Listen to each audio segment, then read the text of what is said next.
We're live on YouTube. How's it going, Big C? How is it going, Big Moss? I'm gonna say Big R, but that doesn't. Some about that doesn't sound right. Big Moss Man. Button, how are you? Scotty, hello. I do have throat rot. I don't know what happened to my throat. About a pair of Bluetooth speakers that had TWS. Turns out they don't have TWS. I inquired. They auto-refunded me. Free mono Bluetooth speakers glitch. Mono speak Bluetooth speakers, huh? You might as well use that as a brick. To like throw at someone or something.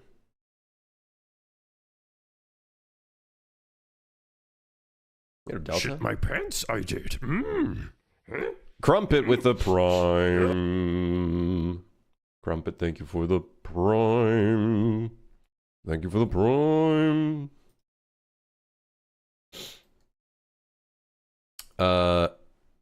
Hey, thanks. They're pure shit, but I will find a way to annoy someone with them. What a world we live in, where like so much shit gets manufactured and it's like literally the most garbage stuff. But like when you think about it, that's a bunch of metals and plastics and materials that could have been used on something worthwhile. Crazy. Think about it. It's like when you walk into a Walmart and you look at all this garbage and you're like, what the hell is all of this? Who the hell is buying all of this? Who the hell is making all of this? Where the hell are they getting the materials?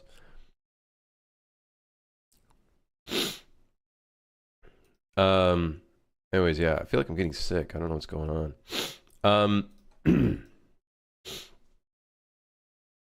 Can't wait to see the random room generated rooms. Yep. How dare you get a Bluetooth speaker that's Dyson Sphere materials going to waste?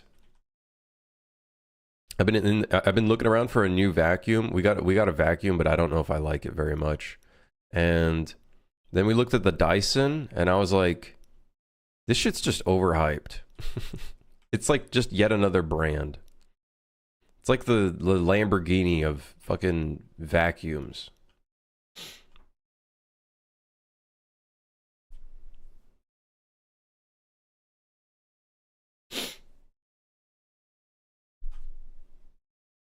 Vacuums suck. All right, funny guy.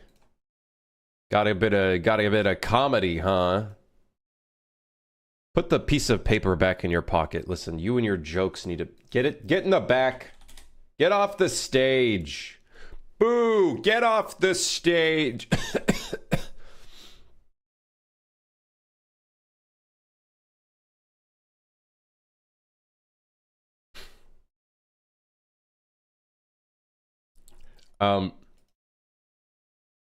Two-word joke. You try it. Pushed button. Yeah.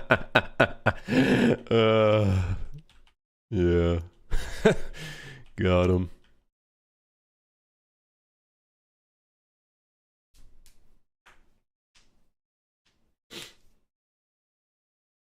You at Alonzo? Viewbotting? Yeah, man. Yeah. How many viewers we got on YouTube? 3? Yeah. You know how much that cost me in this economy? Shit ain't cheap. They got to use those AI data centers for something. You're dribbling. Anyways, how's it going? Yesterday we messed around with PCG. I think did we get to a point where it like kind of works? I think so, right?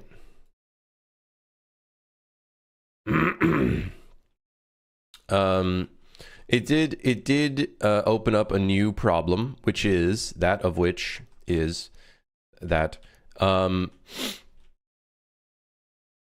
the problem that is which the items now are randomly spawning in places, like inside of things. So we should probably consider a different system for item spawning, considering that we're going to start going into procedural territory. I think that's a good idea. Yeah, because now that we have this fucking thing that doesn't randomly generate the seed, right? The item spawn points could be like screwed up at any time. Yeah. Also, we need to put a PCG manager on the top floor as well. Uh-oh. This is not going to be good. I thought I fixed... Oh, no, I didn't.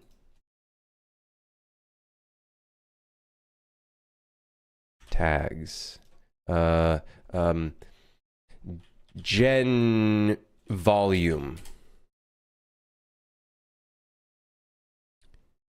Okay. This is not gonna cut it.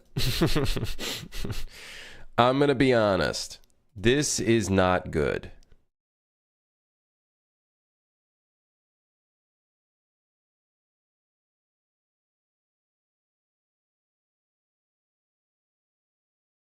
They seem to like to go on the edge.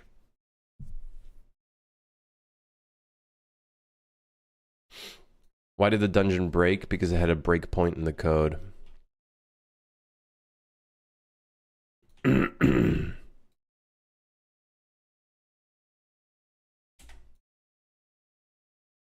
Stick to the programming. What the hell is going on? My cars! Oh, fuck. I don't even know how to fix this. Actually, maybe I do. If we tighten this a bunch, we can sort of force it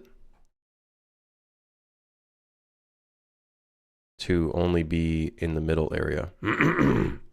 Although that's kind of boring.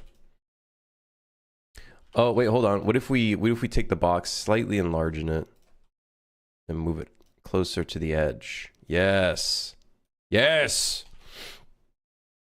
Yes, man. Hold on, checking my salvaging. Deposit all. Deploy. Not a bane. I think the prospect of fixing the PCG collisions is what prompted the end of yesterday's stream. Today was, yesterday was a day. Yesterday was indeed a day. Let me guess, these walls are...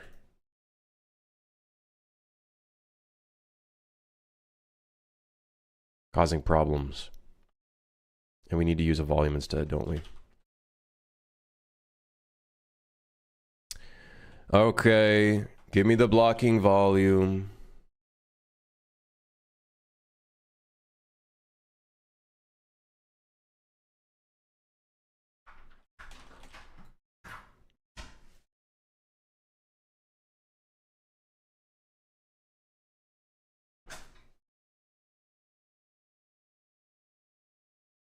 Okay.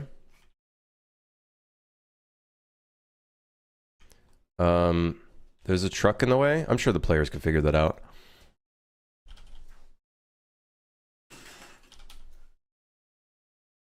Yeah, all right. Well, it's better than having no cars spawning up here. Oh, my fuck. Oh, come on. Oh, come on. Oh, that's spawning on the ramp. Oh, that's good. Very good. Yeah, I love that.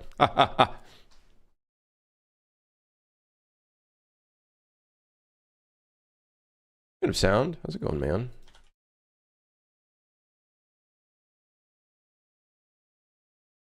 Kind of annoyed that it's like not spawning any cars at times. I think what we do is move this a little bit more to the right, because clearly it's not. This ain't cutting it. Anyways, whatever. That's cool. We have both of those things procedurally generating. Oh, that's gonna be whatever. Problematic, but we'll stick with it. It's fine. I'm all right. How about you? Dude, my throat is kind of like, I don't know what's going on. My throat's a bit weird. I don't know what happened.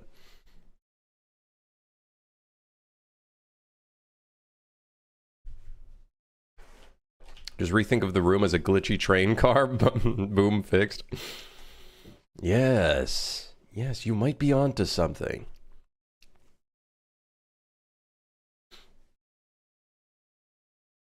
Are you working on a different game, or is this the train game you were working on? This is the train game. This is the train game. This is just one of the various train cars that we're working on.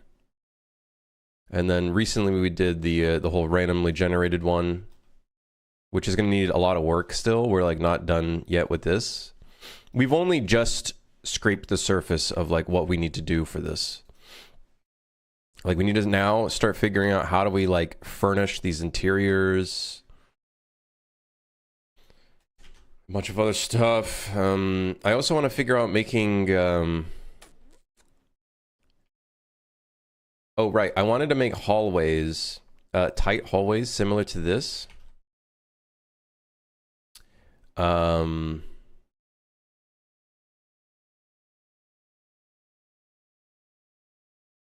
Which I'm not looking forward to, but tight hallways like this.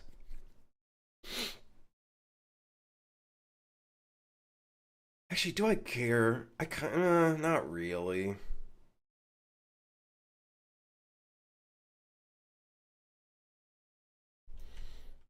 A part of me was like, do I care about making tight hallways? It would be cool though. It'd be kind of cool making some tight hallways that are like connected. But maybe what we could spend more of our time on is just kind of like more randomized, kind of structured rooms.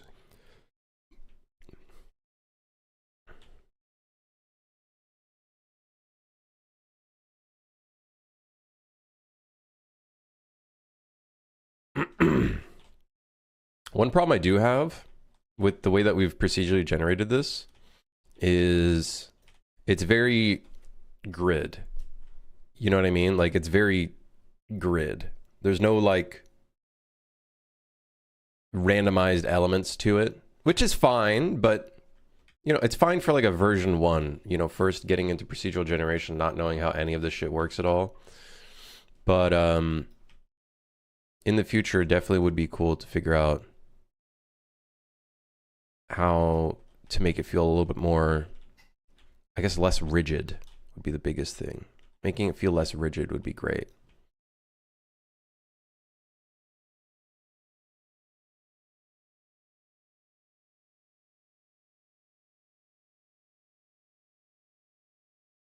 Yeah.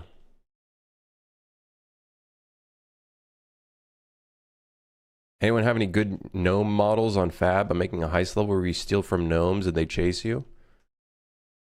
Are they garden gnomes? That's a lot of rooms. It do be a lot of rooms. It do be a lot of rooms. It do be a lot of rooms. I was kind of hoping we could like break it up by adding in empty pieces. But I tried to do that, and I think things tend to break. It's not good. Am I using any stream level or data layers? No, no. We have not done any sort of like optimizations to any of this. They're all level instances that get spawned in.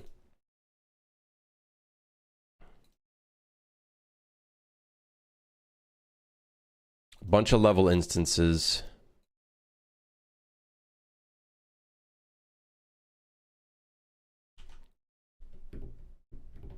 You know what? Let's do this today because we still haven't done this. Let me write down the task. Proceed to generate cars and stranded dungeons. And stranded dungeon. Light/electrical actors need to then be updated to the manager. So I think we got that going. Another thing we need to do is turn off moon directional light when in stranded state. What else did I want to do in there? Oh, change fog to black when in stranded state. Yes, yes, very good. Yes, very good. The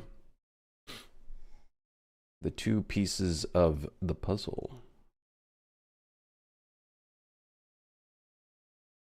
Yeah, so that's what we're gonna probably do real quick, is work on that.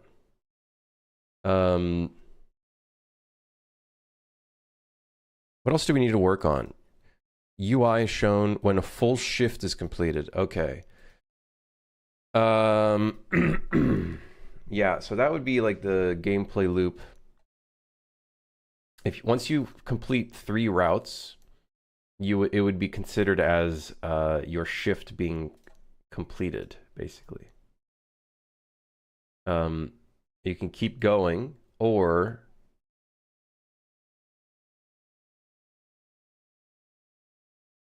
just end there and then continue to the next difficulty, because we want to do a whole difficulty system type of thing. So that is something we'd like to do.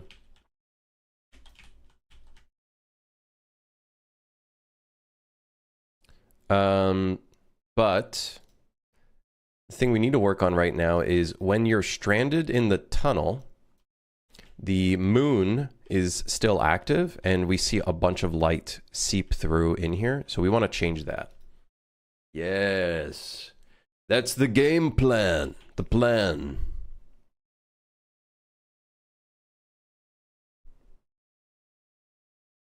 Seems a bit loud, eh?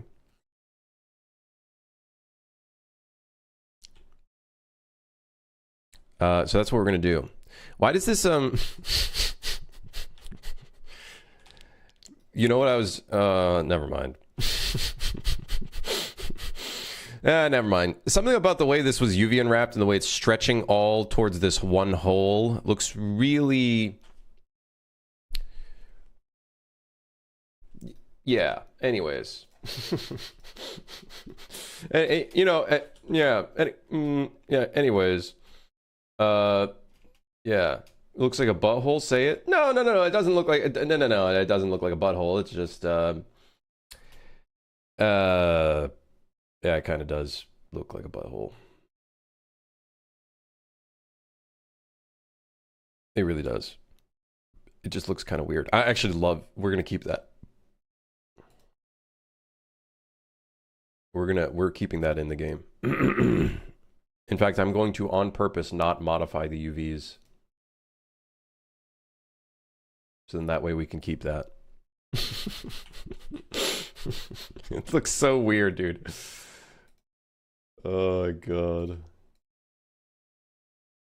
Yeah, so we've done no optimizations yet on any of the random generation stuff, which is a bit concerning because we also do have to randomly generate like a bunch of elements in those rooms. Things like pipes and furniture and maybe pillars here and there and stuff like that. So yeah, I don't know what we're going to do. For now, I think for the playtest, I don't think they're going to be furnished. Although I think it would be a good thing to probably do that at some point. But there are other things that we need to focus on, such as like randomly generating where item spawns should be rather than using the spawn volumes. I think we can still use the spawn volumes for like when you open up furniture, because those are like super specific. I don't think items are going to spawn in those like areas, like things like in lockers or cabinets or whatever. So those can have the volumes, but I think the other items should probably spawn randomly, to be honest. Should be completely random.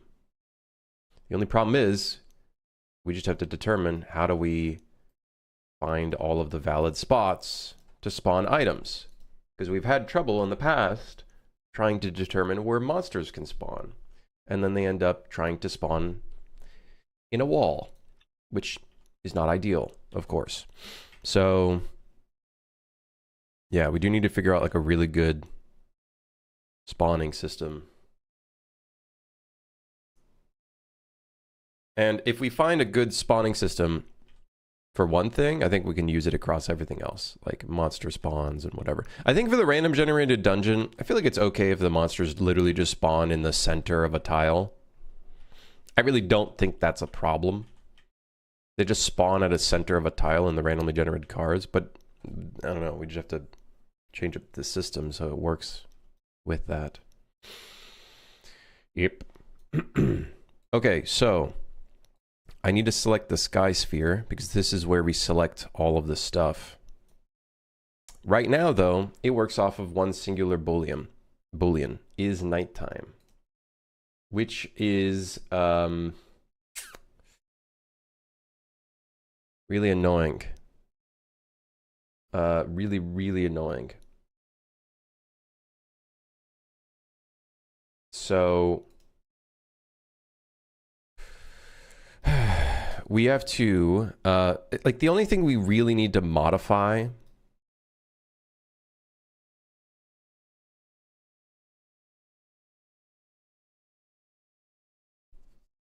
currently at station none, or more than 0, less than, more than 1, or wait.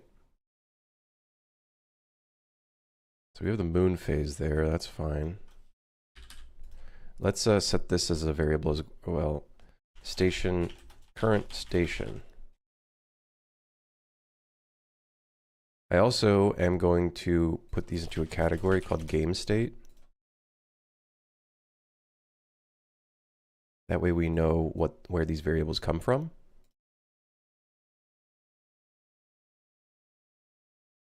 The current route index is also game state, so we'll put that in there too. I just got invited to use X money, 6% APY. What the hell is 6% APY? Annual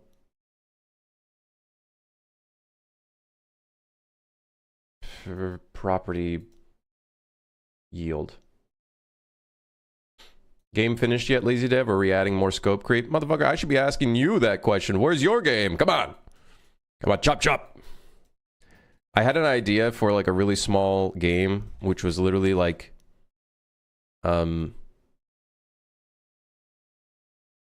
just a game where you drill forward. It's a game you just drill forward. Everybody's working on these fucking idle games that are honestly just like manipulating. Like, they're good games. Like, I play them too. You know what? I do really like the gotta pay your bills one. It's like an incremental game, kind of, but it's a roguelite as well, which is fun.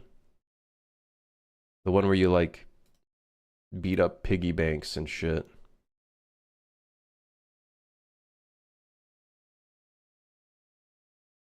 They'll pay you money to keep money in your high yield savings account. I don't think I would ever have any money with X. I actually opened up an account for like a high interest savings account. I have to put some money there. I forgot to do that. Oops. Whoopsies. Gotta do that. Too mentally busy on so much stuff. I fixed my issues just doing the portal interaction now. Look at you, man. Look at you. Fist, do you have like an intended date on when you want your thing to be like publicly shown or whatnot? Like a Steam page and stuff? Like, I don't know what your plan is with your project. I don't think I asked that before.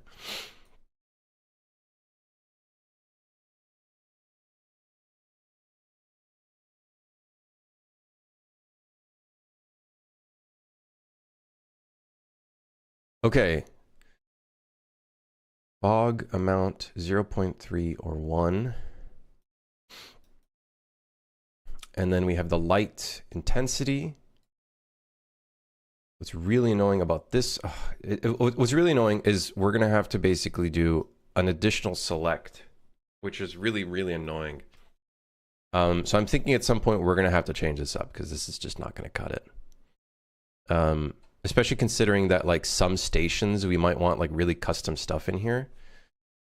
So we will have to change this down the line.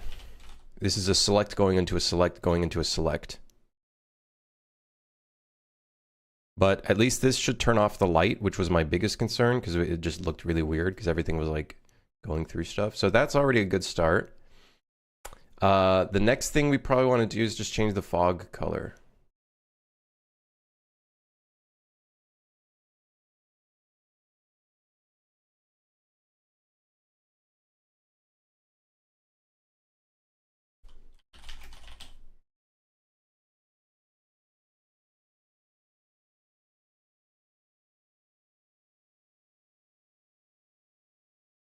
If true, I'll just make it like gray.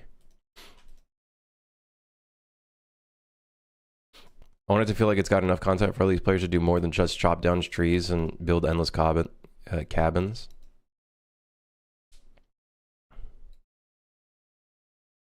Making those kind of games, I feel like, is such a hard endeavor because you need so much to keep players engaged. And I feel like for survival games, I don't know. What do you guys think? I feel like survival games is one of the genres where playtime is a very like big thing players look for.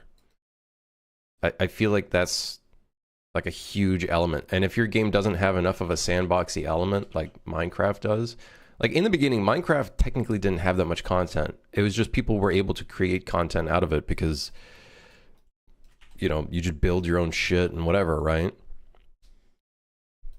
I spent 20 hours making log cabins and haven't felt bored. Game developer plays game and game developer plays own game, glazes it. Oh yeah, well I can play test Suit for Hire for 20 hours. No, but that's good. That's a good sign though.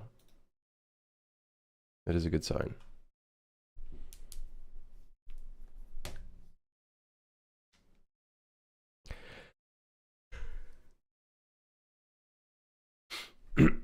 Okay, so that should be good. Let's test it though.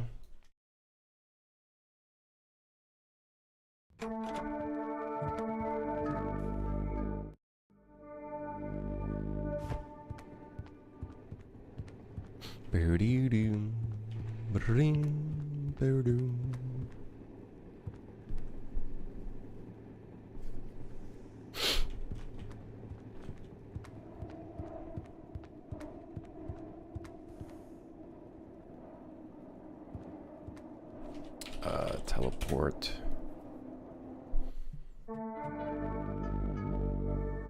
Other thing I got in with portals. So wait, what's the reasoning for the portals?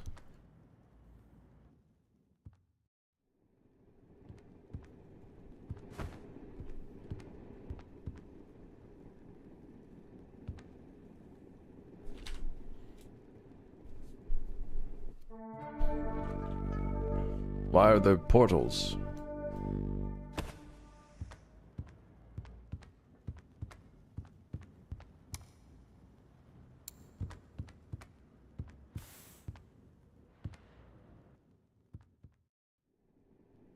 That's the surprise for the next video once I finish testing. I see. Okay. I see. I thought I just saw something floating. That creeped me out.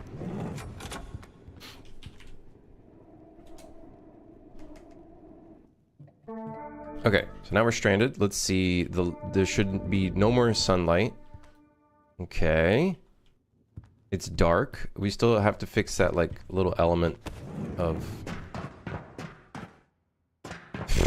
the directional fog or whatever. But we don't have any more moonlight, which is good. So we don't have the moon coming through here anymore. That being said,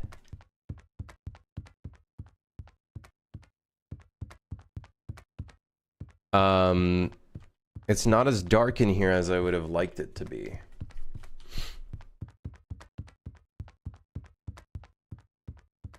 I was kind of hoping it could be a bit darker in here. I feel like this place has to be like dangerous. I feel like it's not dark enough. So we might want to, I don't know if that's the skylight doing that. I think it is the skylight doing that. we might want to also reduce the skylight intensity, which is at the very beginning here. We're going to do 0, 0, 1. In fact, I might even just do 0. Fuck it. No skylight. Actually, okay, maybe a little bit. You know, maybe we keep a little bit of skylight in. Might be a good idea. Maybe a little bit of skylight. We can have a little bit of the light coming through. Otherwise, it's going to be pitch black in here. Or I think it would be pitch black. Yeah. Okay, so let's do that. I think I need a console command to force us to be in the stranded state, because doing this and having to wait each time, not very fun.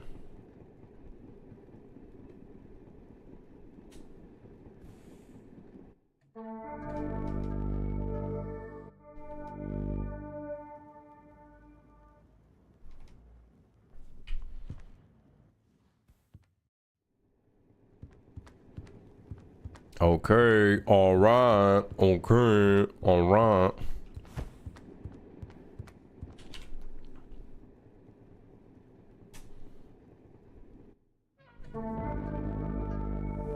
Explosion.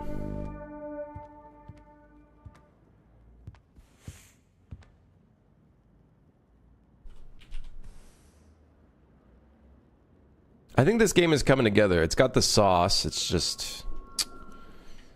Uh-oh, I just did teleport to station. I hope that didn't break anything. But man, it's still missing some pieces. It's still kind of missing some pieces. Still kind of missing some certain pieces of the puzzle that are still missing, I feel like. I need a debug command for this. 45 retries later. I need a debug command for this. Wait, so we set the skylight to 0.001 and it still feels really bright in here.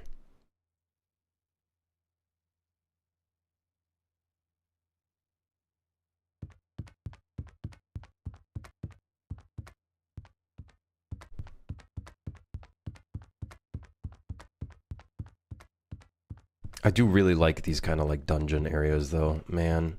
Part of me kind of wishes we just did this for the game. But then what would the train be? But the problem is that there's so many train friend swap games doing literally just this, where you literally just, the train is just a locomotive between dungeons. That's it. But I get it. The dungeon vibe is a lot more interesting. Well, kind of. It's kind of interesting. I don't know. Scrap the whole train. Oh, I don't want to scrap the whole train. Looks pure black on my screen. Not on mine. To be fair, I wonder if my brightness on my screen is a bit too high. I might have to do like the whole calibration thing.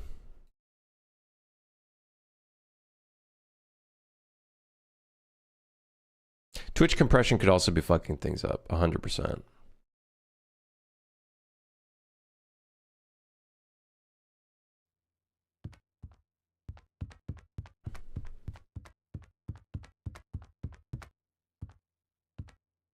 The thing is though, if we do the whole dungeon aspect, there's no like, I don't know. I think I like the idea of the train, man.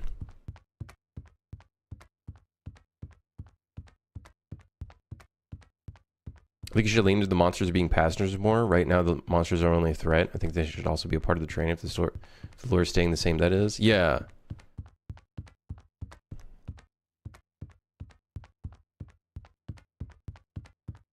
Yeah, maybe that's an element that we play into is.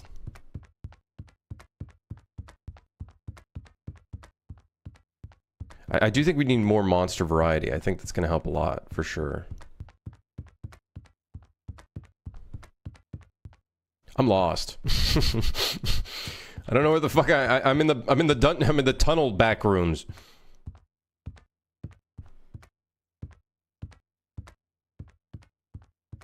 I'm in the damn tunnel back rooms.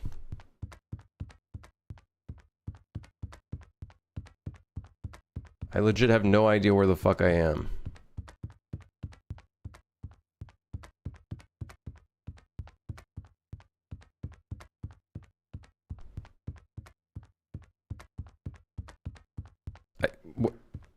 Where am I?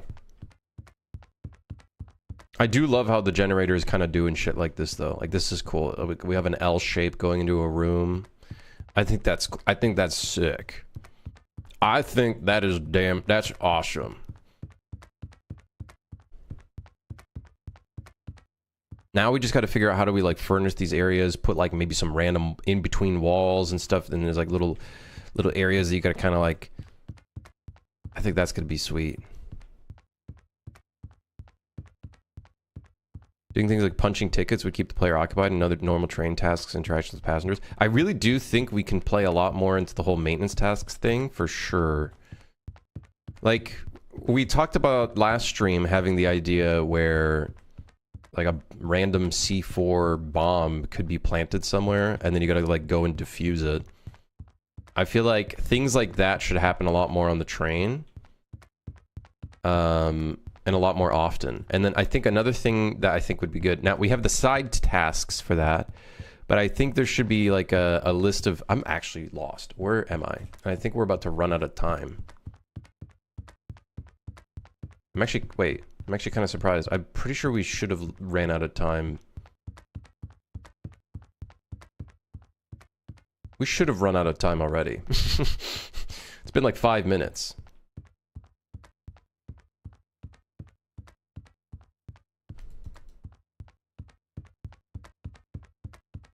Oh, yeah.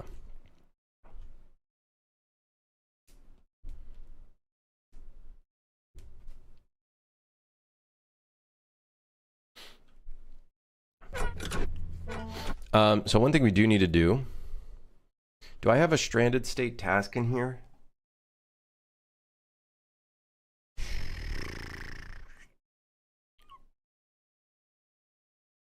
It should feel more like a train with passengers, where all monsters stay, etc. That's the thing. The train is such a mysterious thing that like there's so many different rooms and stuff like that, and like different types of train cars. Like you could say that in the Monster Society they could be doing like anything, but there'll definitely be like thematic monsters that spawn in areas. Like for example, the chef is a great example of a monster that would spawn in a specific area or zone. You know what I mean?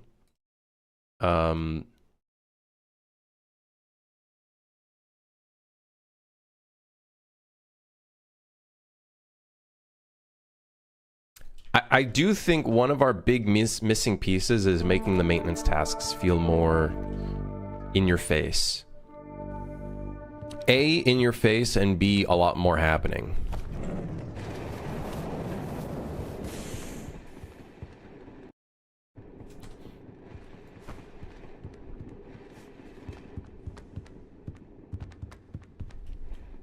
There should be like a side task job that's like identify all passengers by looking at them.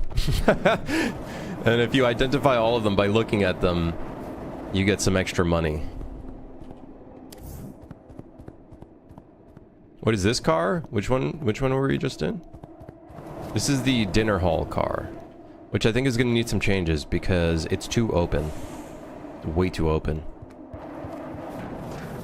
Take a picture of them all? Ooh, that could be fun. So, if there's a side task that requires an item, do we just give the players an item? The item that they need? Or do we make it so they have to buy it? What do you guys think? This is another train car that I really think we could randomly generate.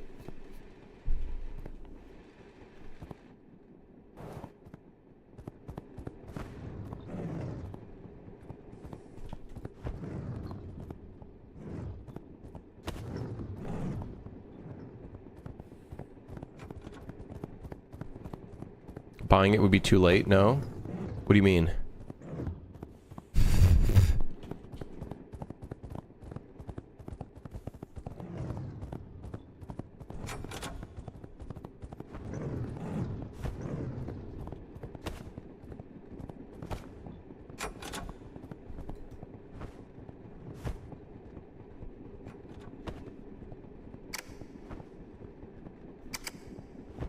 I thought the side jobs are on the train and reset every station. Yes. So side jobs are like you would go to up to a job board. So it's either one of two things we could do. You go up to a job board at the station and you accept a bunch of jobs. Or we just give them a list of jobs to work off of. It scared me. And then,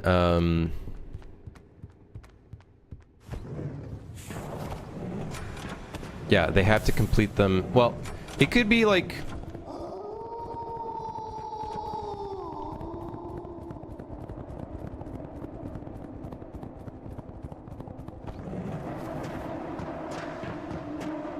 Uh-oh.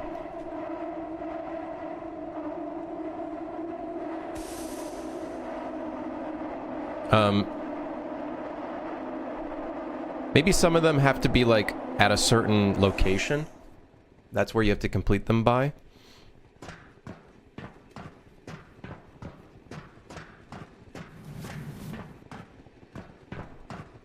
Like, maybe it's like, deliver this by station...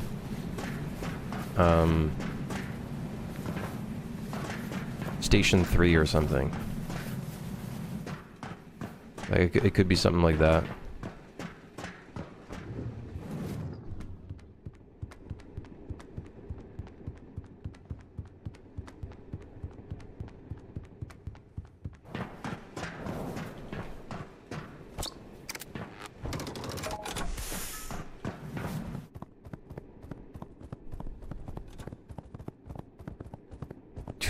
Why is he stuck on the doors? What's wrong with him? What's wrong with him? I haven't really seen that many items. Like at all. What happened? Are the items not spawning properly? Oh no, there's a boot.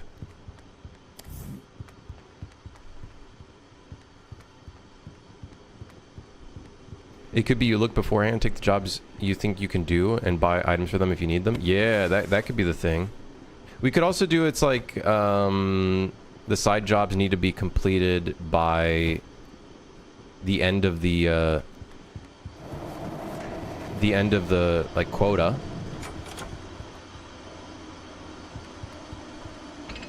I don't know, we could see, we could see what we end up doing. And then maybe you have like a max of 6 side jobs that you can select at a time. And if you complete them by a station, then you can get more. Like, that could be one way of doing it. Then you end up making more moolah.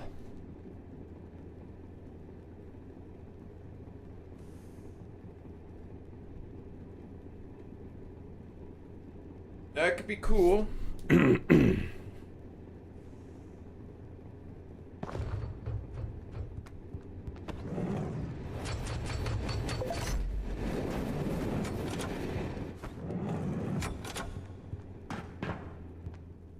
What if you have a leaky tanker and you could get a higher score by getting more liquid to the end of the run? A combination of repairs and speed get you a bigger payout. That could be interesting. I would probably make that a side job, though.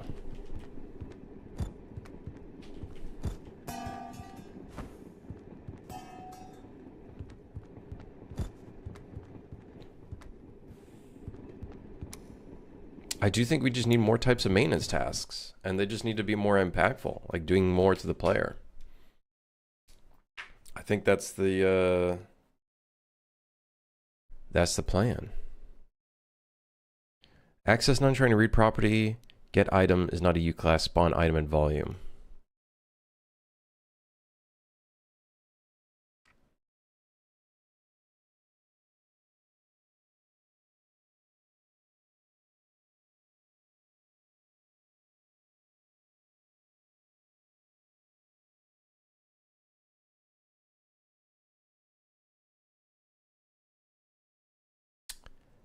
Are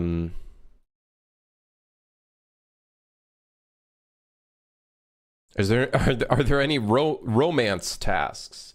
I regret to inform there are no romance tasks, unfortunately. There are unfortunately no romance tasks. Who knows? That could maybe change in the future. I don't know.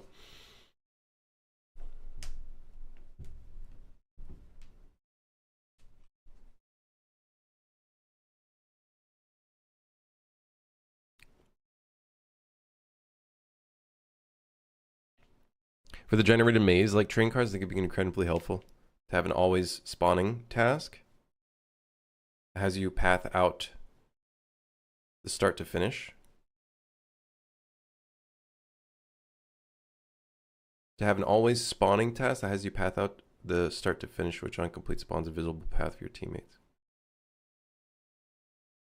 Making the exploration too tedious that pushes the player away from interacting with, sort of like what happened to you in that previous generation where you got lost. The thing is, though, I kind of want players to get lost in there because that's like, at least the stranded dungeon, right? Because the idea of the stranded state is that like it's kind of a punishment, I guess, that like you didn't get through the route, so it's extremely dangerous, and you kind of have to like. Now, right now, I think one of the main reasons as to why it's so easy to get lost in those is there's no furniture at all. There's like no tells of where you are at all.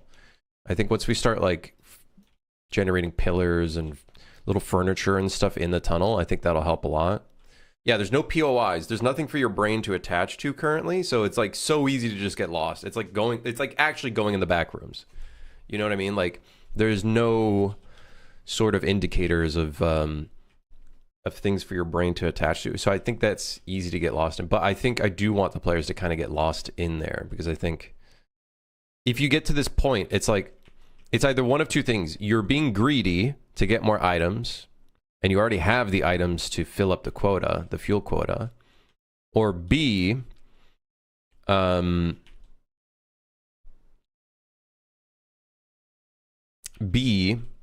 is you fucked up and now you really need this shit, so it's kind of like there's a bit of a scattering aspect to it,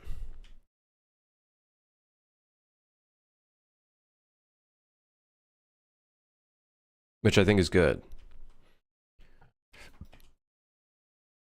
Something I'm thinking of doing here, a very random environmental thing that I want to do.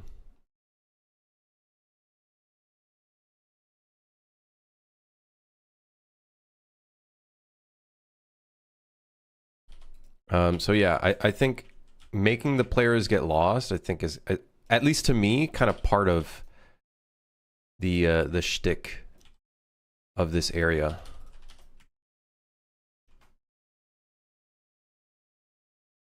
The maze-like train car is a punishment car, or are you talking about something similar to the Abyss, where it's the second chance? Oh, no. I'm talking about this one, the Stranded State, which is like a huge dungeon. I think the other train cars are only 2x5. If you get lost in there, I think you might be on some sort of drug. Like, you can get very briefly lost in those, but yeah, they're pretty easy to get out of, I would say. They're pretty easy to get out of.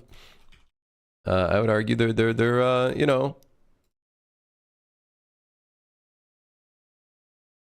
might be on some might be on some weed, or you know, something like that.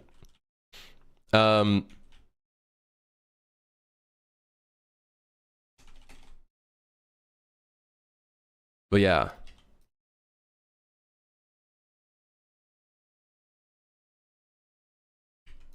Oh, you know something I was actually thinking of doing? This should be like a bridge that connects to here, because I feel like that'd be kind of cool. Lost because you don't have enough information, for sure. And I do think once we put furniture and shit in, furniture and actual props in those areas, I think that'll help a lot. That'll help players a lot with indicating where they are.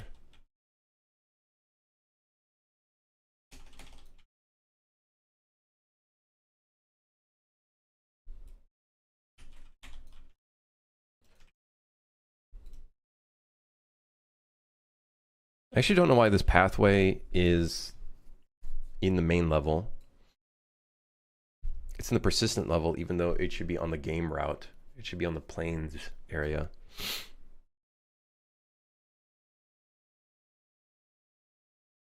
Thought that big old maze was somehow part of the main exploration loop while on board the train. Like there are, don't get me wrong, there is the same generation system in the train, but it's just a 5x2.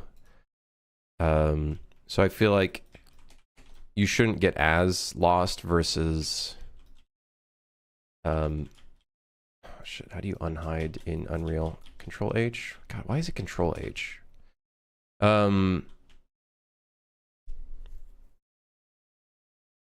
It's just, yeah, not as bad as this one. This is a 10x10. This generates a 10x10. So this one you can easily get lost in, right? This is a 10x10 tile, whereas the other one is a 2x5. To boost co-op play, you could put a minimap on the outside of the maze, so a helpful player could talk a lost player out. That could be fun too. That could definitely be fun.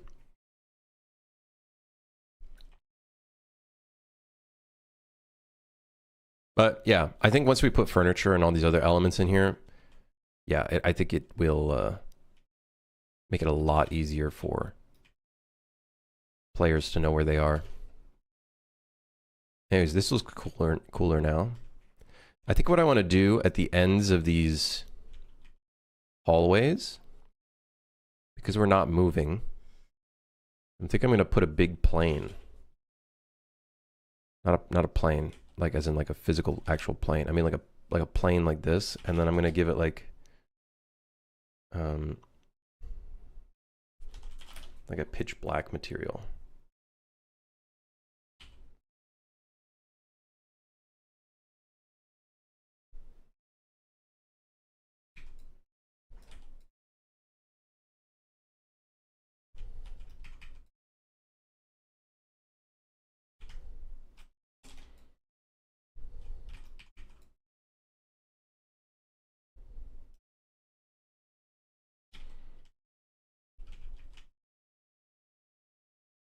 Nice.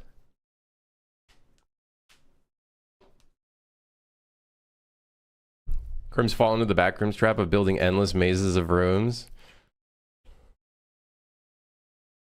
I would have just used Dungeon Architect for those rooms. That shit's way above my head. It's honestly not like that crazy complex.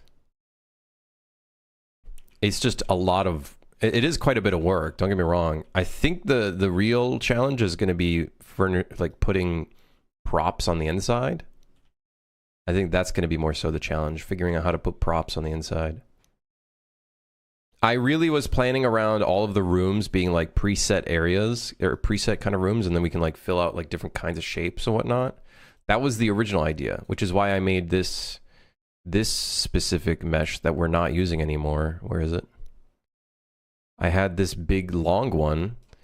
The idea was this would be used, and then we could like furnish it, and then we can have different variants. But then we ended up making it so we had like these pieces instead, and they connect together and create the large rooms. So now it's like, oh shit, now I got to figure out how to do that. Yeah. All right, anyways, so now we have turn off the moon and changing the fog. What are some other things do we need to do? Ew, crazy. Procedurally generating a station. Yeah, we got that. We got that.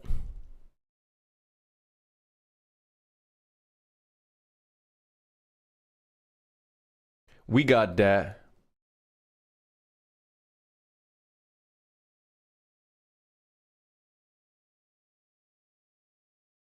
Piles of chairs. I don't know what we're going to put in the rooms yet. I know for sure I want the stranded tunnel to look very different from these tiles. I think we're going to give it like a different tile set. Like I feel like it would look a lot cooler having a different set of tiles and stuff like that.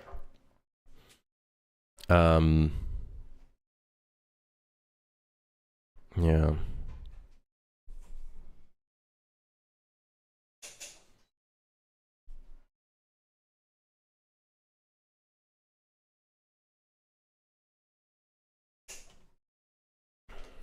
I'm working on executions, always fun. Speaking of which, I gotta start getting on the Suit for Hire DLC work soon. I've been so focused on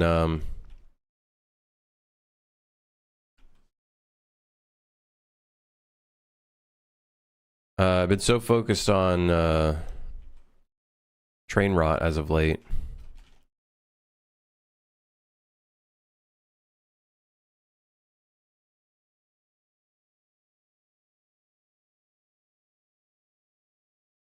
Change my name, boss. Thoughts?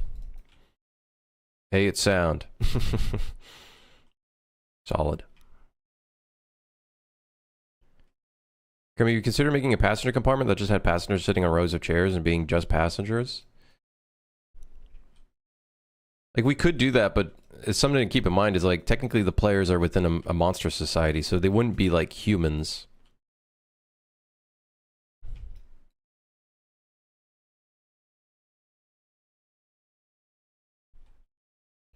But, like, we could.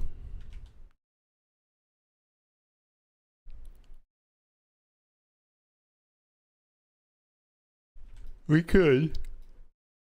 Okay.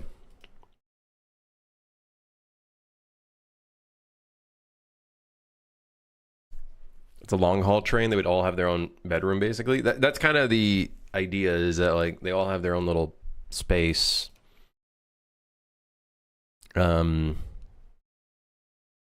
I don't know, maybe one day we could do that. I know in the very beginning of development, that was kind of how we were structuring it. I don't know if you guys remember. It was like a passenger car. That was like the only car we had. It looked like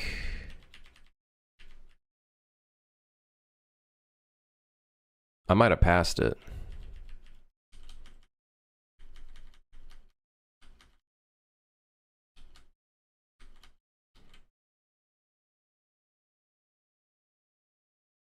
Yeah. But I felt like this was kind of boring. Just wasn't really interesting. I think we could always do something like this in the future.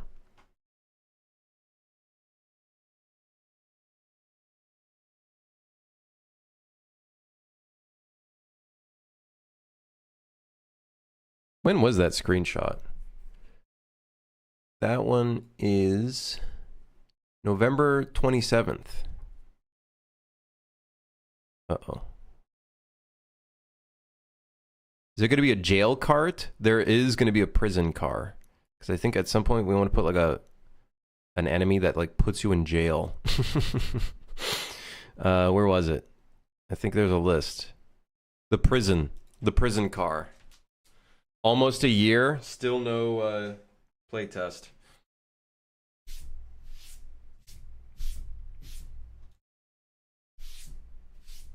Don't worry, I'll release some incremental idle game slop before then, and that'll keep things rolling. Seems to be the thing literally everyone and their pet dog is making.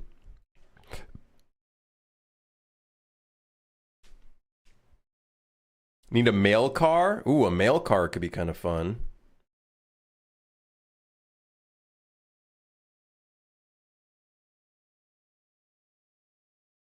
You gotta like sort out packages and shit.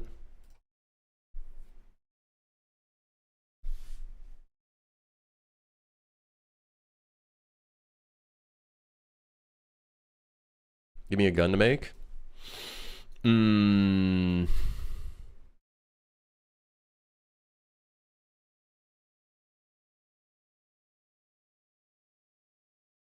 Mm,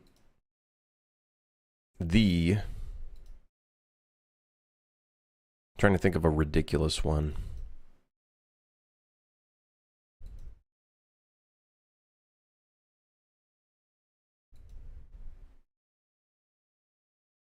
Make a...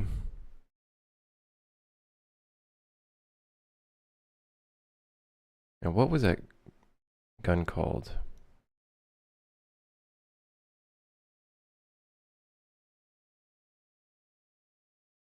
Make a Mosin.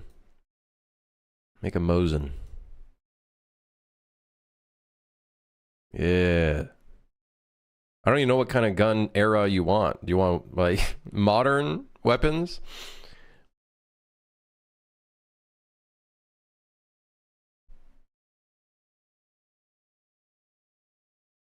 Your loyal supporters doing voice lines for the passengers. All of the monsters, for the most part, are not going to say, like, actual words. There'll be some monsters that kind of have, like, remnants of a word, like...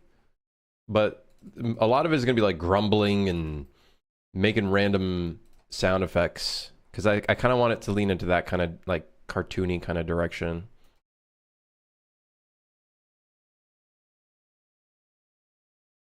Very similar to, like...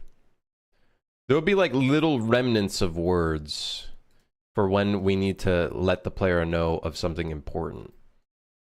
But other than that, all of it's going to be like... You know, shit like that. Things like that, you know? Yeah, like Minions. Banana. Literally... banana. to let the player know, this guy needs a banana.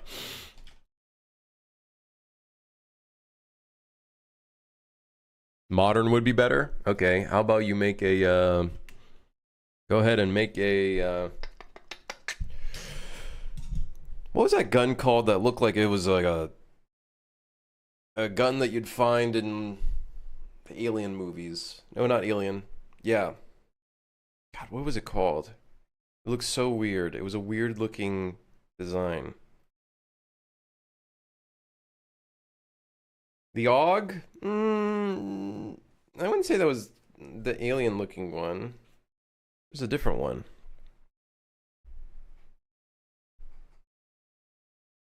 You know what? There you go. Make an AUG. There you go. That's a fun one. With the scope attachment.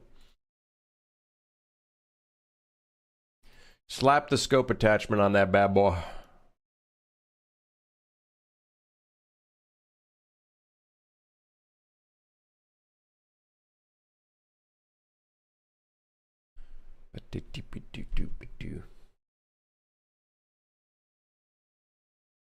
Villager humming from Minecraft? Exactly like that. Exactly like that. I feel like that's just so much more fun than having to really, like, have a character saying words and stuff.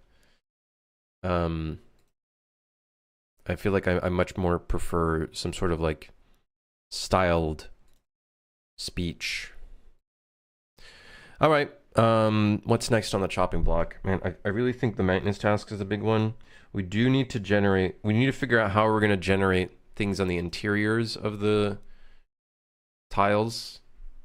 But part of... I don't know how to do that.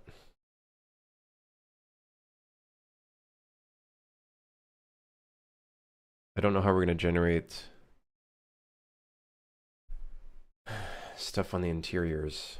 I think most of the, like, random objects and stuff would probably be along the edges, if I were to guess.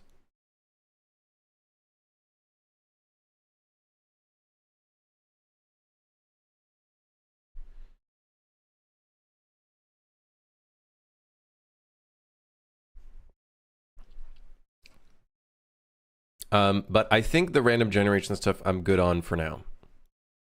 I think I'm good on for this for now. We can move on to something else, and then we'll come back to it. We'll circle back, and then keep working on some of, like, the actual interior stuff at a future date.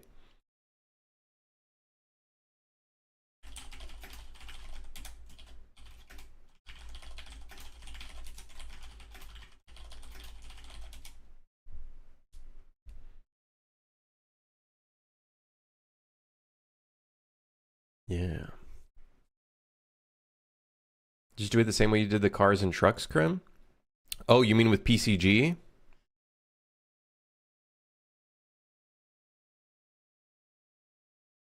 Like, I guess we could do it with PCG.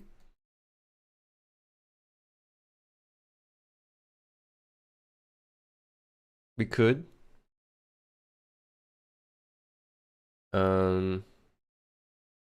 Like, we could also, you know, put a lot of stuff in, in the actual levels. Like, remember, all of the random generation stuff are sub-levels. So these could all have, like, elements inside of them. The only ones that are going to be hard, I think, are the open ones. The, like, open room ones. I have no clue how we're going to do these. The open room ones is going to be a weird one. But the ones that are kind of closed, like the straight one like this, or the tight ones, we could easily like fill these in with like pipes and various other elements, right?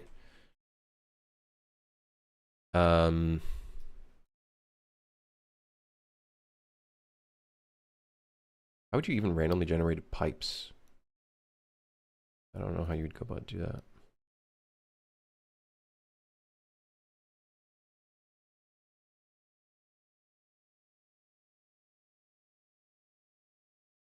Has defined boundaries. I think the big thing we would have to, so there's a few things I'd have to figure out first is like the rules of like how we want them to generate. That's gonna be a big one, right? I think that'll just come through. We should just kind of try to generate them and then try to fill in our own interiors, and then we can figure out like how should things mostly be on the edges of the walls? I feel like they should be. Maybe a couple things could be spawned in the center, like maybe a table, a pillar, etc., right? I feel like that's important to keep in mind as well. I think by the end of this, we might have a few hundred level instances for this. We might have a few hundred level instances for this. Yeah.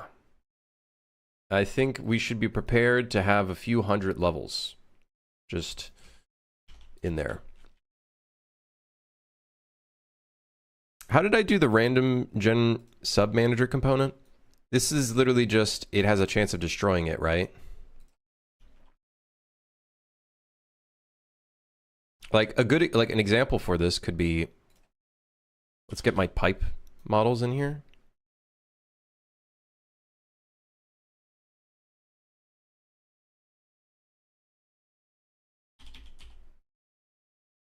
A good example of this could be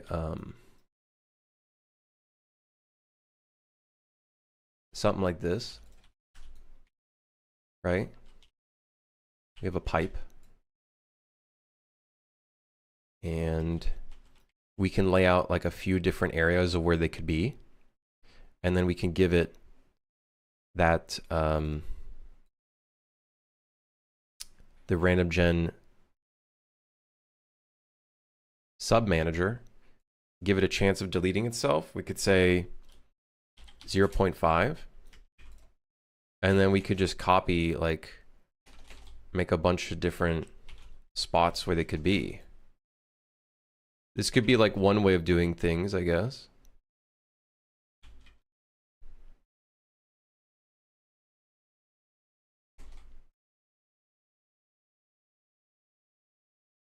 And then I don't know if hitting play is going to do anything. Actually, it should do something, shouldn't it?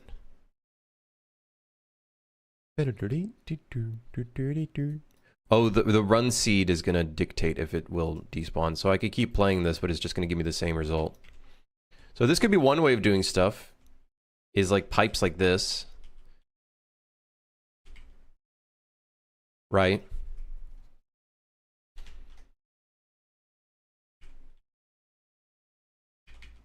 And then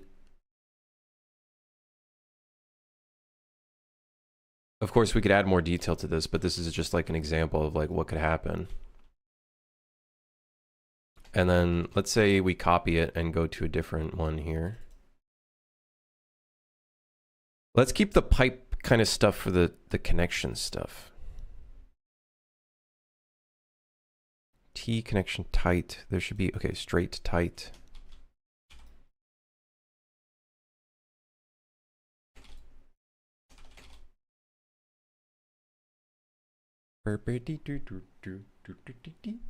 Coolly.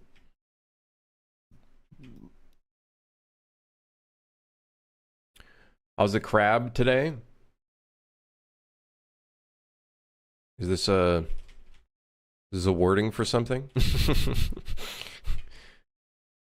Crab today, huh?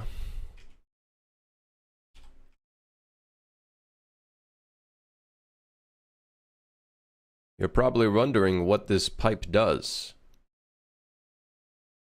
Me too. Me too.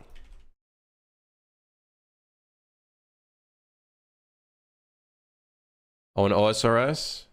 I'm salvaging. I'd be salvaging.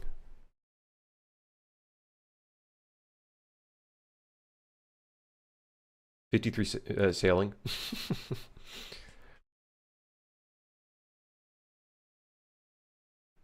I'm just waiting on Nintendo's letter for using pipes as their own pipes. What did they do? Did they copyright pipes now? What'd they do? Copyright pipes?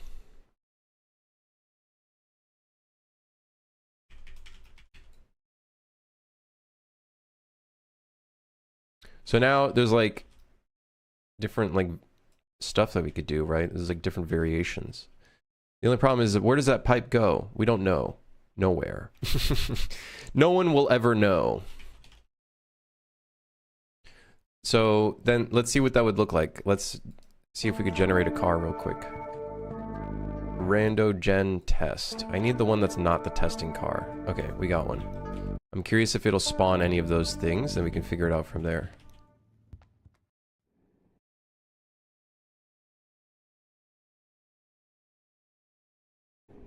At this point, Nintendo can just patent copyright.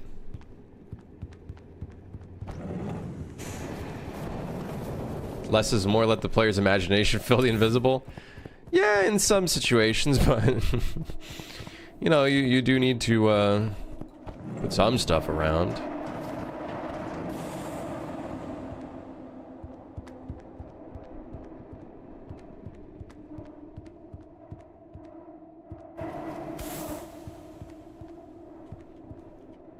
See, like, that's already a really good start. They should probably have a higher chance of deleting, though.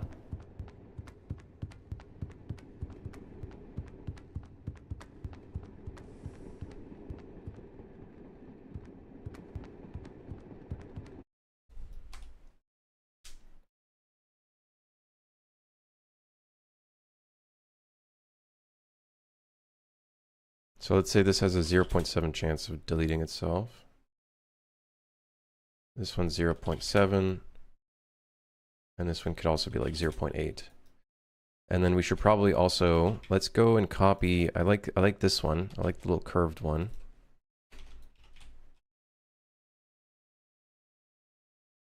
This one could be curved and connect to a piece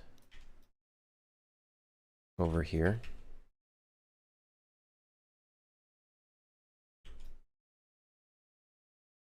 So like this is some of the stuff we could do, luckily, because we did the sub-level structure. The problem then, of course, becomes... Really, this doesn't have a material, whatever, just use this one. Of course, we're like manually placing stuff.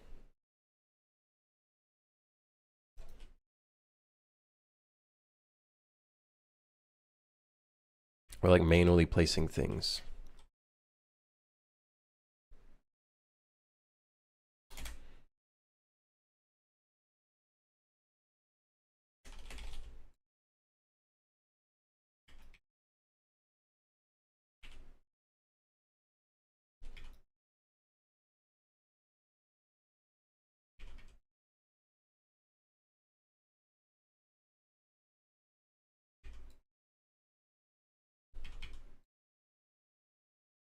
Let's put this one a bit lower.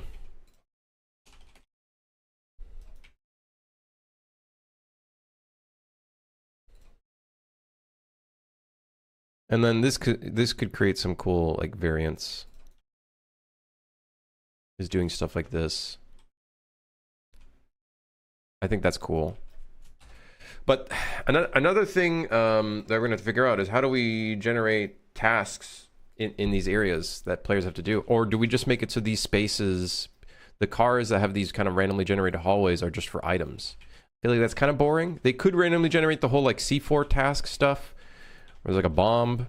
The electrical tasks work, but the electrical task is on the outside.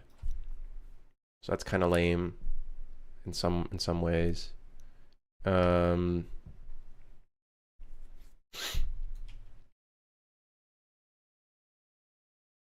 Yeah, we'll have to figure out what we do there.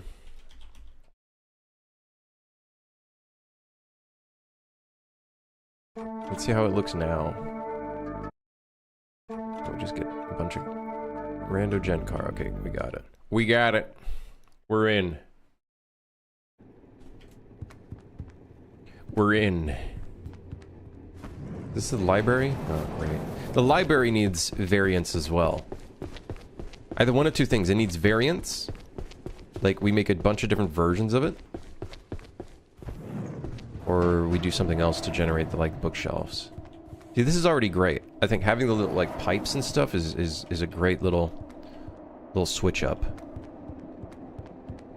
However, it didn't generate any of the horizontal ones. It actually removed those. When the corner piece could probably make do with some pipes. That could be fun too. So we should do the tight corner.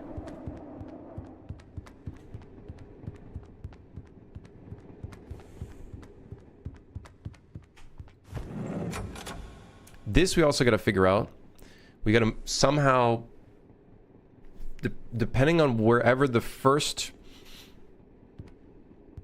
index is, it needs like sockets to determine where the computer could be. Because otherwise it's going to be in the wall. Especially if this is a tight corridor. Look at that, the power went out.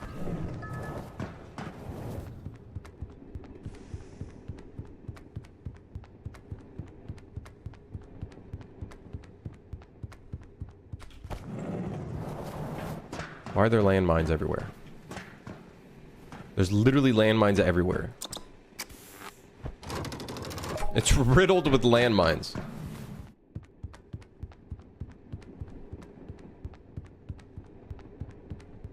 Another thing we got to do as well, actually, is we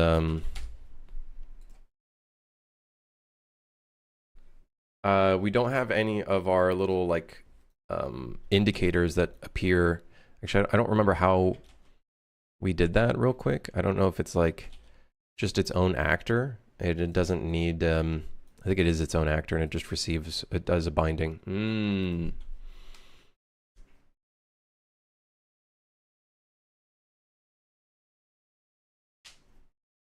Having to find something and escape the maze within a limited time could also be interesting, like some kind of goods with an expiration.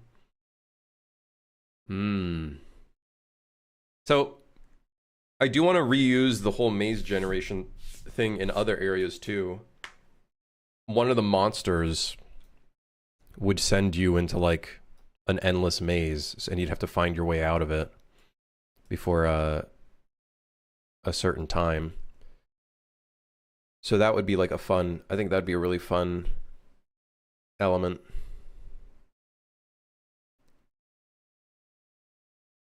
Now, the thing is, like, inside of the train car, it's only a 2x5, which really sucks because it doesn't really feel very maze-like.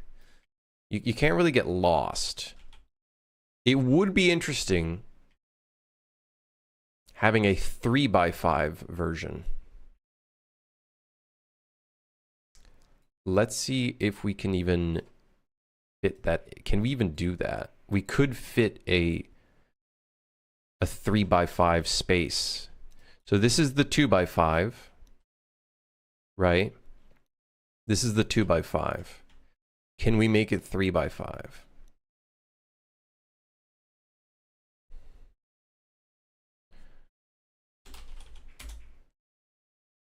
Can we somehow move the walls and also these this is gonna have to be cabin. I see another cabin 3, but that's incorrect. Can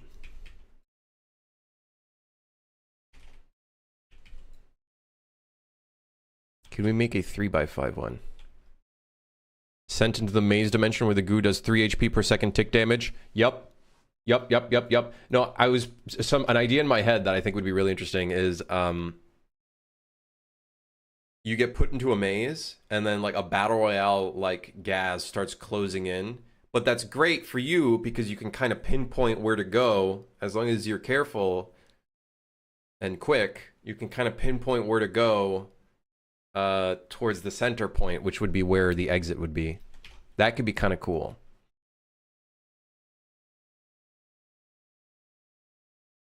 That could be kind of cool. It's literally dark and darker. It's quite literally dark and darker. I'm just saying, it's quite literally. Let's see here. So span Y3, randomize the seed.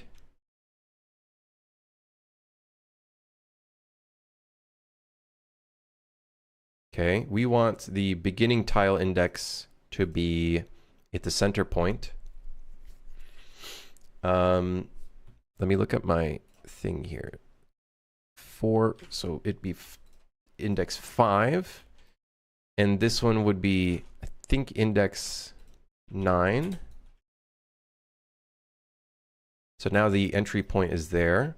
The spaces are 900 units. So we'd want to move this 900 units to the right. 2, 3, 4, 5, 6, 7, 8, 9. Sorry, that was wrong. I think it's actually 450. We'll do 1, 2, 3, 4, 50. Okay, so we would have to make that much space. We'd have to make that much space. I think we can do it. I think we can do it, and it could be very fun because now we have a 3x5 kind of grid space system.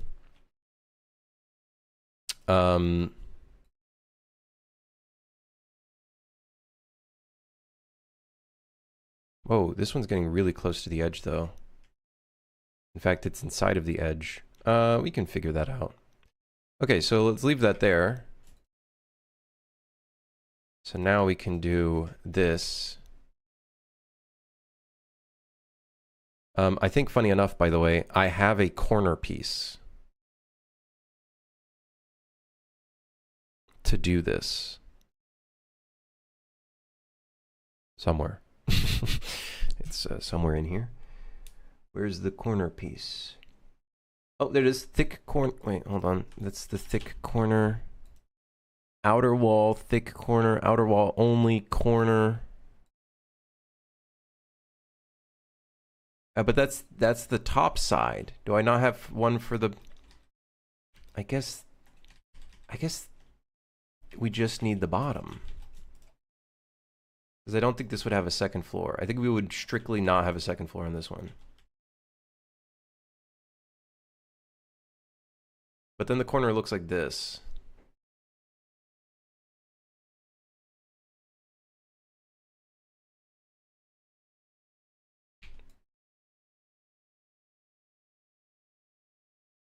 I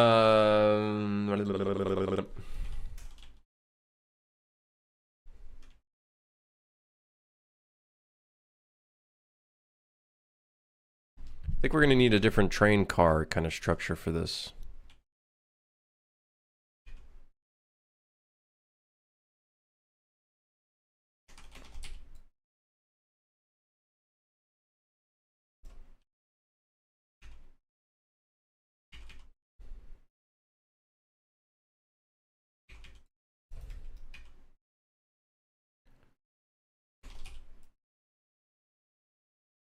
Okay, that's kind of cool.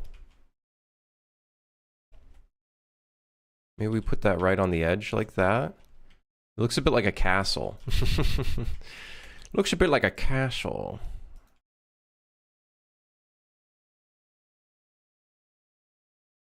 Noriyama, what's the state on the PCG topic? We're making a crazy idea where one of the cars could be a 3x5 instead of just a 2x5.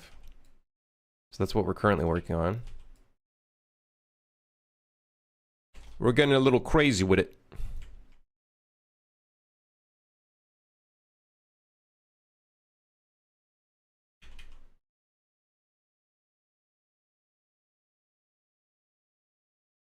For some reason, this wall does not snap to the other wall. In fact, not even close. Wait, what? Which idiot made this? And don't say me.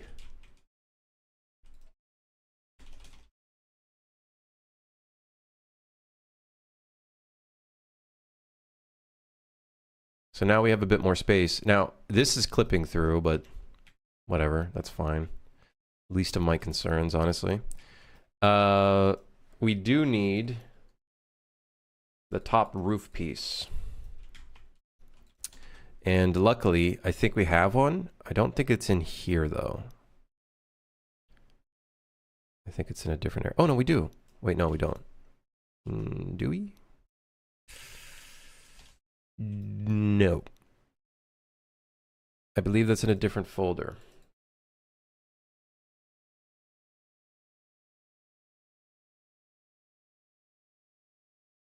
But yeah, in terms of PCG, we were able to get it to somewhat work. It's still not like perfect by any means, but we were able to kind of get the plugin to work. I think there's a lot to learn from that one that I'm curious about. But yeah.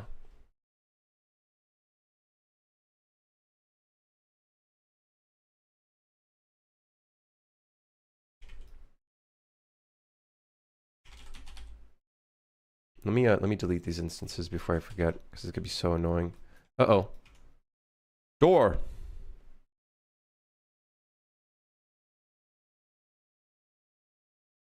Man, the light needs to be moved too. There's a random arrow here. I don't know what that's for. What is this arrow for? It looks a bit like a castle. It's a bit weird looking.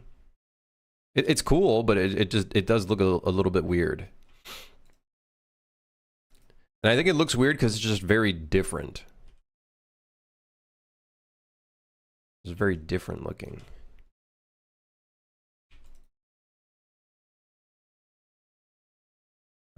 This side is actually not filled in properly. We're gonna move it back a little bit. Okay, so now I just need to find the roof piece that we built for one of the other areas. Let's see here, Game World level Geo. I really don't think it's in one of these. I think it's in one of these. Yes, the laundromat. This is where we built the little roof piece.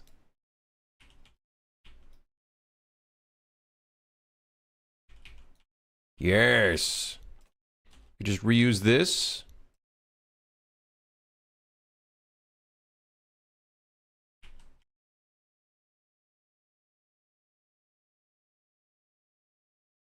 Hell yeah. Although I was hoping it would be not as shit. Oh shit. Ah, it's not very pretty looking.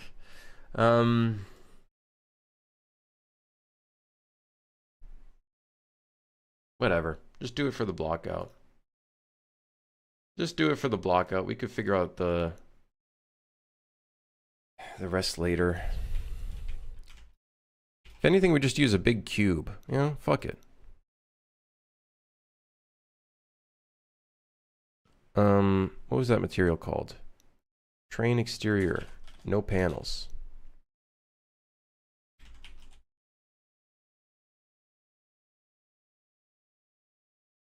Big cube. Who cares?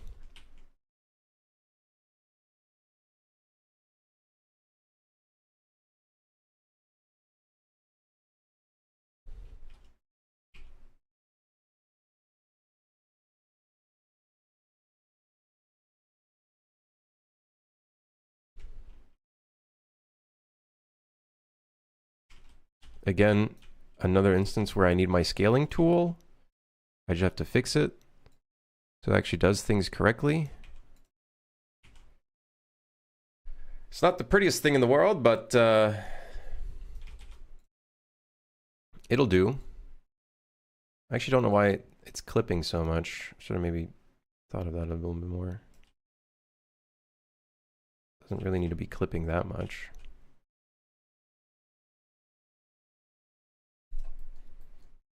Okay.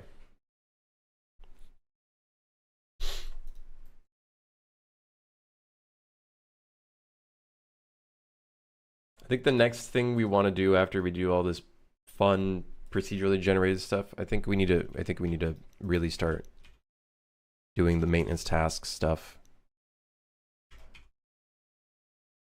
and just nail down what the missing piece for that is. Do I really need a bottom for this? I don't think so.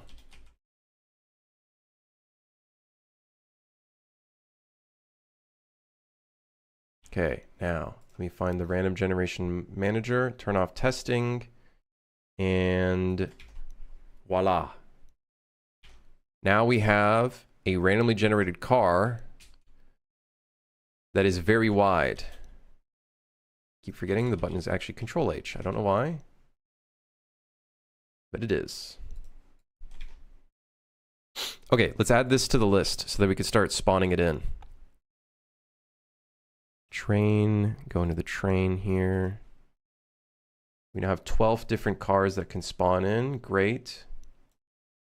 That's painful because now whenever I want to spawn something in, it's gonna not spawn in. That car is wide. Yeah, yeah. It's like you added a wide body to one of them disgusting Bugattis. A wide body kit.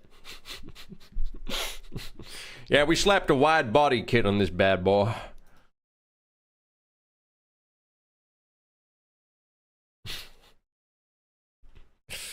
Okay, let's see if it spawns in and how it looks.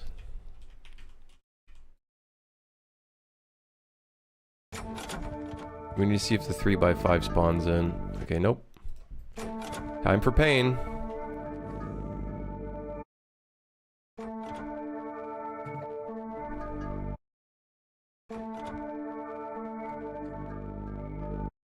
Please. Please, just show me the 3x5. I'm gonna go insane. Please! Oh. Did I save that train? Pretty sure I did.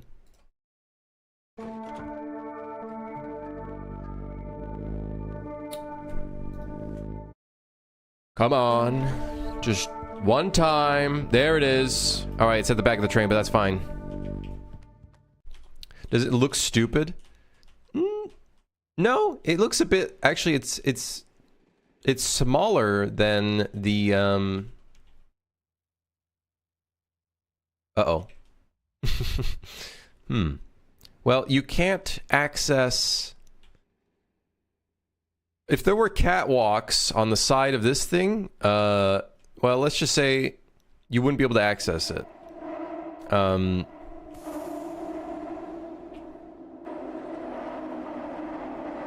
Yeah, well. We can maybe adjust that later.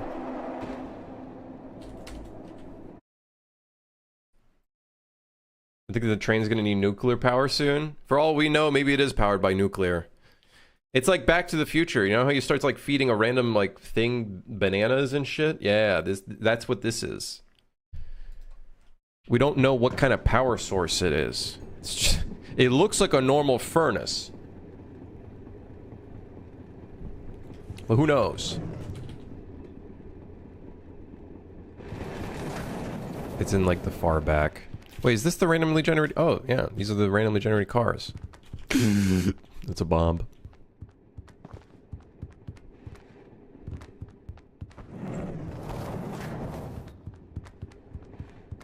Please have no monsters in there. I just want to explore the 3x5 dungeon car.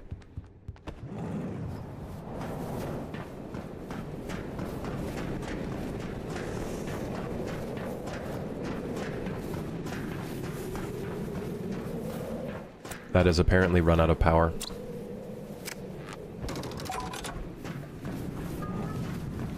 Oh yeah, this is awesome. Oh great, a dead end. Fun. Oh yeah. Oh yeah, we're cooking. Oh yeah, we are cooking, baby.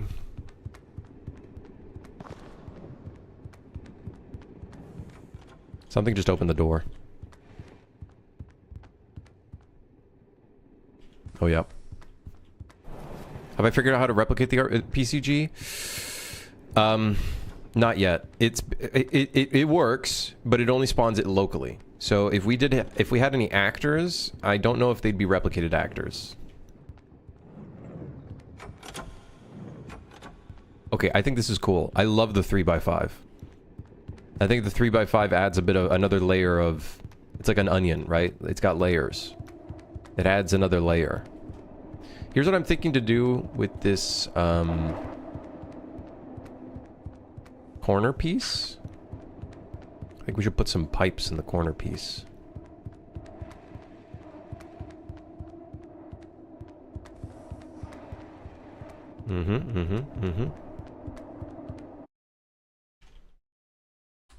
I think we should put some pipes in the corner piece.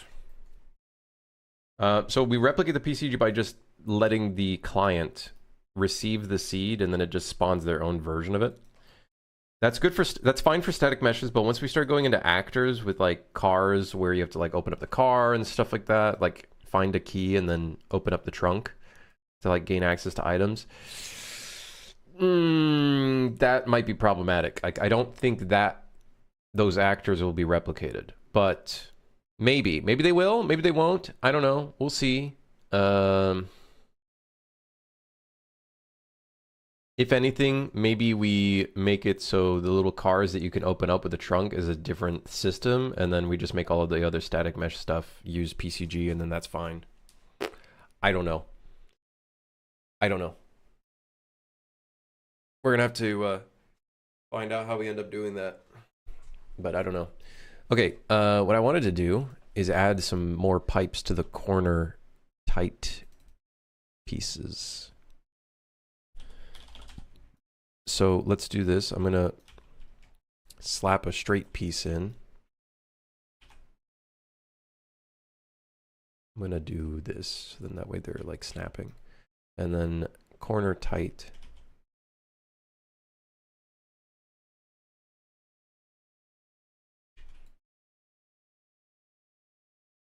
Okay.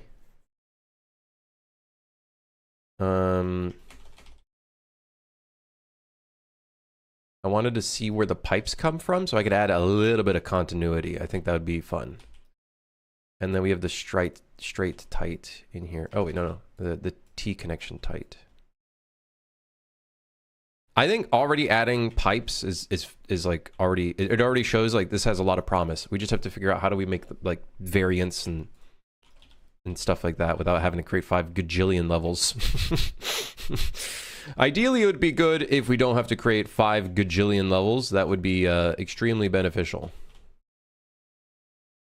Okay, so what we'll do is we'll copy this piece. Then I'll go in here, edit this piece, paste this.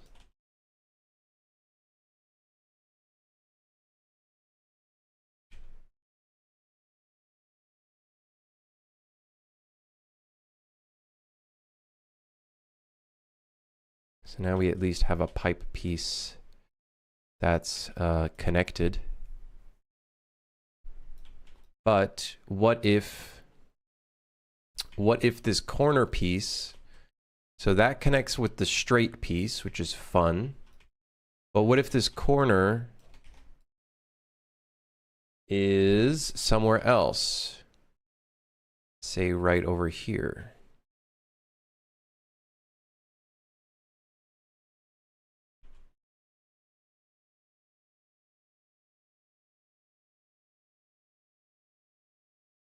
Not perfect, but honestly, it could just do the job. But what I might do is I might match it.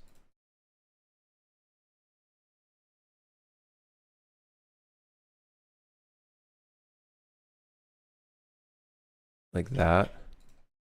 And this piece could just be scaled up. Oh, shit. Everything is attached to that.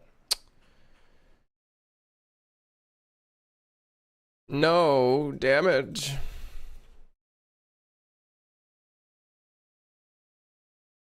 Whatever, just scale it. Slop. Fine. Scale it then. Doesn't matter to me. It kind of does. Okay. Okay, so that has a bit of a connection now. Obviously not connected with a straight piece, but like it can be, which I think is fun. And then this outer piece, in the case that this outer piece is there, let's do something where we have a pipe that goes down and then curves down. So we'll copy this. We'll move it in position, but then we'll rotate it down. So it connects with the bottom. Yeah, all right. I guess that's how that scales now for some reason. Literally doesn't make any sense, but okay. The only thing I don't like is... Oh, great. We're going to have to scale this again if I want to do that.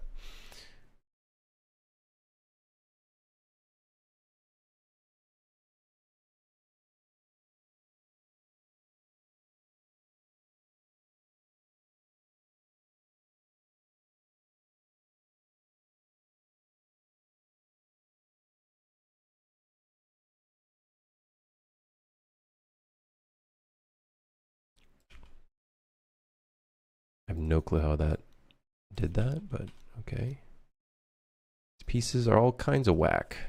The bolts aren't lined up? Whatever, man. A lot of shit's not lined up right now, okay? It's the least of our worries.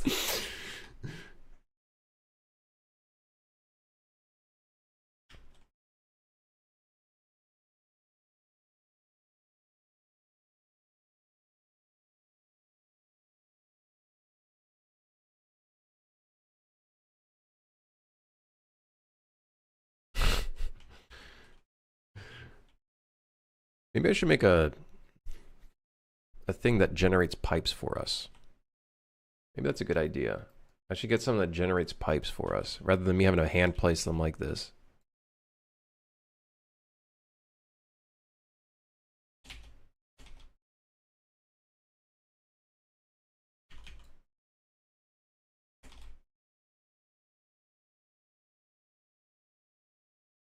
Bolts not lining up is going to kill my OCD. Listen, you'll have other things to worry about in this game. Once we have more monsters and whatnot. You'll have a lot of other things to be worrying about, okay?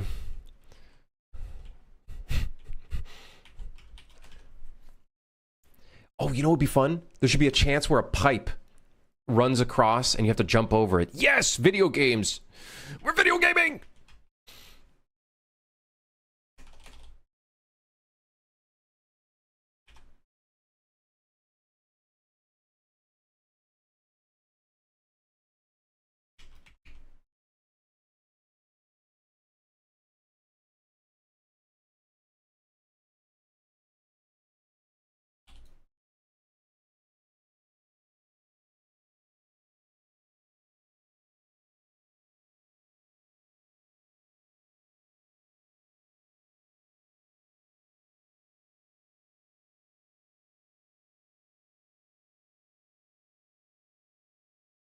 You should be able to jump over this.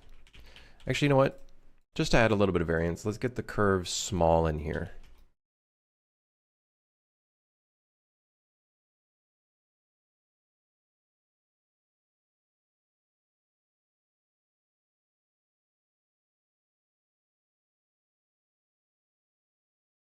It needs to happen in the first 5 minutes of the game with a button prompt. Listen, man, it's spacebar, motherfucker. Okay, if you don't know what spacebar is, jump. Maybe you should play a different game. I don't. This isn't for you. Whoever put that pipe there needs to be fired. Yeah, maybe. Maybe.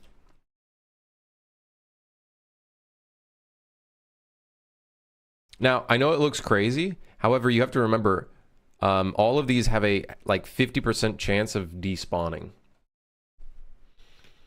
When's the suit for hire stream? I literally don't know. I quite literally don't know. I've just been focusing on train rot. I've been kind of locked in. I've been locked in.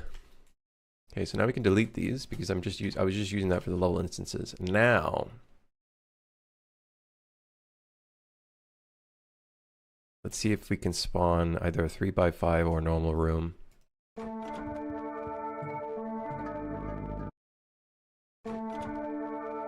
Yes, 3x5.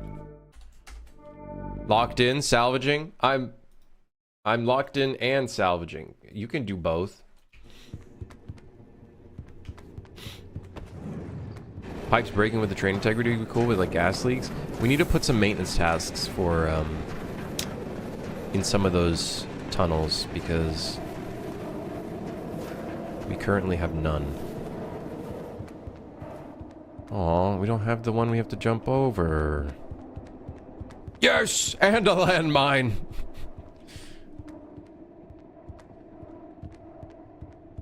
And another one! Oh my god. We're gaming. That feeling when you get excited just for a pipe that you have to jump. Okay, this is getting a little out of hand. How many of these are there?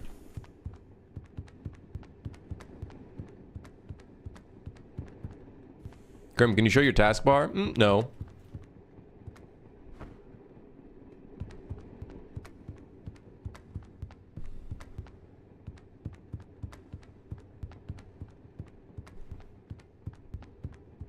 Pipes. Pipes, pipes. Hell yeah. What else could we put in the tight corridors?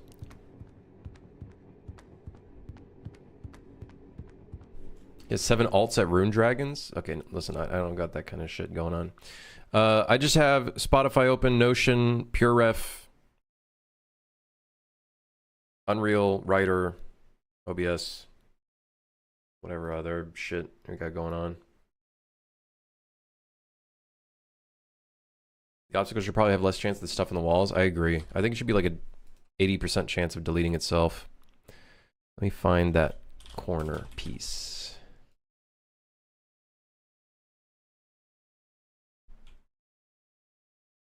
Why do you have Writer open? Because I use Writer. Oh, it had a 40% chance of despawning. Let's do 75% chance to delete.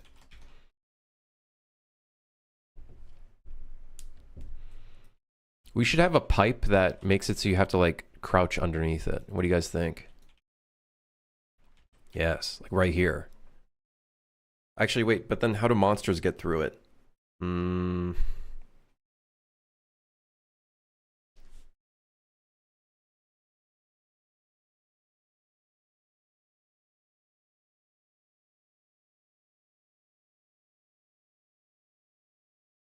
They crouch? I do want to make it so monsters can crouch. I think that'd be so fucking creepy. Imagine you're like hiding away from the werewolf and he's chasing you and then you hide underneath the table, but he sees you hiding underneath the table. And then this motherfucker just goes on all fours and... You know what I mean? Ooh. How many games do you know where you can hide underneath the table and the monster can also get you underneath the table? How many games? The only game I can think of is Alien Isolation, but that becomes like a static event. It's not like you just hide underneath it by clicking there to hide underneath it, and then he just grabs you. Fear to Fathom? Okay, wait, hold on, let me see this. Fear to Fathom.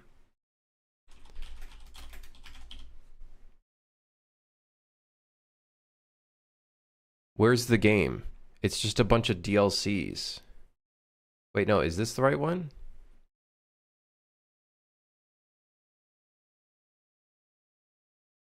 What is this? Why does this look awesome? I'm not even into horror, but this looks cool. It's a whole franchise. Oh. Oh my god. Like, literally the entire thing is built off of just this.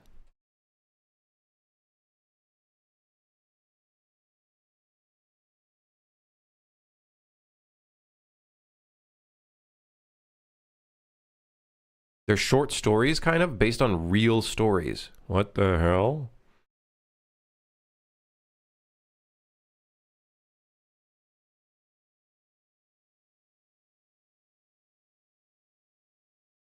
That's creepy.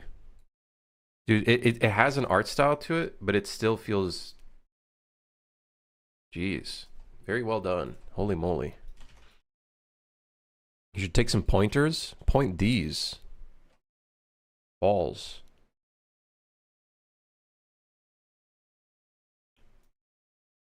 Is PS1 slop? No, like, yeah, but also no. Like, even though it has like that kind of like noisy style and whatnot, it also looks really good. Like, you know what I mean? Like, it still looks really good. Like, there's other games that have like the PlayStation retro style, but they don't look as good as what like that look like. It might be the lighting. Like, it definitely could be the lighting. It has like a very realistic lighting look. Like, I bet you if you removed all the post-processing, it would still look really good. It's just the post-processing really adds like a layer to it.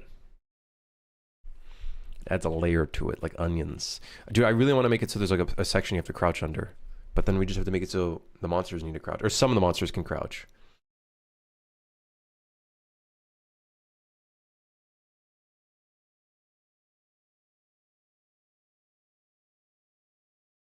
But then we have to create a whole system for that.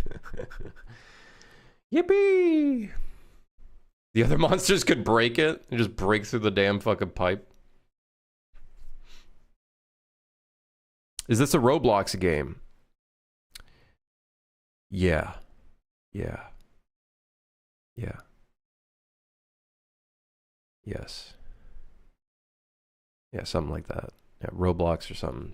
Something like Roblox.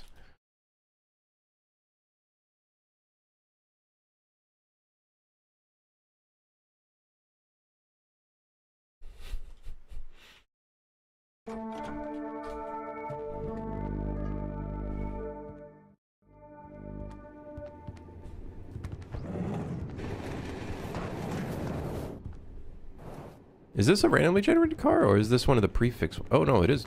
It is one of the randomly generated ones. Oh shit. This thing's starting to come together.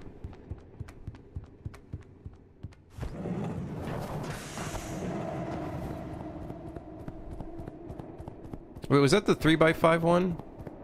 Or is this the 2x5 one? This is the 2x5 one. Still felt really good.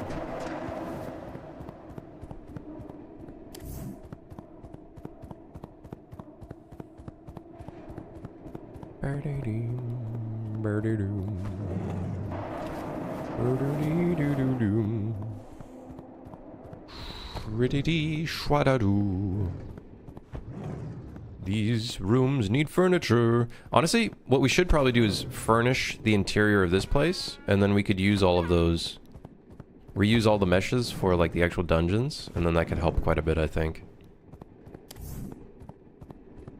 The chalice. I have the chalice. Uh-oh.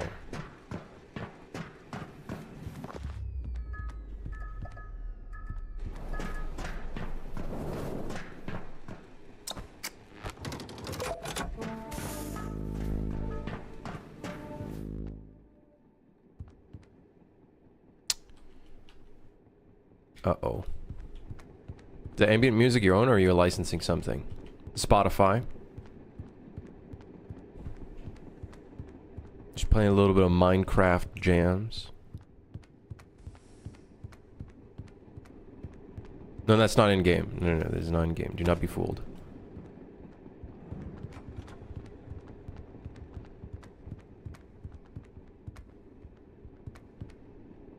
Wait.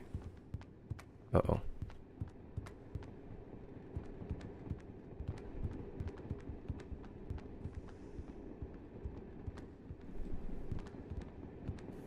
Bum, bum, bum, bum, bum, bum.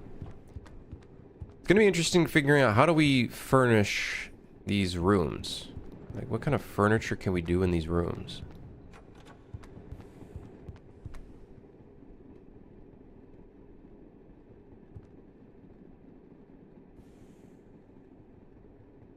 I don't even know. I quite literally don't even know.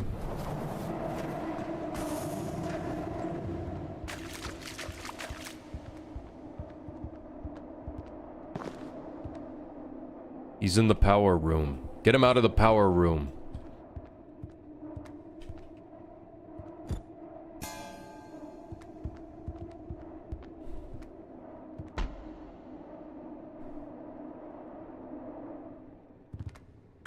I can't wait to give the werewolf some sounds.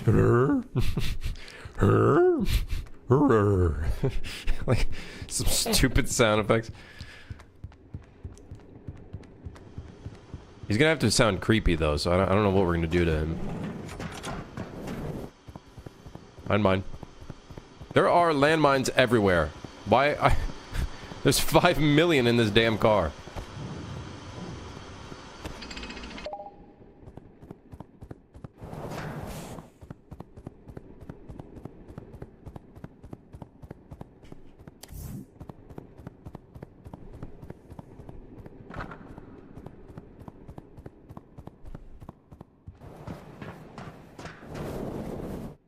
I'm taking this with me.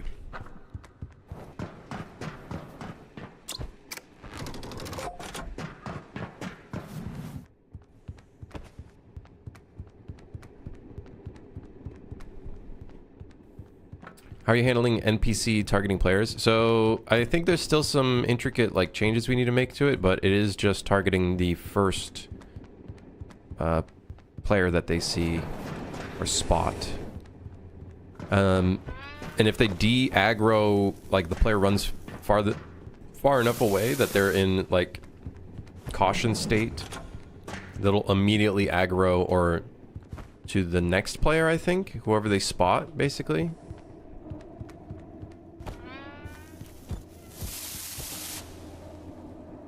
So we got some of that in there.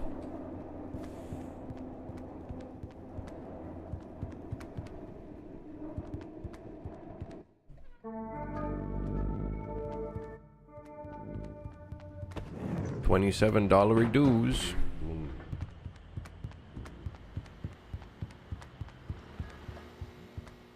Oh, let's buy a beach ball.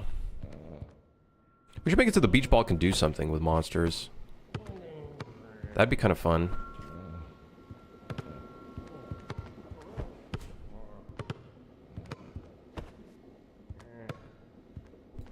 I also kind of want to give it a different sound effect. What does a beach ball sound like? Is it like just a plasticky noise?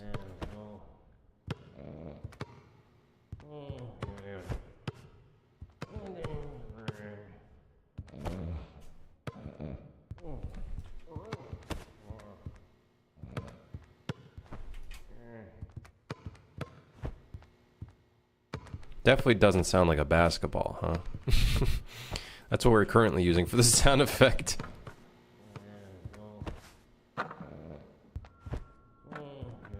There's so many sound effect stuff we need to do.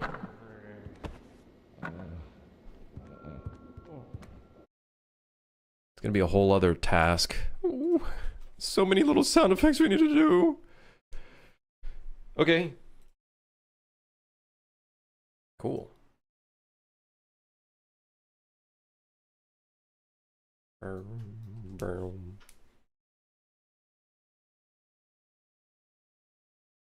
All right.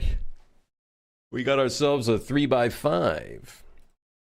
Let me take a little standing break, get myself a drink, and then maybe get myself a snack, maybe like a protein bar or something. I'll be right back, okay? I'll be right back.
All right. Ooh. My back. My back. My back. Ugh.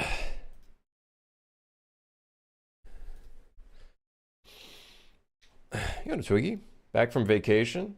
Hey, how'd the vacation go? Welcome back.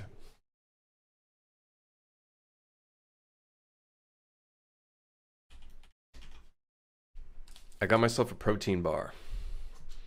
Any interesting YouTube videos in the realm of game development YouTube videos?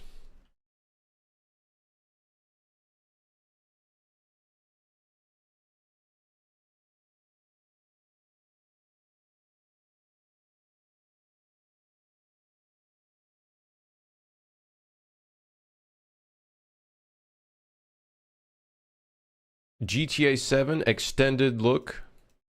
Wow. On Netflix?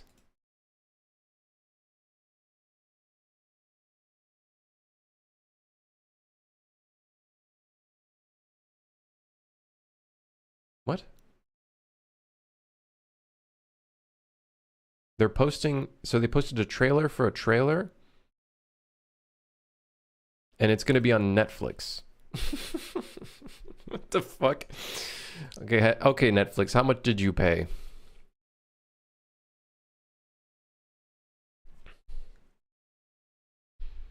Netflix exclusive game trailer. That's the point we've reached in the world, where it is a trailer for a trailer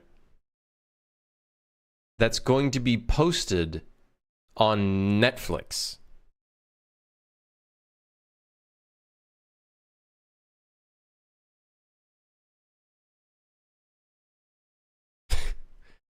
So not only do you have to pay for an extended look, paying a Netflix subscription,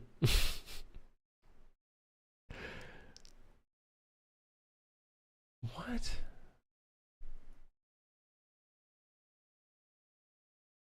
God, I don't know. Glazing Rockstar, and that's the type of shit they do. Like, I don't know, man. I guess. Like, I guess, man. And from what I saw, it's going on YouTube as well after a few hours. What the fuck is the point then? Is it literally just so like Netflix can make some like what? Has the Netflix subscription count gone down? Are people subscribing less to Netflix? I can't find Jonas Tyroller's video. Why not? Where is his video? Wasn't it uploaded today? Oh, there it is. All right, what you got?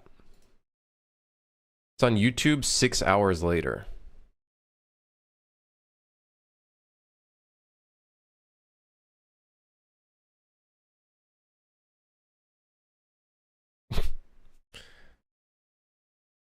Why?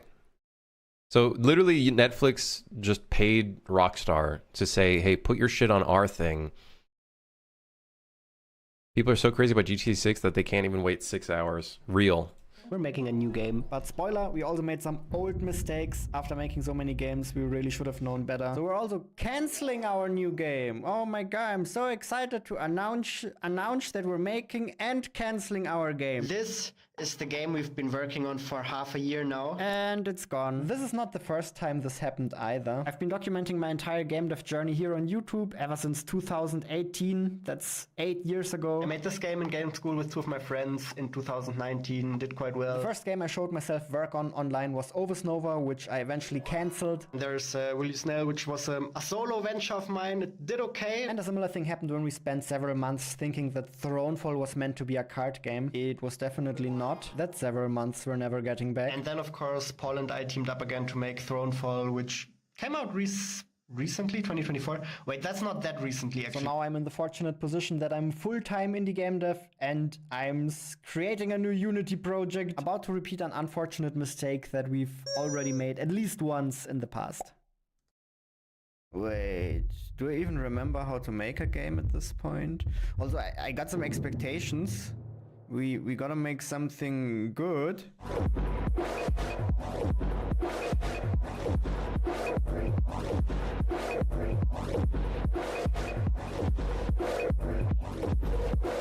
What's going on? And so I got to work with Bracky's tutorial. I went a little unhinged on this video.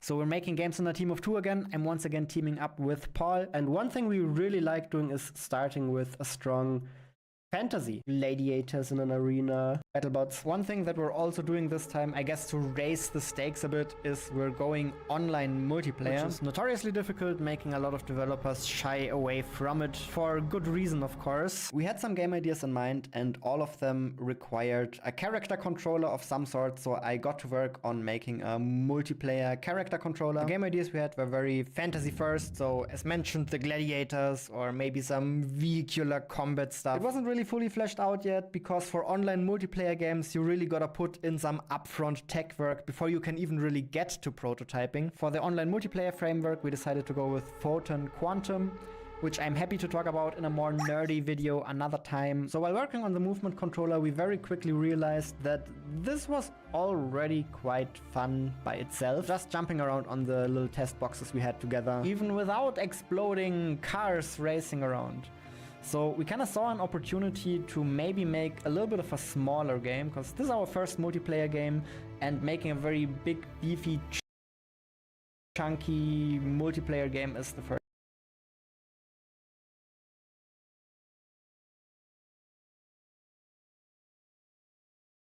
multiplayer game did all of a sudden not appear such a smart idea after second thought. So what if we remember our big game ideas for later and just try to make like a small stepping stone project to get into things? I mean, we're totally gonna keep this small. It's not gonna bloat in the slightest. We tried an obstacle course, which was like the most obvious thing to try. That was okay, but also pretty boring. A breakthrough occurred when I made the climbing prototype, basically just spawning a bunch of random moving blocks, partially moving blocks, and you have to climb as far as possible in 3 minutes, and whoever is the furthest up after the 3-minute timer ends wins. Yeah, sometimes you have to like backtrack, but these levels work surprisingly well. Yeah, considering they're just freaking random cubes. No, I missed my jump. I fell all the way to the bottom. I was too greedy. It was a bit stressful to play, so as an experiment we tried turning it into a co-op game with some abilities, so you could place checkpoints and platforms that your teammates could also use, and you have to run away from the constantly rising water level behind you, and you have to collaborate to not die and survive as long as possible. So very similar game loop, but it's cooperative and there's a little more depth with all of the different abilities you have at your disposal. This was actually surprisingly fun. It felt strategic. It felt like everybody could contribute something to the team, but it also wasn't too stressful because the checkpoints meant that you could respawn anytime that you failed. As long as somebody's still in the game and can place a checkpoint for you, you can basically just keep going. So it was very relaxing and very collaborative, tactical at the same time. I also tested a versus variant of this with a couple of friends, where basically you have 2 teams of players going up against each other. So each team's playing in co-op mode, but against the other team, trying to go higher and survive longer. This was also extremely fun, but probably not feasible for a first-time online multiplayer game project, because if you do anything competitive, it needs to be super duper cheat-proof. And I was not confident in my ability to pull that off yet. Not being aware of our great mistake yet, we just kept going. Paul put some new art in the game. We tested a new forwards type of map. So in this map, you just gotta go forwards, not upwards. You have to go forwards. I added some collectibles to the game to replace the cooldown-based abilities. I didn't really like the cooldowns on the abilities because it meant that oftentimes you had to just wait around for the cooldown to wear off. That wasn't very fun. So now, in order to afford your abilities... Guys, maybe I should start doing more prototyping. Because they already look like they have fun games, and then mine is lacking a little bit in a few departments. I don't know how do you make a horror game? Man. You have to collect these collectibles, and then the resources you get from those collectibles are always shared across the team. So it doesn't matter who in your team collects the collectibles, everybody gets the same amount from it.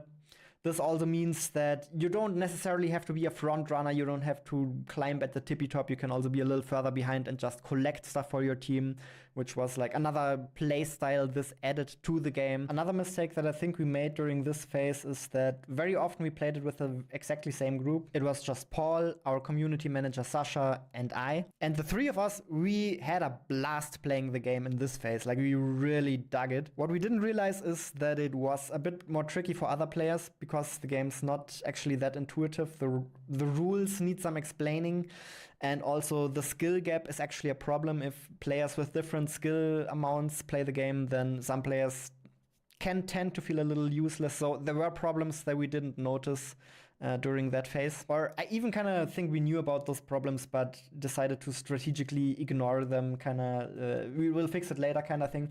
But all of that is not the big glaring problem that I talked about earlier. That one will come to in a little bit. In the meantime, we just kept making the game more beautiful. Like, all of the blocks have like a rounded shader to them now, and there's like a better player character. There are different characters that all have different sets of abilities. We made a bunch of new block types, like brittle blocks, bouncy blocks, lava blocks. Did a bunch of level generator work, like the level generator spitting out some really interesting stuff now. Obviously, there has to be a grappling hook, mother freaking custom leaderboard that allows multiple players per entry. So there's like a 3-player leaderboard, a 2-player leaderboard, and so on. Not to speak of our level select, which renders preview images for every level that you play. Levels are organized into cups, and cups can either be eternal or seasonal, allowing us to do stuff like seasonal events and so on. What the hell happened? Thinking this could become the co-op version of Trackmania. So you're using your collaborative effort as a team to race to the top as quickly as possible using this is an esport now. So we switched to a time-based high score table and made it so that collectibles also reduce your time. So that made for some pretty interesting pathfinding. Paul was also busy on the art side of things. He built this massive arena for the entire games to take place and to hopefully enhance the fantasy a little bit. Fantasy.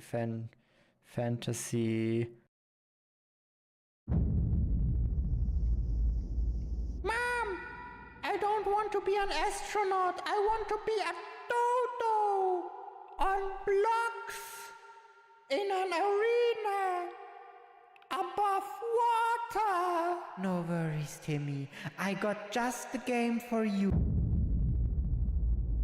So when somebody dies, I think I should at least give you played for 71 hours. Their name. We lost. But to be fair, I guess it's multiplayer on this wonderful sunny day. It's really too soon. It's just way too soon. You've only been here for half a year. We nurtured you. We took care of you. We saw you grow. We saw you develop some real personality. And now we stabbed you in your back. Sorry, that was uncalled for. That was uncalled for. Dodo Derby. I'm starting to wonder if I think they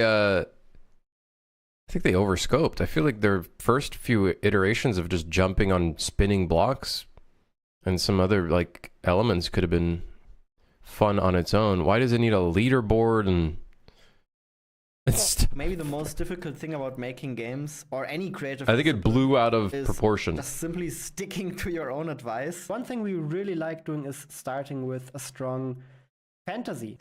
It's so hard to do. Everybody has... To be fair though, listen, does anyone ever think about the fantasy of being inside of a fucking cauldron with only a sledgehammer and you have to climb your way up? I feel like sometimes the fantasy is a little bit, for these types of games, it isn't 100% the necessity.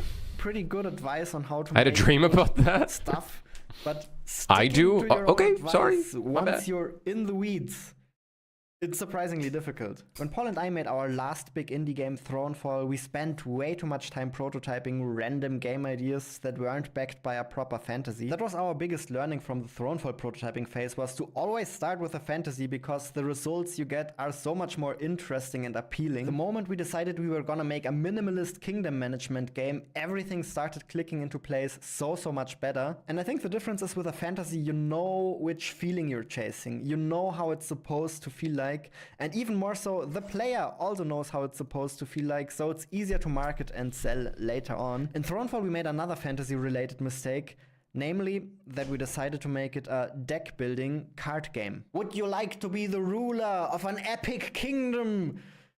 Well, here you go, buddy.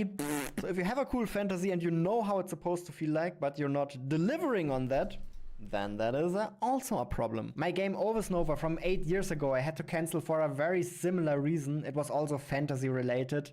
There was no fantasy, you were just like an alien gobbledygook. It's a little bit of a hard sell to say, would you like to be an alien gobbledygook?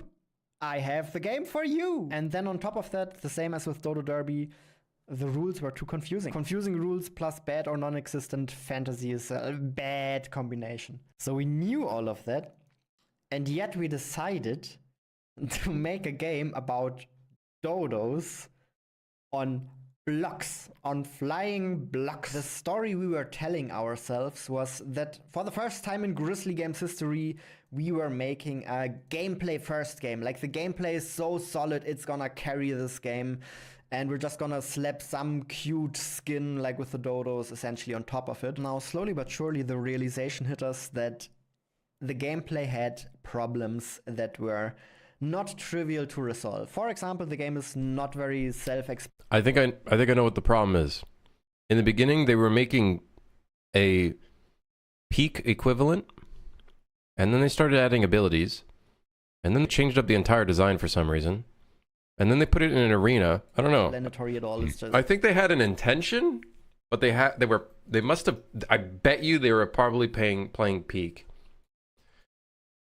And they let the game that they were playing kind of manipulate what they were working on, which I think is something that happens very often. I feel like the types of game I'm playing, sometimes I make decisions because of the games I've been playing recently. Gameplay first is a good choice. It is. Why is there a leaderboard and stuff? Like, what even happened? The rules feel kind of arbitrary. You need somebody to explain the rules. Now it's like, you're not really trying to race to the top anymore. You're just trying to get like a bunch of points or something. Very specifically. The reason why the rules got so complicated is because we were trying to patch over problems in the gameplay. But it just got more and more confusing every time we did that. Let's forget all of that. Let's have a look at this from a completely different angle. When we started making this game, I thought this is gonna be so chill. Like, we're in such a good spot at the moment. We don't have any financial pressure. We can take as much time as we want. We don't even need this game to succeed at all. Like, we are fine. So in theory, this should have been the most chill development process ever. And it has been quite chill. But now I think what Paul and I are all of a sudden realizing is there's a lot of pressure. There is, like, our own expectations for what we can do, they're up there. We don't want to make some mediocre game. Like, Dodo Derby would have been fine. It would have been some cool mediocre game. It probably would have done okay.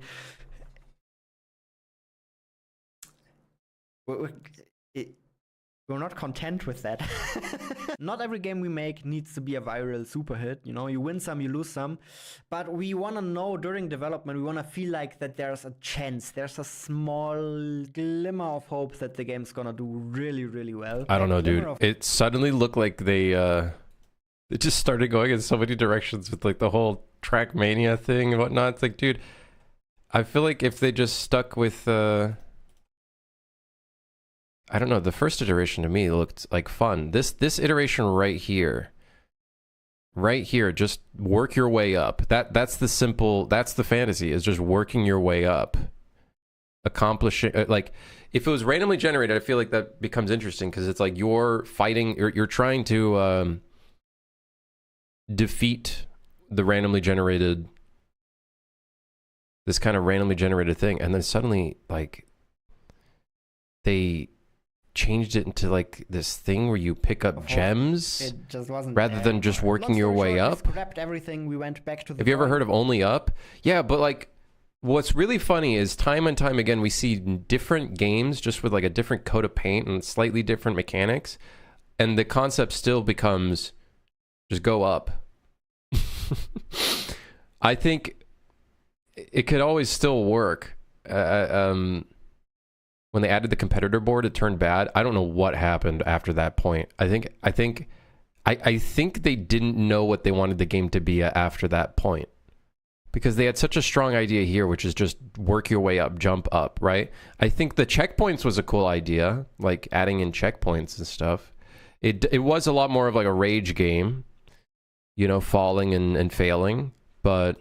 board determined to just pick a great fantasy. We need a train car where you go up. You have to go up. I think my problem with my game right now is... yeah, figuring out how do we put all the pieces together in a way that works really well. I think there's two things actually fighting against each other right now in my game. There's the exploration aspect, but there's also an aspect where you're kind of fighting against time because you have to collect the items and then bring them to the front of the train. But on top of that, you also need to manage and fix the train. So there's a little bit of a clash between those two elements at the moment. I think the exploration aspect we're fulfilling quite well with the random generation and whatnot. I think that also will help with monsters. It'll create more of a tension, like not knowing what's around the corner and whatnot, but... and to build a great game around that fantasy, following our own freaking advice. If I don't want to get yelled It's very possible. I know we were discussing this earlier in the stream. It's very possible we pivot and do what we were talking about, I think, at the beginning of the stream and yesterday, which is the types of gameplay are in stages. You have the stage where the train car has to travel from station to dungeon to the next station. And traveling is where you do like maintenance tasks and repair shit and whatnot. And then the dungeon is where you gather items. So we separate the gameplays. It's very possible we pivot like that. The issue in your game is obvious. It's a lack of leaderboards and gems. Then I have to say, you're right. To make successful indie games, there are a lot of different approaches. You can also make very gameplay-oriented games and have them be very successful. This is just what works for us. But every time we don't do this exact workflow, we regret it afterwards. Looking at our old scratch board, what was staring us right into our faces and into our souls was this. The Gladiator Fantasy. I mean, we already have an arena in our game, so...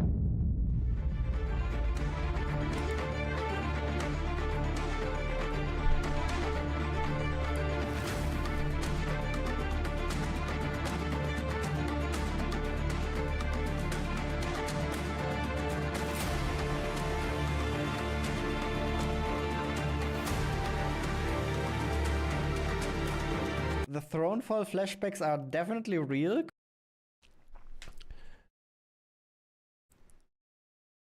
This doesn't look interesting.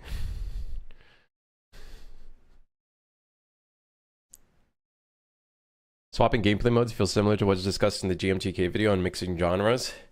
I think it's more so, in my case, the reason why I'm thinking that would be a direction we would pivot. There's too many things going on right now that needs to happen. Not only do you need to pick up items, bring it to the front, so then you could feed it in the engine at any point, but then you also have to hide from monsters, which is okay. But then on top of that, we have the aspect of having to repair the train to keep it, you know, to keep it healthy. It's very possible we might have to pivot a little bit. I don't know. We'll see. Something to consider. You start at the last car and need to go to the first car? No, that would be like a different kind of game, though. I don't want that. Like, I still want it so it's like you're at the front of the train, but you have to just keep the train, like, repaired and stuff. I don't know. We'll see what we end up doing, but... I think we'll still try to figure out if we can make this work, but, yeah. I think sometimes the problem is, as a dev, you play through the gameplay loop so much, you get bored and think you need to add more. In some situations, yes. In some situations, yes. But in this case, I know that it's boring. There's not much to do yet. But I think once we add a bunch of stuff, it might get pretty chaotic. We'll see. What's the train meant to be? A locomotive. to go from point A to point B. It's a vehicle.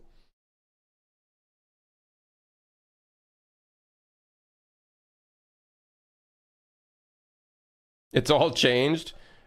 No, we haven't changed that much. We just added in procedural generation, and a bunch of other shit. Because once again, we got a It's very possible we do have to pivot a little bit. Like, for all we know, we might have to just delete all the train cars. Or maybe we don't delete the train cars. The train cars are there. I don't know. We have to. I don't know. We'll see. We'll see. Make the train vertical. That's crazy.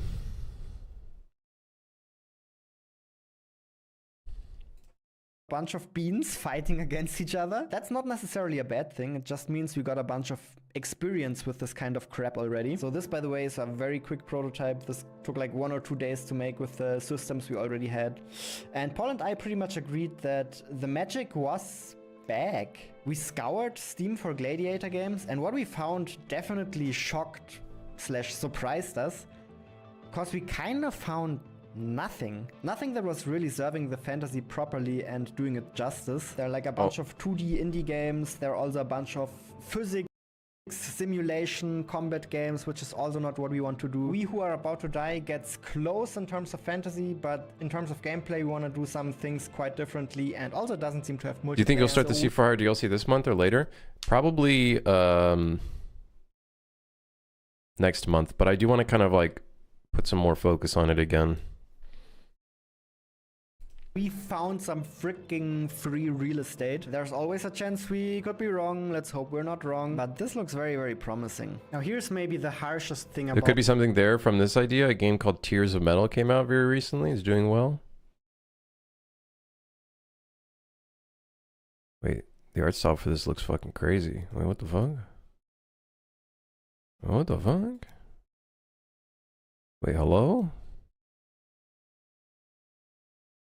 Wait, what the hell? This looks insane.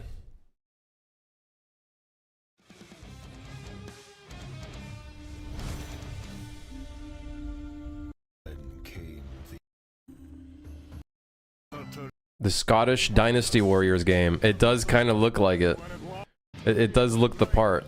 Through blood, fury, and bone, their legends would sing, and they would fight the sorrow, while fell the tears of metal.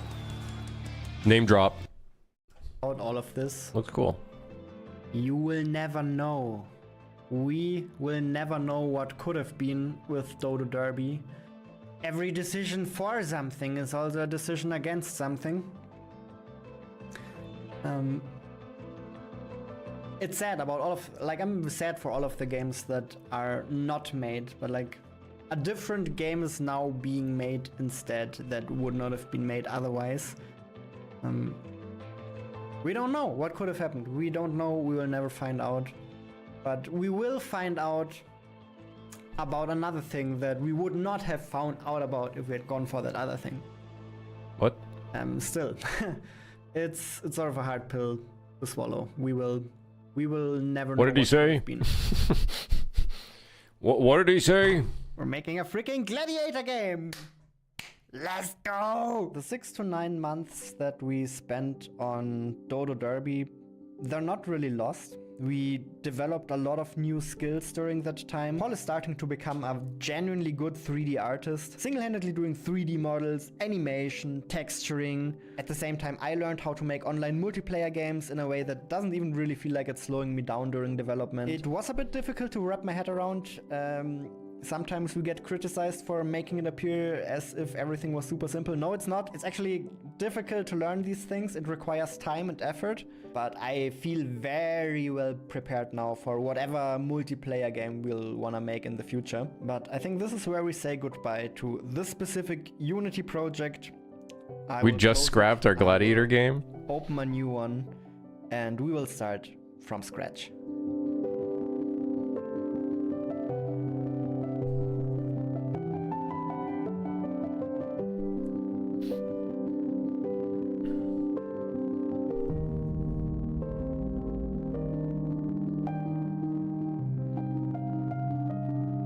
The world wasn't ready for Dodo Derby. Dodo Derby. We're making a new game.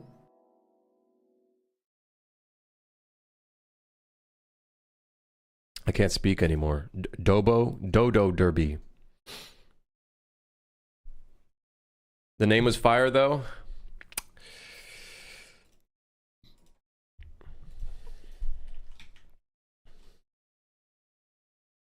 I remember I opened Unity once and shat my pants. I didn't really just make sense to me. I don't know. It's just a different. It's a different way of working for sure. Anyways, oh yeah. When did we add this? Did we add this within the last 5 days? I don't remember. Anyways, we have a Station Zero made, whatever. There's the randomly generated cars.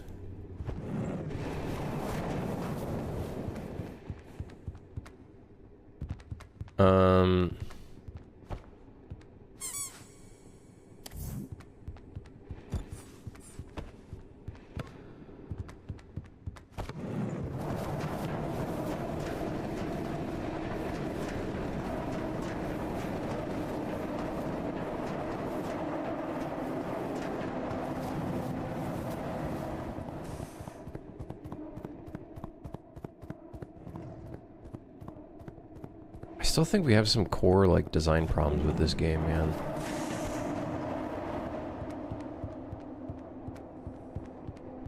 But anyways, yeah, we have randomly generated cars now.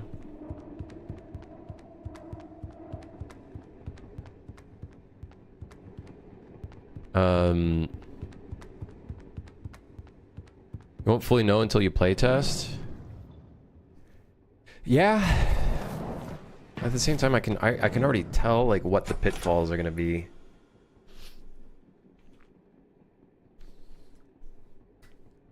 What are the testers saying? We haven't done a proper playtest yet because like all of the gameplay is still like not there yet.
I think all these game engines have fucking problems, and relying on them to solve all your problems is a quick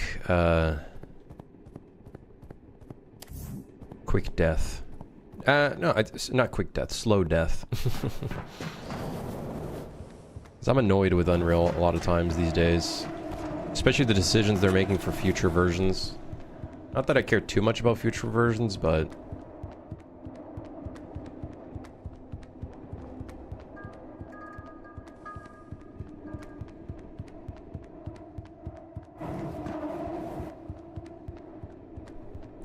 yeah, my problem right now, I think, with the gameplay is I think we're mixing too many things at once.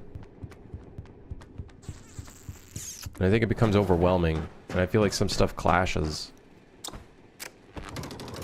a little bit.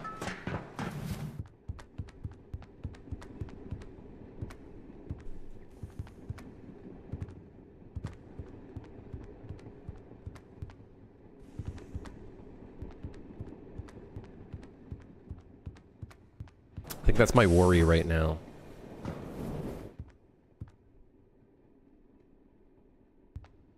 What the hell happened to the doorway?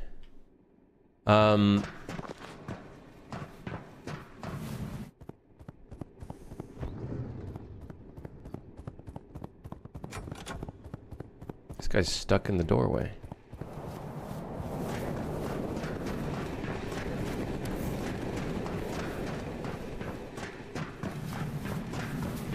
Did you have the John Wick fantasy at the start, or did he come later for Super Hire?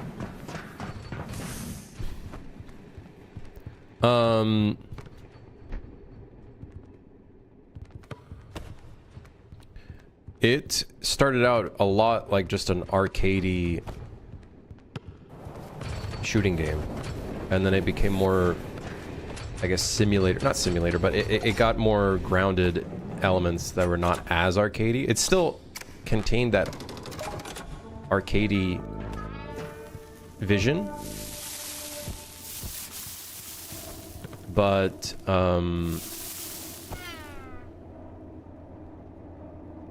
yeah, it was more so just like Hotline Miami-esque kind of thing. And then it slowly got into more kind of John Wick vibe. But it was more like action movie protagonist vibe. Which it still, I think, very much leans into that. Especially now with all the different kind of movement mechanics and stuff like that. And the different abilities that you have. It's very much just action movie. What's missing for gameplay element of getting train from A to B?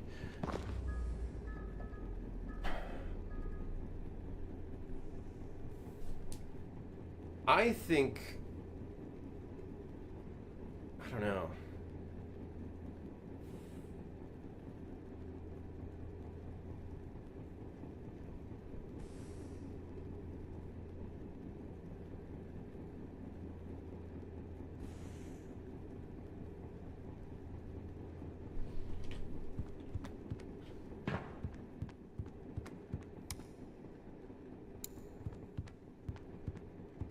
I think the problem right now is a lot of mechanics are kind of clashing. Like, I think the repairing mechanic can be really good. Like, having to repair parts of the train and go around and repair parts of it. But I feel like it clashes with the exploration and picking up items and then having to bring it back to the front of the train kind of element.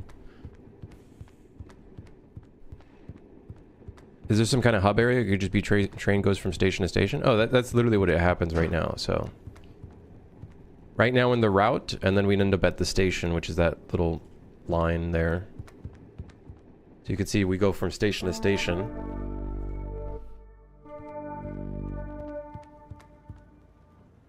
You can see it in the top right here, basically. So you start at station 0, which is the very beginning, basically the lobby. Then you go into a route. Then you end up at at a station, then another route, another station, and then this last route you have to make sure that you reach the quota, the fuel quota. Otherwise you end up stranded and you could lose. I think what we could do alternatively, the part of repairing the train could be a separate, like, we keep the train, we keep the monsters in the train, but we make it so you gather items more so at the dungeons. So there could be dungeons in between. So you end up stopping at dungeons in between the stations. So you'd have, this is station 0, which is the lobby. We'll place it as an L. Then we have the route. Then we have a dungeon, another route, and then a station. So it's like the traveling is an element. Like, that could be one direction where we take it. I think, you know, it would be really, you know, it's really funny. If we end up doing that kind of pivot, I think I would make the train smaller again. That way all of the repair tasks are kind of close to each other.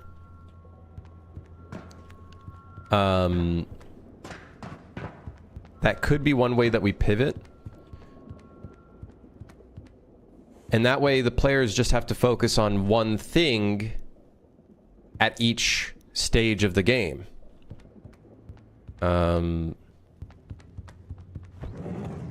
Rather than having to focus on 5 gajillion things, like find items, pick up items, explore, survive from the monsters. I think we would still have the monsters on the train.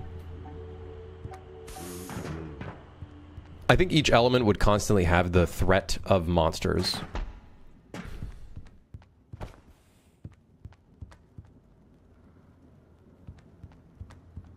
I think to make this game more streamable, which is what the kids want, you need to have audio cues to tell people what he's doing. That's why we gave the tablet. So you can constantly see what's going on.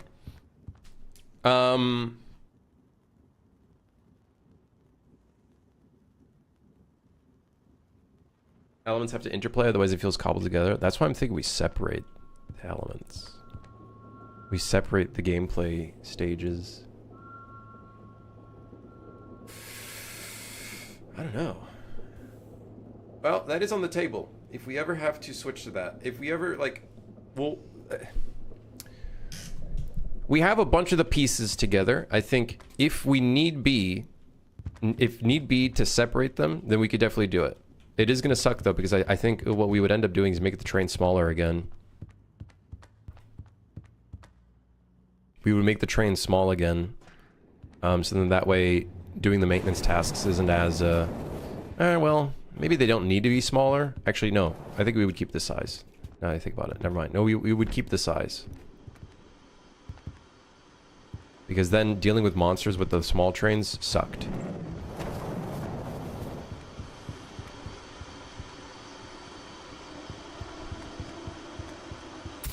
Ow, ow. What the hell? This didn't delete itself. Ow. For some reason.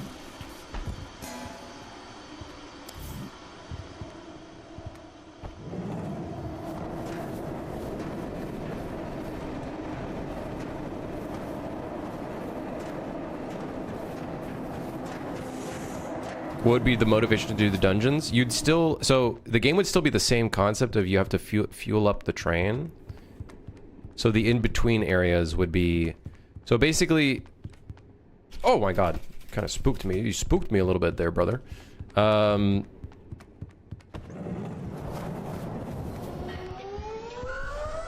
this is awful. What? There's a fire? Oh, shit. I forgot that's in the game.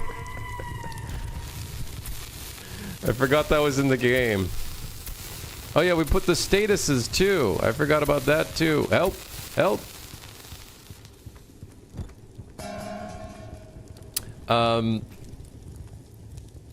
Basically what we would do, the idea of why we would separate it, the idea of why we would separate it is basically just, we would separate what the players have to do. So in the dungeon, you find items, right?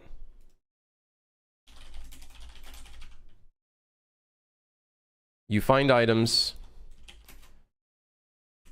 and you survive, right? On the train, you repair things, survive, right? So it's kind of separating the two elements, because right now you have to do both.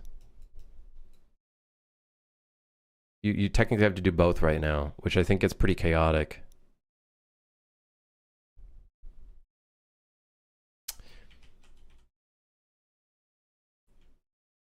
We can make it so items still spawn on the train. That could be a thing, like they could still spawn in, but just more rare, and more of the focus would be in the dungeon itself. Yeah. In my opinion, having to bring back items to the front all the time doesn't sound that fun. It would probably be more fun to just run around carts fixing tasks. That's what I'm thinking. That being said, that was one of the reasons why we played around with this thing here. But I think this thing isn't obvious enough for what it does. The whole idea with this thing is you'll put a bunch of items here, then you pay $1 or 1 credit. It'll send the item to the front of the train. I think the problem though is I feel like it's not integral enough. This thing isn't integral enough. It's like just on the sidelines.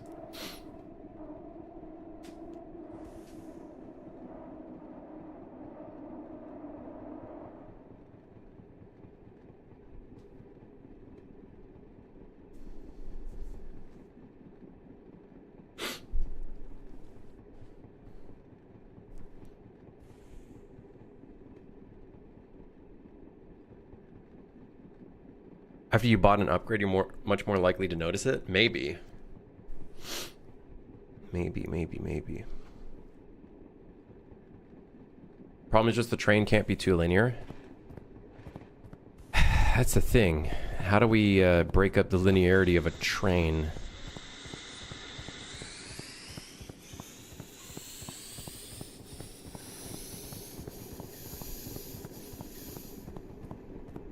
Do you tend to have some means to convert the monsters in currency? I know you have a blunderbuss. The bomb guy tend to be used against the monster group, but does this through combat interactions. Such items, and upon death has them turned into a soul sphere. I do want to make it so monsters can be killed at some point for sure. 'Cause that could be fun. I think it can be fun for sure.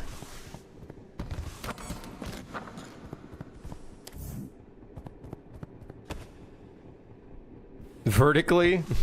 There was an idea at one point where, like, there's a cart underneath the train, but again, we run into the problem of the item delivery system. How do the players know about the train cart system? That's why I'm thinking maybe it's a good idea that we separate gameplay elements.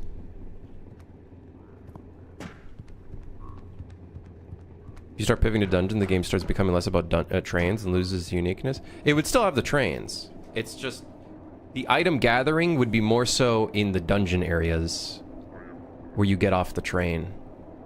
And then that makes it a bit better because at least in a dungeon, it's structured like the Stranded dungeon. Let me see if I can. It's it would be more so structured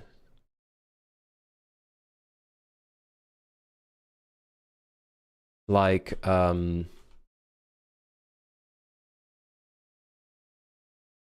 this, where there's one entry point. Hold on, where is the entry point? Hello? Tile 50. Oh, there it is. I have a feeling players are more inclined and feel better about walking back through a maze than walking linearly back and forth to bring items back. Now, of course, the item delivery system and stuff is helpful, but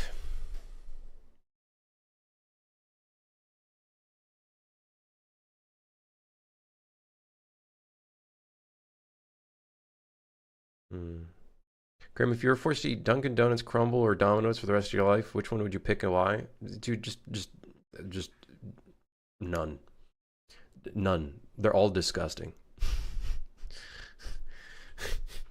Being free is not having the tugging thing in your mind that's like, I really could go for any of those.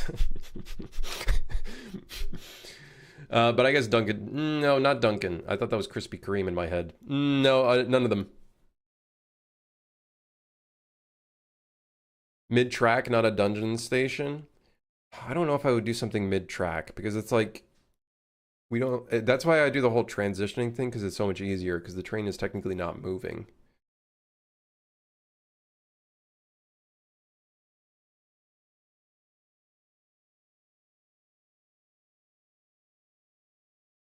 But you're forced to?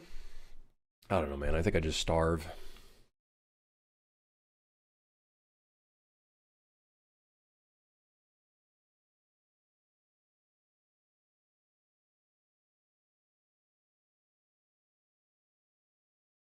What about the series of tubes shortcuts that you can route? Like you can change the train tracks to launch you to another area of the train? Yeah, I don't know. Here's the thing. At the end of the day, we still work on all the maintenance task stuff. We still work on all the little elements. At the moment, all of the elements are together, right? All of the gameplay states are together.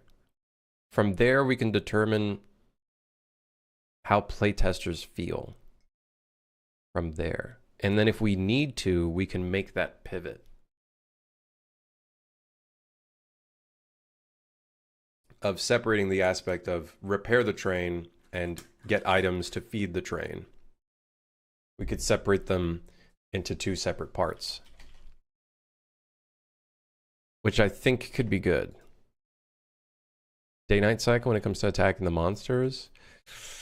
We could, but like That's just for like attacking the monsters, right? I'm still more worried about the whole gameplay loop as a whole.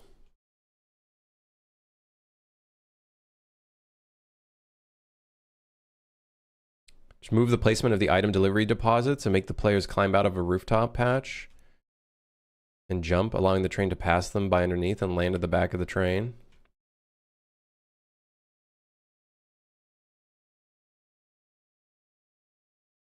You're going to be pivoting to something like Pilgrim then? I guess it would be a little bit like Pilgrim, huh?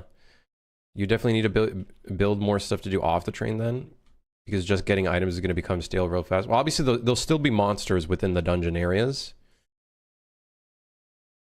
right? There'll still be monsters in the dungeon areas.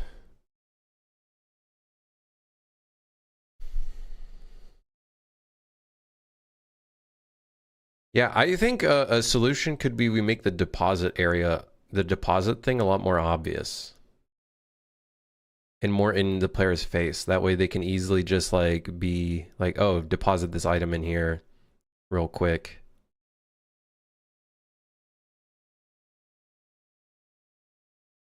I still feel like that doesn't solve the problem that we have.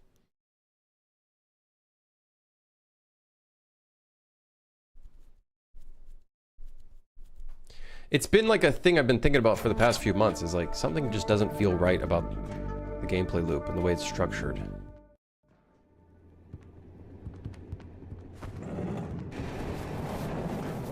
It just feels like a lot.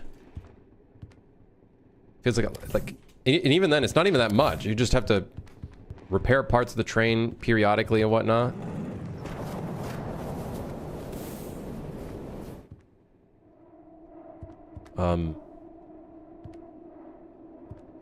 It would appear that I forgot to delete the tree thing in this car. I forgot to delete the PCG thing in here.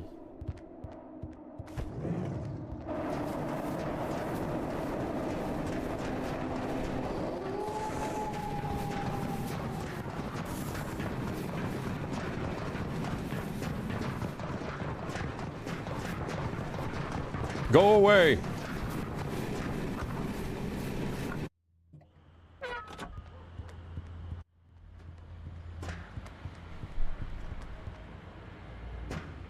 Do a checklist, fix train task, fuel train tasks, survival tasks, earn reward tasks.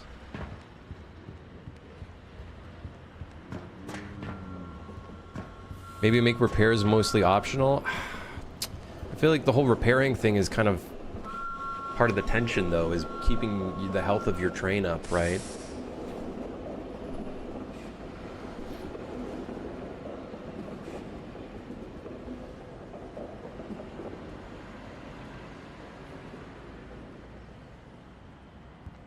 I don't know. It's something that I think I've been kind of struggling with this game's design, is figuring out, okay, how do we, like, do this in a way that's not too overwhelming with all the different aspects that's at play.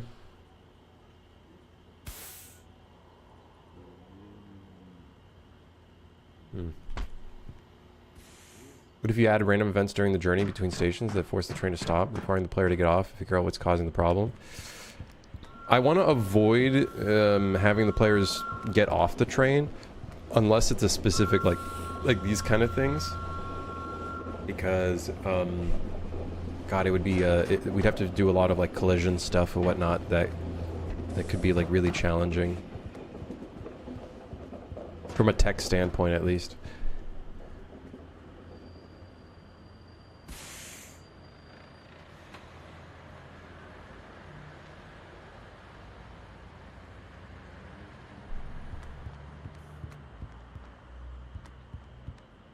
What about adding the thing where you burn items for fuel to other cars as well in the smaller form? That way it's clearer. Like the generator?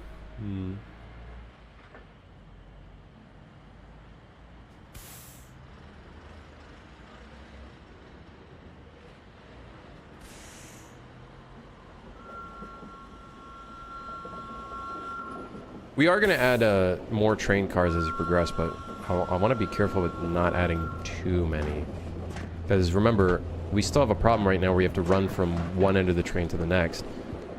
We could figure out some way of making it so you can, like, I don't know, quickly fast track to the back of the train, but we'd have to figure out how we would end up doing that in a way that's, like, easy to access.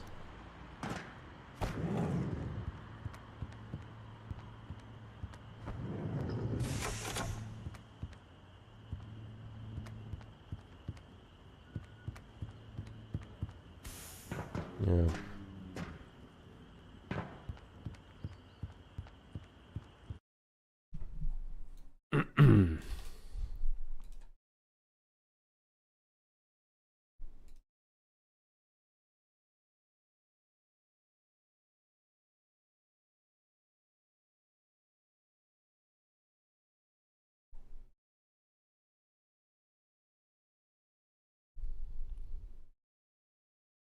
Do you think so though, Fi, that like getting off the train to just get items would become stale? I feel like it's a nice breakup, right? So it's like you get the items, it becomes a bit creepier. It's a bit of a different kind of environment.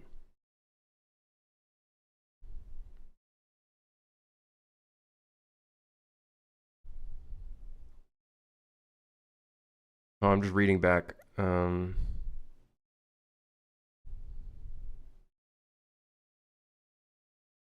What about weighing certain goals more than others? Well, something I do want to do down the line is the maintenance tasks don't immediately start removing health from the train. So they'll have like 3 stages where it's like green. It's like there. You can repair it really quickly and it won't damage the train. But then it'll turn yellow. And then that's like an indicator of like soon this will start dealing damage to the train kind of thing. And then red. I was thinking of doing that because I think that would be a, rather than punishing the player 24/7 that there's damage being done to the train, it could be a little bit more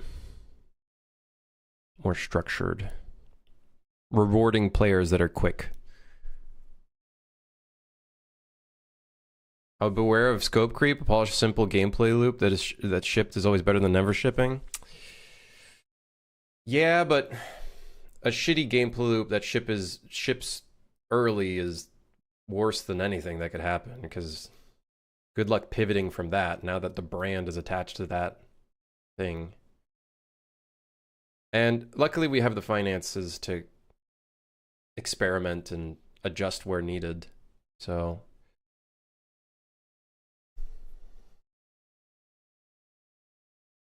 yeah. Train upgrades? We're definitely going to do train upgrades for sure. For sure.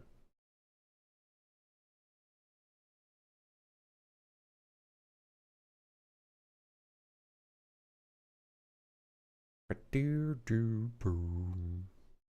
think a time section in the dungeon would be the right amount of stress. You need to be back on the train before it sets off again. Oh, 100%. That's what we would do.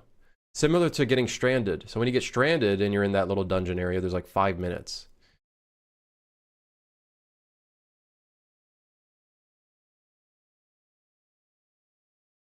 You have 5 minutes to kind of go through there and try to find items to feed the train and progress. But with playing through the stranded area, so like let me speed through it to that area. It feels really, I want to say it feels really good to be in that area. Like it feels like it's meant to, like, I know the problem is though, it feels that way because it's so familiar. Because we've seen so many kind of quota games that are literally just like that. You go through dungeons and you get items. Which is why I was like thinking the train is a great like different thing, because it's so different than all of the other things that we've seen. But the problem is like there's so many elements at play that I feel like it's not really friend slop anymore. It's a little too much. I think it might be too much. That's why I'm thinking maybe it's a good idea that we separate the elements.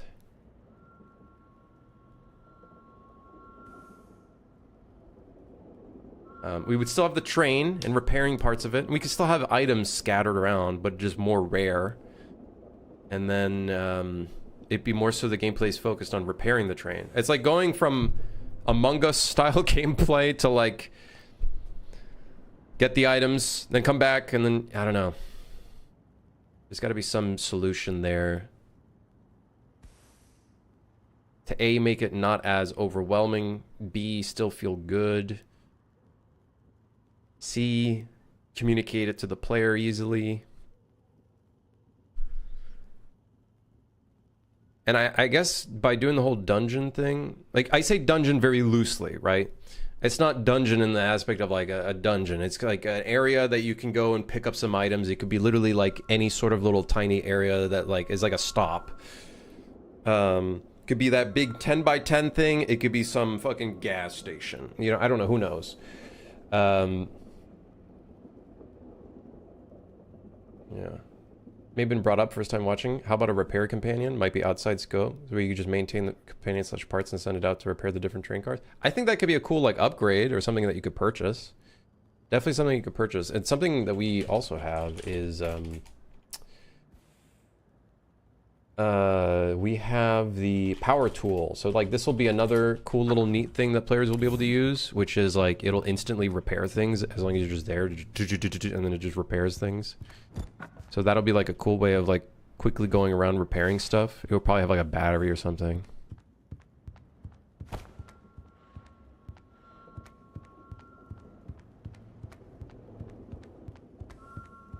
Yeah.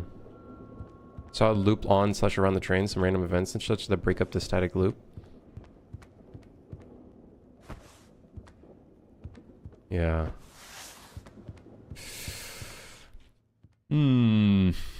Yeah, I think there's multiple problems.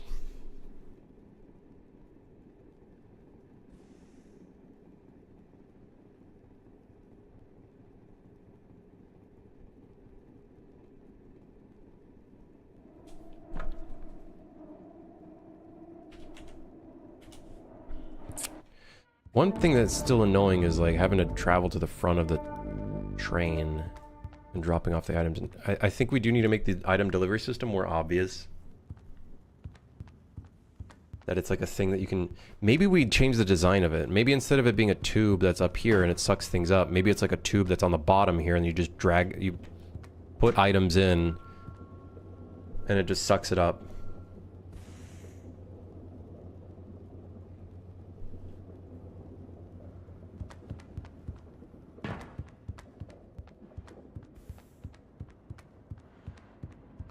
Splitting the gameplay, collect items and fix the train into 2 levels. Comes off as needing more to fill out each respective level. I try to keep the main gameplay majority of player time on the train.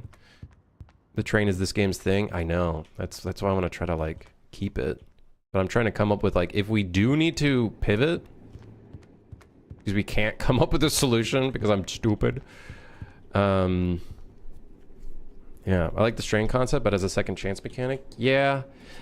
I guess that's why maybe that's why I'm so attached to the idea, is because we've just recently worked on it and it has a novelty aspect to it. Maybe that's why I'm so attached to the concept of, oh damn. Okay, these became very dark. That's good. These areas became very, very dark. It's actually kind of creepy. You literally cannot see the back of the train or forward. Good.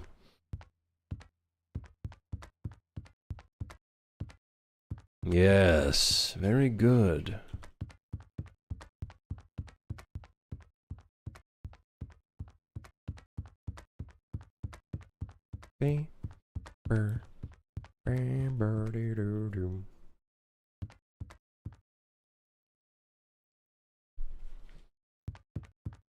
The tube facing the bottom seems like something should come out of it.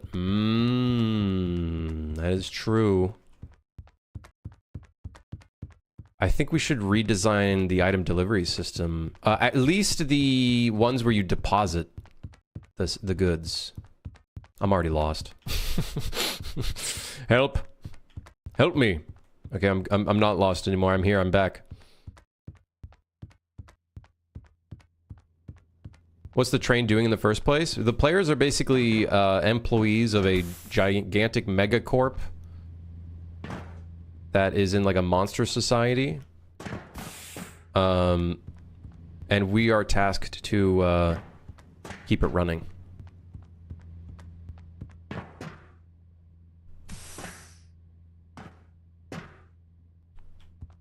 Great proximity chat potential on the stranded level. Another thing I do need to really like focus on is like I need to just remember that the game is meant to be a multiplayer experience with friends, kind of like Big Walk. And we're just providing the tools at which the players kind of have a good time together. So like I do need to focus more on like player expression and stuff like that, little like hand signals and shit.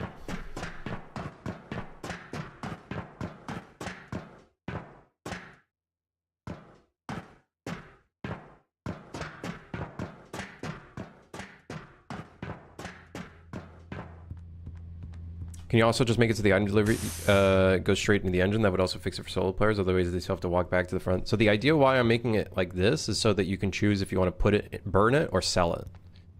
Because either way, you're going to end up at a... So one of two things. Once you get back to the front, you're going to end up at a station anyways, or stranded. And if you get into that stranded state, it gives you time to just fuel things up. So it kind of gives you a little bit more options. I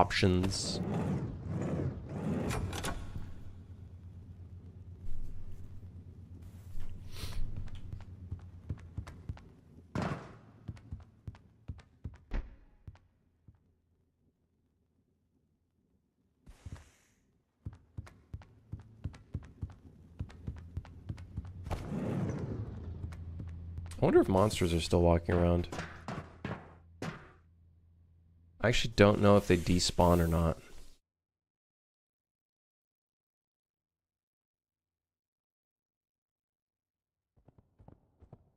They do not despawn, so they're still walking around on the train.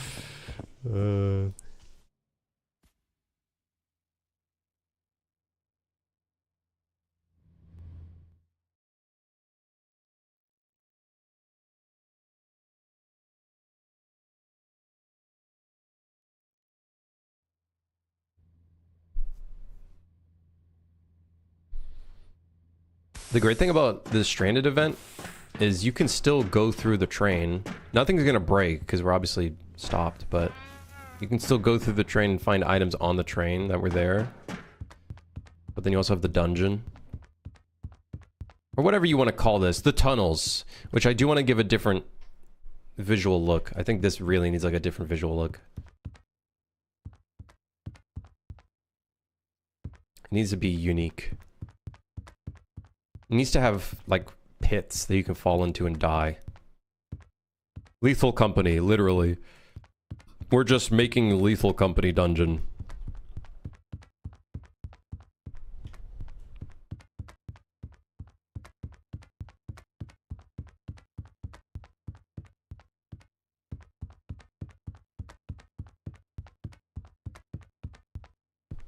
I think you should be playing this single player, thinking it would be better if all your friends immediately went out and bought a copy too.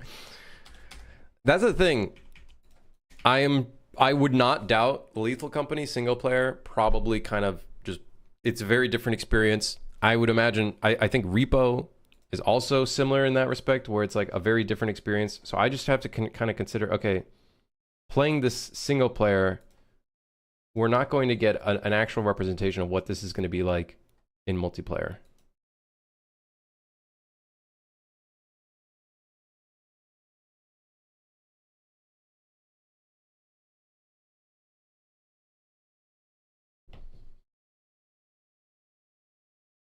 Let's do that one change up. I like that idea. We should make it to the item delivery system. The deposit area is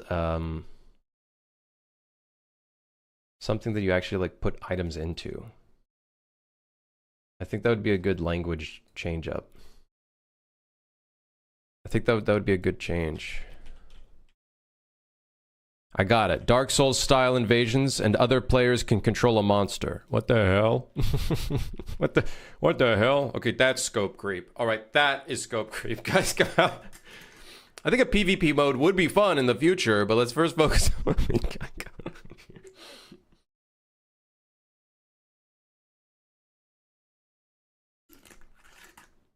Get up, arcade.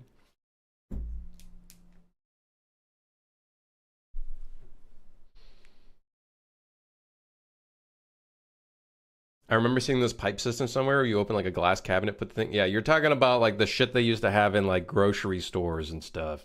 I know exactly what you're talking about. It's like a little, it's a cylinder. You open it up and you put the thing in, and it.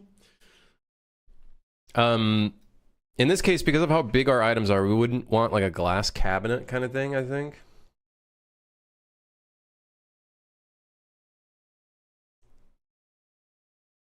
Let me search up deposit box.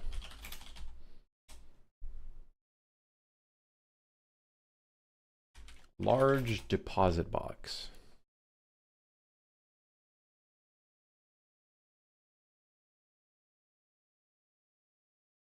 No, these are just giving me like bank deposit boxes. Hmm.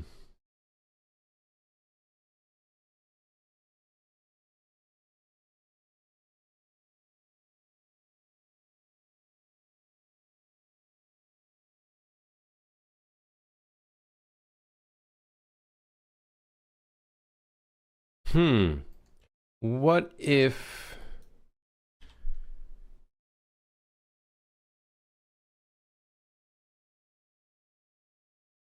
Shit.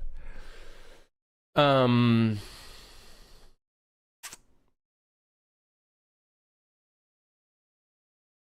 do think redesigning the deposit element of it, I think, is a good idea.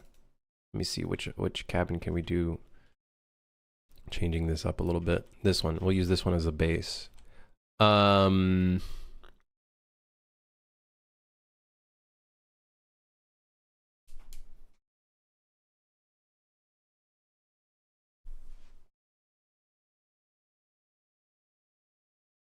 Maybe a mailbox, but then how would you put things in the mailbox?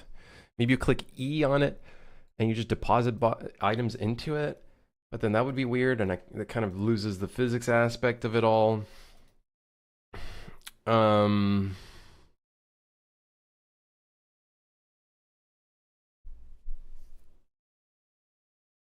just making the base a basket probably helps.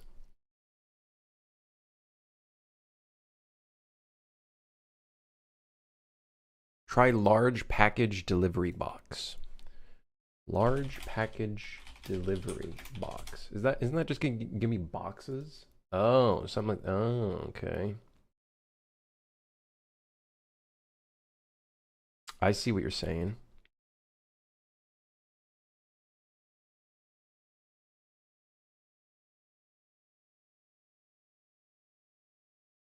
I just had a really stupid idea. If we wanted to make it so players could be delivered through those things, which honestly, I think as time goes on, it's really starting to feel like we should make it so players can get fucking sucked through these things, even like by default. You guys know those little tube things at like water parks where you go into the tube and you get locked in? You gotta like go Wakanda Forever kind of style, and then you just get fucking sent through. Never went into those things. They looked terrifying. I was like, that's a death trap. You don't go in there. That's how you get like sent into hell. What if it's like that? You open up a door, you put a bunch of shit in, and then once you close the door, it'll suck up anything that goes through it. Including players.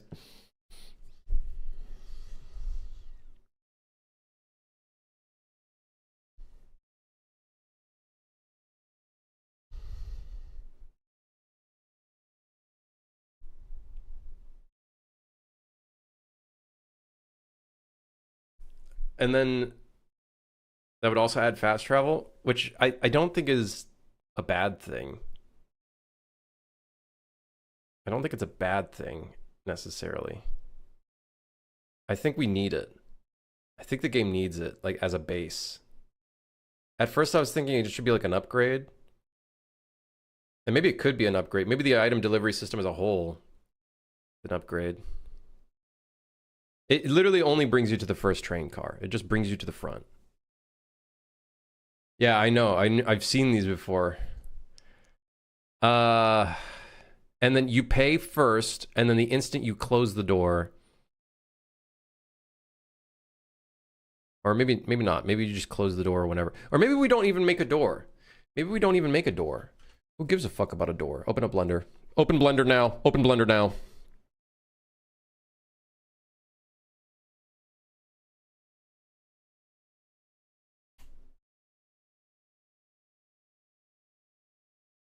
I do agree. It does kind of look like something that drops items, which it would make sense in the front train car. Definitely makes sense in the front train car.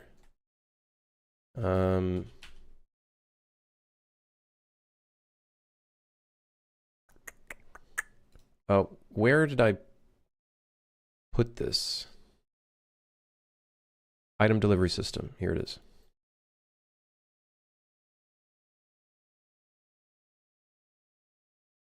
The players are already canister shaped. It's perfect. It's perfect. It's perfect. It's perfect.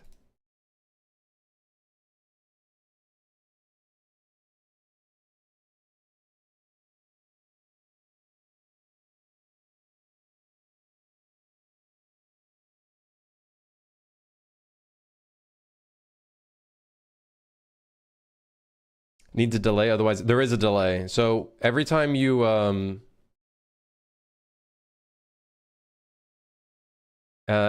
use it, there is a cooldown on it.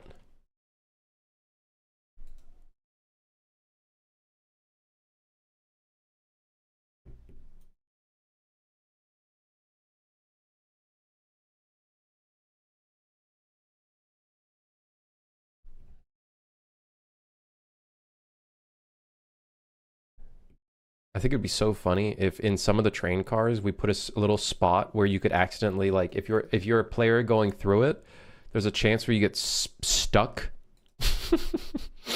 and you gotta crawl out, and some of the cars could have like the crawl out spots that you could randomly get stuck into. I think that'd be fucking funny, dude.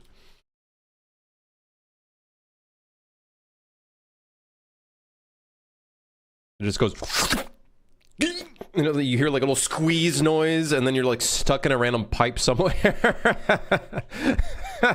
Okay, I had an idea for this. So, the delivery could just be an open chute.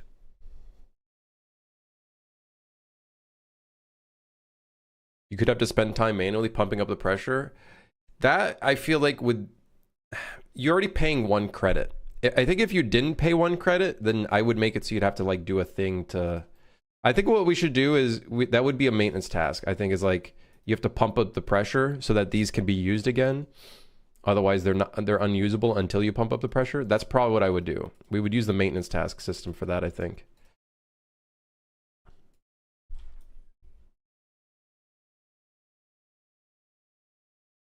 Okay, so here's my idea.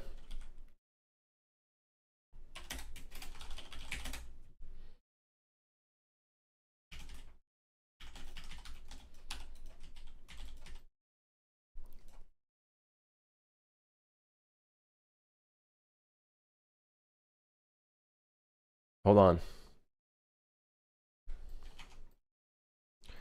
on. We need this to be large enough to fit the player and any items.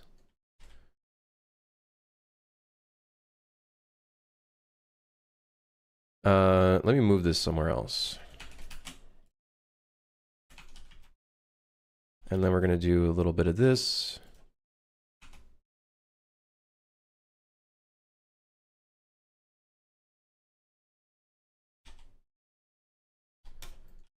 Okay.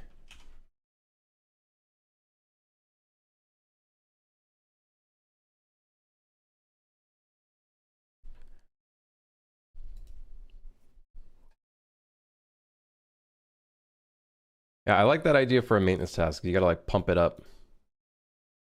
Come on and jam. Okay, so here's what I'm thinking for the design of this thing.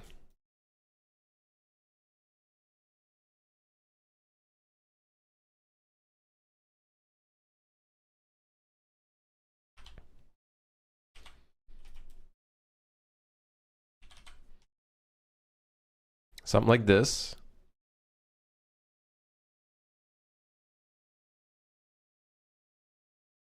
delete this face, go here, bring this back up to the top.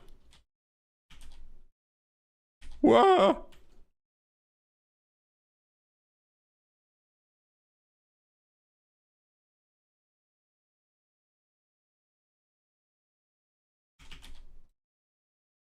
Okay, then we have this.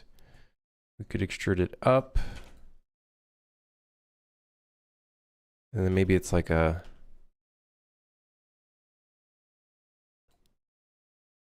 little thing like this, and then we could have a light up here.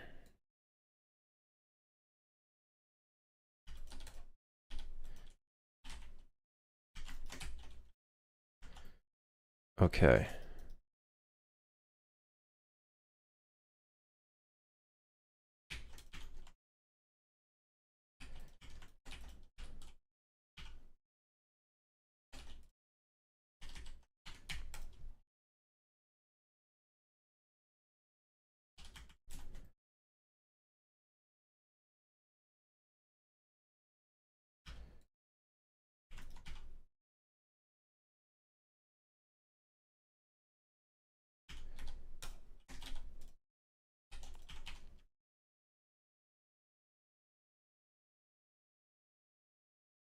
Pole with angled faces? Oh, who cares, man? Well, fuck it.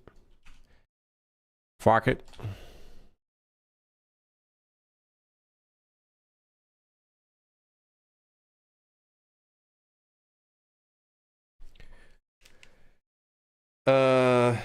Okay, so this would be the deposit area now. But where would we put... Okay, so the next question is then, where do we put the display for this thing?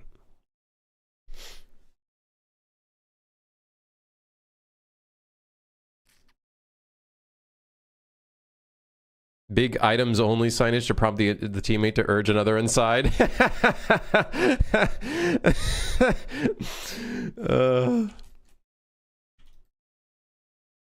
It should be non-living entities only.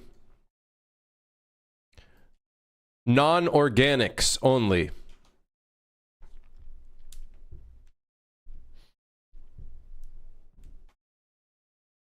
It should be just on the back here. A little warning sign on the back. Oh, shit. Warning, may cause injury.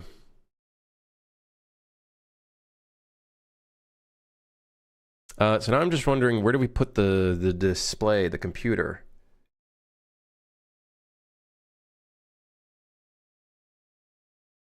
I know exactly where we would put it. It'd be like a sign on the side.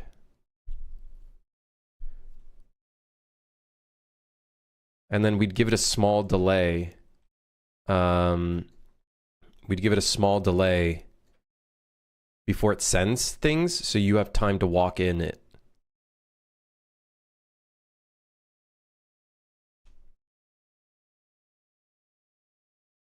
Yes. And then we can have a little, you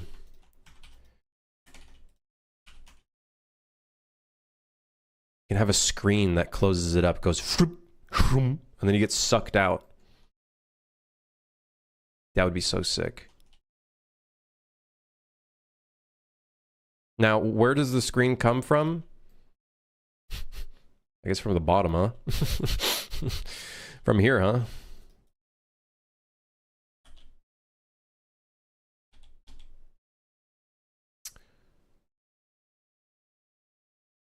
I want a boundary on this.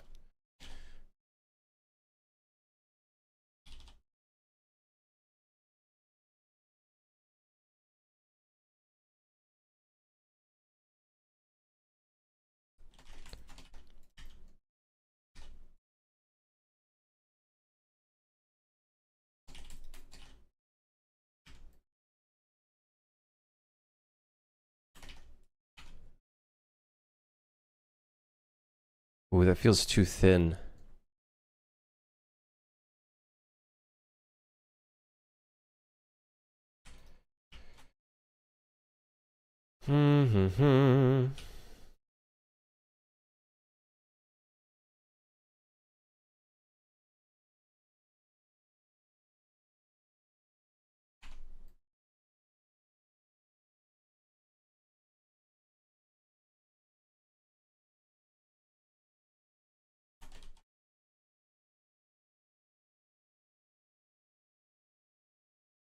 Man, really?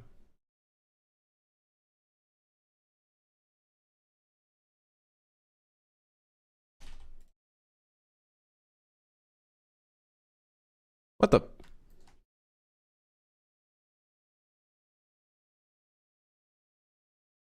Something wrong with my shading. What happened? Oh, these two don't have sharpen edges.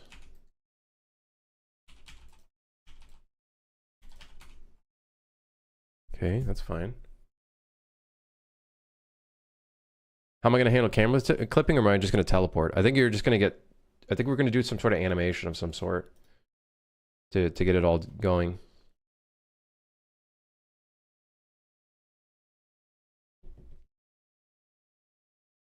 Be funny if the characters temporarily came out of the tubes taller and thinner. I do want to do a ton of stuff like that. Like, there's going to be the bookshelf monster that can slam you and turn you into a piece of paper, and you start walking around on two tiny legs and stuff. Like, I do think that is something we want to do.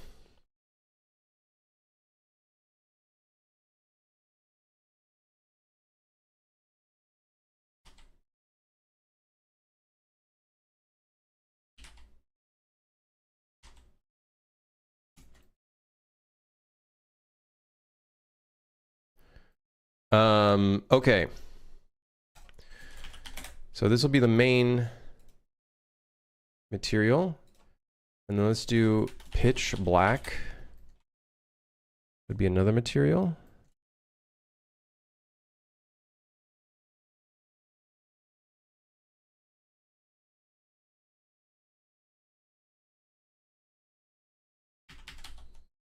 Cube projection. It's my favorite. I love cube projection. Okay, and then we need the little doorway that's going to be in here.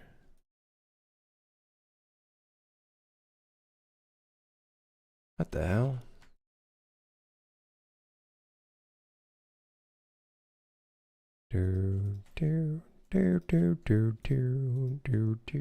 I have not been reading YouTube chat this entire time. I'm so sorry, YouTube chat. Are you okay? You have some sort of checking for tickets? This seems to be a train kind of thing. We have a monster that's going to check for tickets.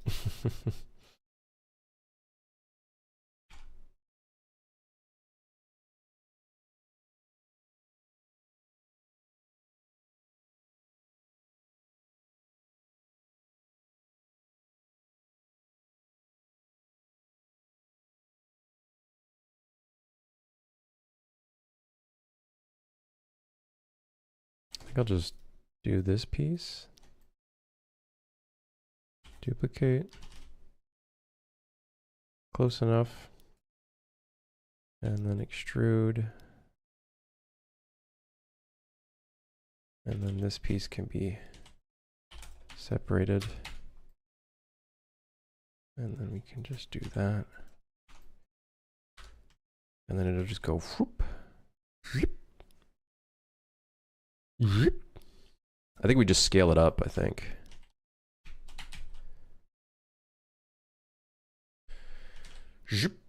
Scale that bad boy up.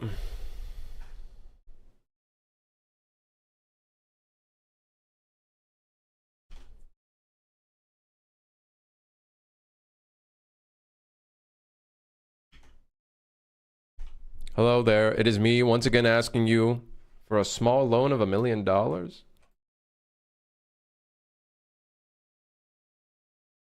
I am once again asking for your financial assistance. No, yeah, I haven't done it. I've been a lot more worried about like the gameplay loop right now. Or just the game. The game as a whole. The game as a whole. I don't like saying gameplay loop. I feel like there's this over focus on gameplay loop. What about rotating the door on the Z-axis? That could also be done. Like, we could also do it that way.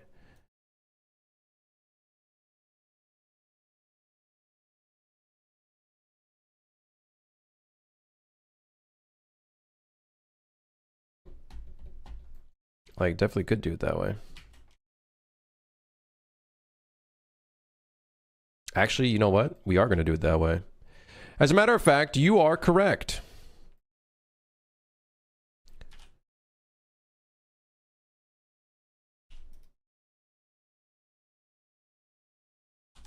I think you're onto something.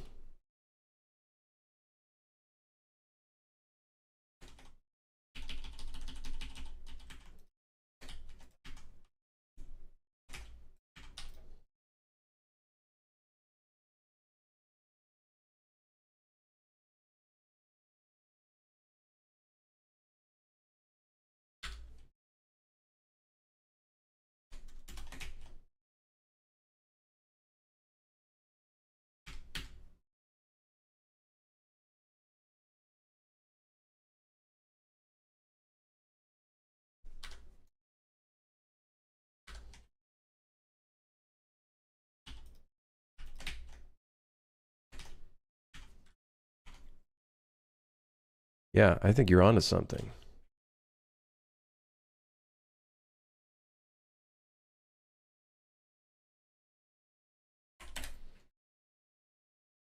Uh-oh.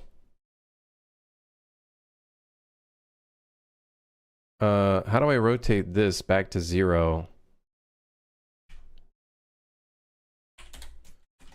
Problem solved. Put the warning on the door so it's only visible when they're locked in. If you are a human, if you are a being, you may... if you can read this, you may become injured.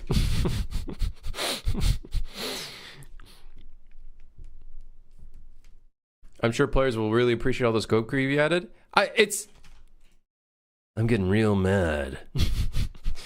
I'm getting real mad.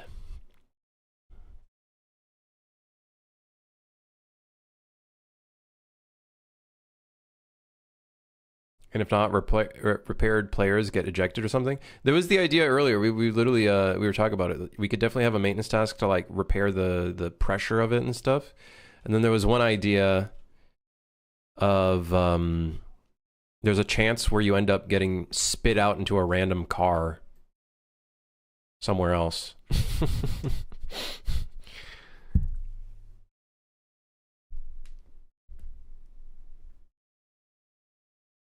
Which I feel like is kind of a fun idea.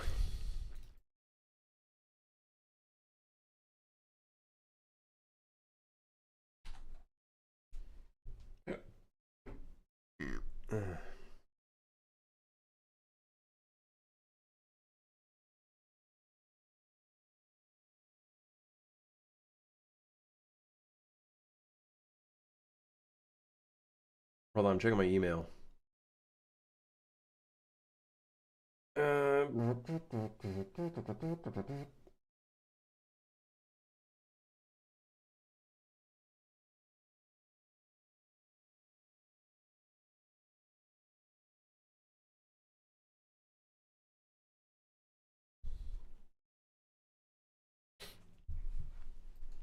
It's not scope creep. It's literally not, because the system is literally right here. We just have to make it so that we can send the players through it. We're just trying to improve the overall design of something. I don't feel like that's scope creep, but hey, that's okay. Free country, we can say anything. Scope creep is a big word in the game dev circle. Very big word. Very misused, I'd say. Constantly misused.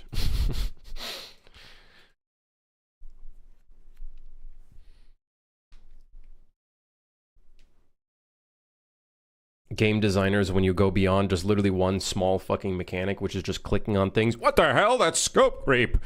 You can't do that. Oh yeah, watch me. Pisses in your cereal. Yeah, I did it.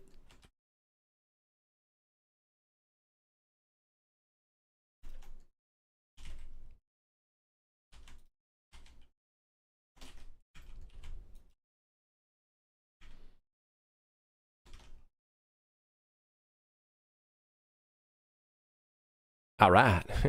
All right. Now, to make this more interactable looking, I think we just add one bevel here. Hear me out. Let's just add one bevel right here.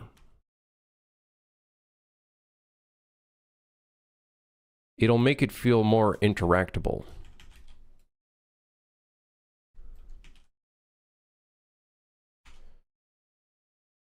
Like it's an important object.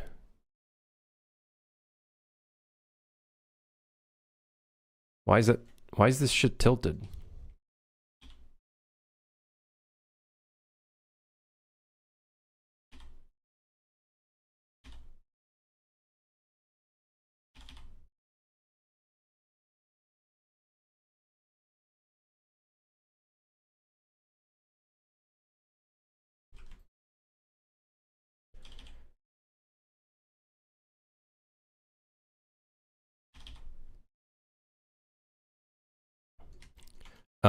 This should probably be extruded a little bit more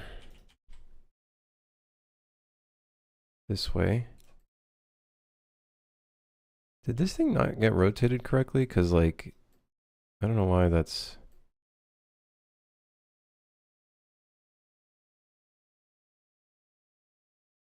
What the hell? Wait. It was angled. Weird. Very weird. Also, now I don't think we need this bottom face anymore.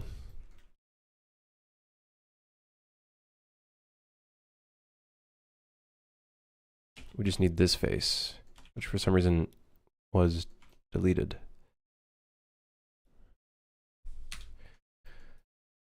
And then it just goes like this. It'll rotate. It'll go.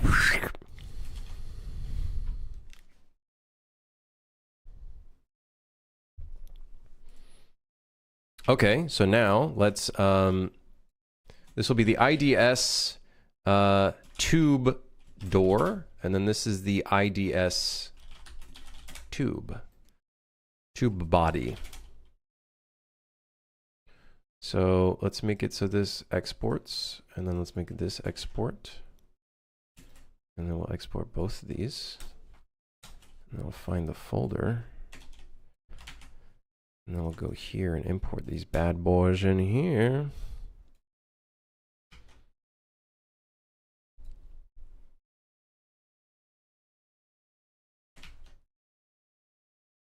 This is it.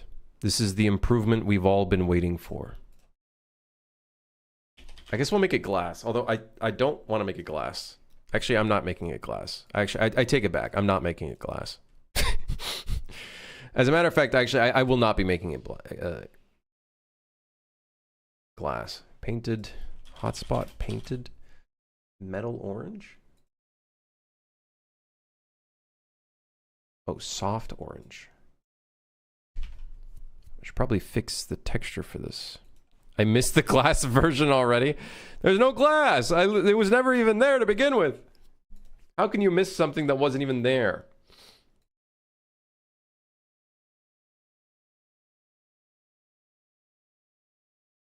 In my head, it was real. Okay.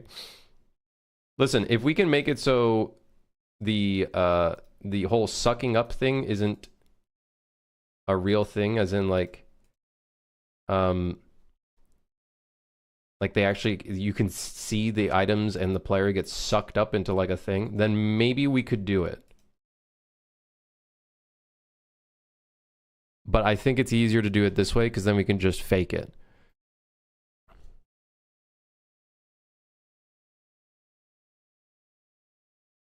I'm goofing? Ah, no. Ah, no, don't worry.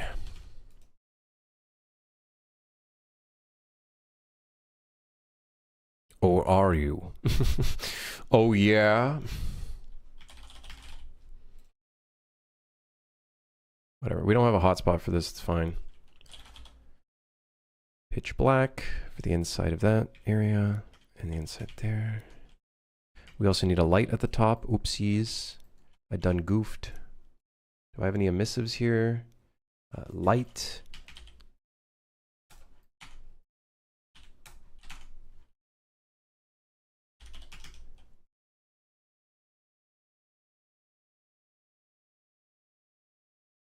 This is not the emissive I want. I want a light. I want a light. Emissive light warm circle. Yes. Yes, I think. But I think it needs to be unwrapped like this. It doesn't show because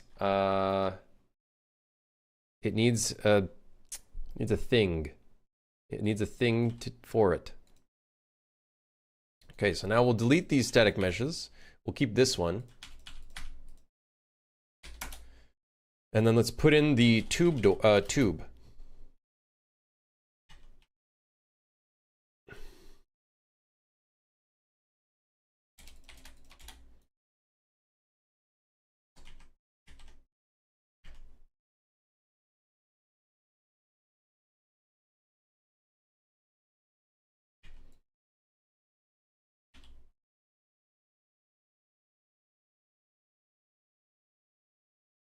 Kind of like the idea of keeping this here, but maybe we just scale it.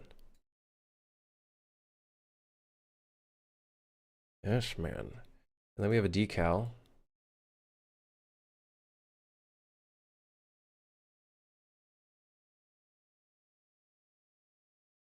I think we delete the decal.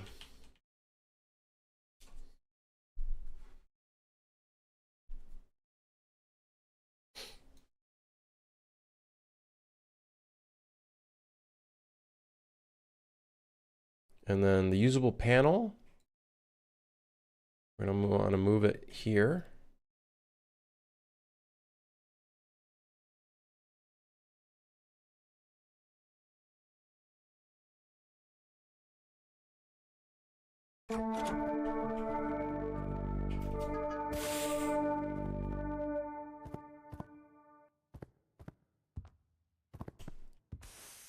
You can't step over it because it's complex collision. We have this silly detail here that makes complex collision not so happy when you have that there. So let's see. Oh, it might also be the bevel that's there. No.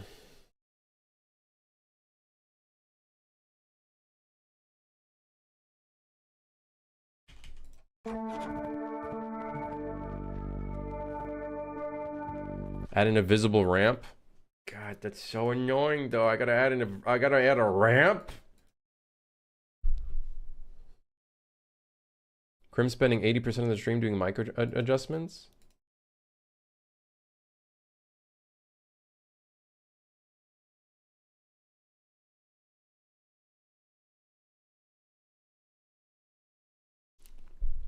I'm being gaslit. Yeah, well, I think we'll just add an invisible ramp. Little bit of an invisible ramp. I think the problem is this little bevel.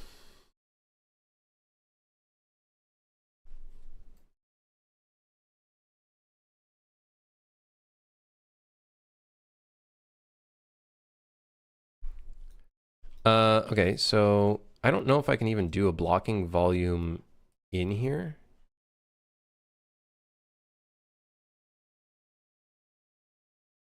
Oh no, I can. I can just do an invisible box.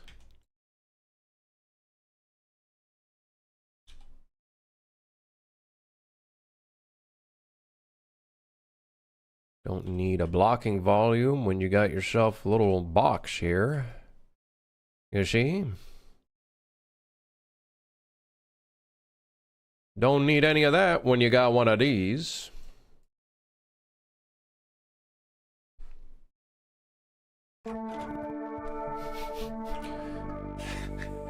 Send me through.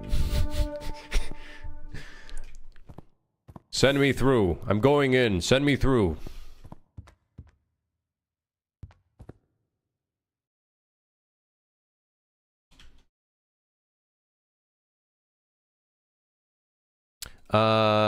This has a custom primitive data light index. Okay, but what about electricity? Emissive, 1.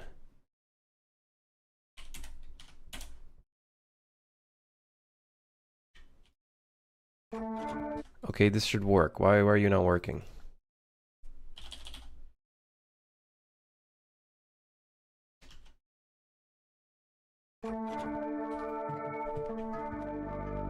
There we go. Now we got a light. Now we got a light. Now we got a light.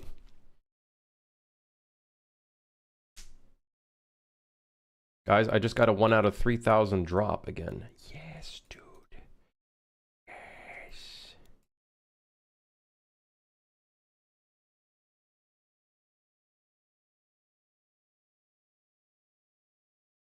All right.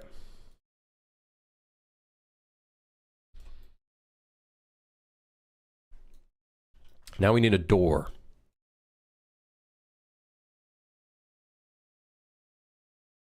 Let's rename this to... Wait, if I rename this, is it going to break anything?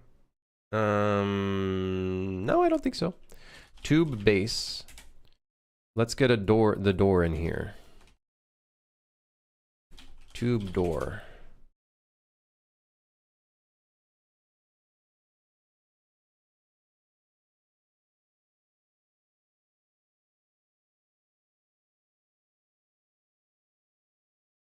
Is that 180? It is 180. Okay. So we'll have to make the tube door close.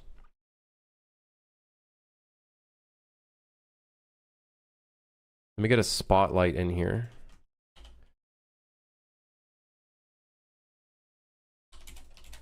Or the light, the good old light that we got going on here. I'm okay with making it cast shadows.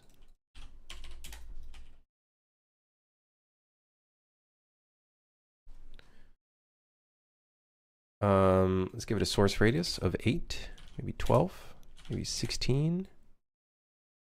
Okay, and then let's just change the attenuation radius. And maybe the outer cone angle could be much tighter.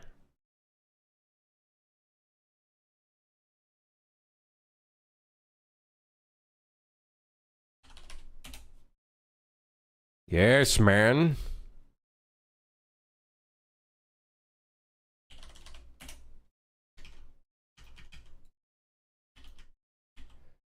Okay. This thing looks so... Okay, it looks so stupid, but it works. It works. It'll make things feel different now. All right. Okay. We're so in.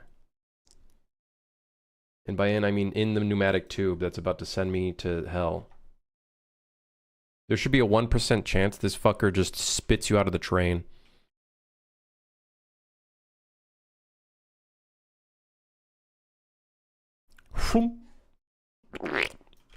Just shits you out from the back. All right, let's see if this thing still does what it needs to do, which is sending items. And let's also see if it looks weird in any place.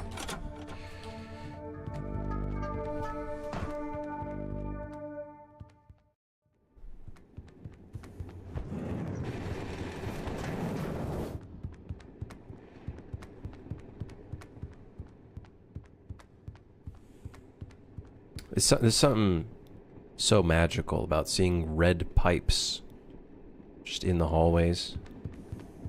Something so magical about seeing these red pipes. You don't even understand. Alright, the item delivery system here is on the side somewhere. Here it is.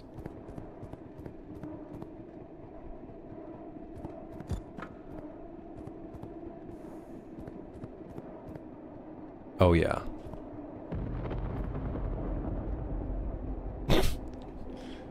It'd be so funny if randomly it... Send me through, send me through, send me through. Okay. I guess we just need to do the whole door closing thingy now. The door closes and then sends the things through when the door closes. Then we can also send players through.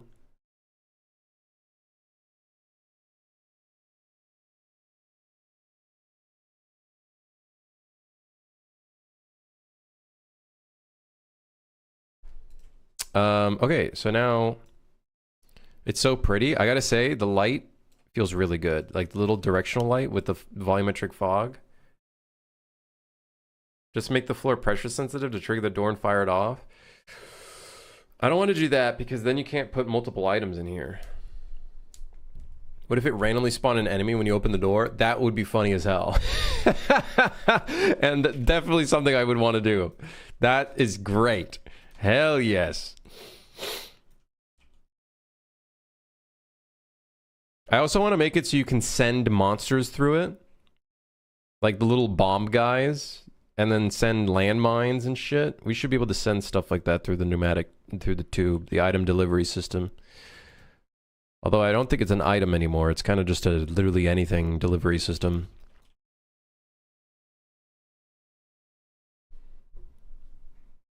I'm going to retexture this though. I'm going to retexture both of these.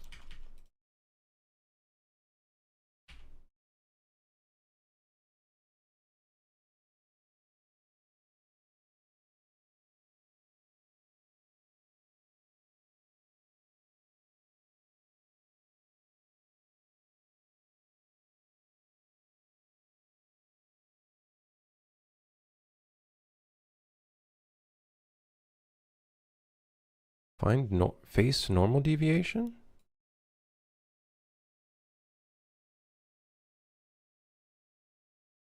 What the hell is that edge?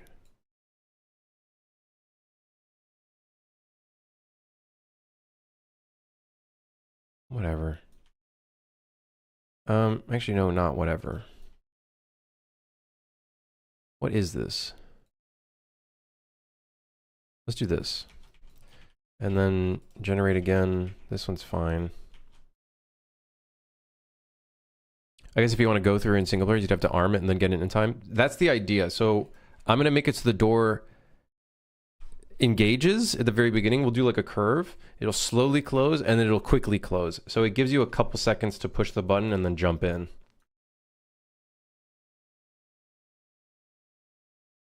So that's going to be the idea.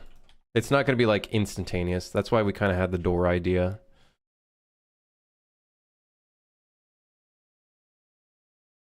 So I'm going to Scythe. I'm going to find this material real quick. We're going to select all, and then we're going to hotspot. It should at least...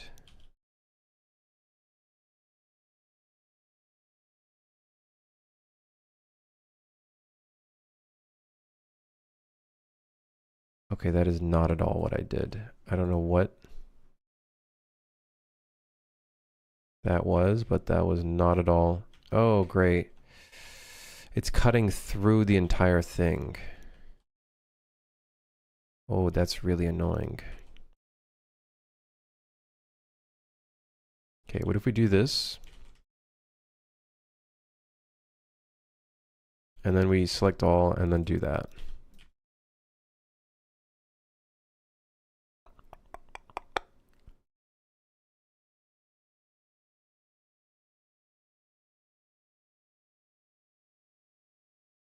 Whatever.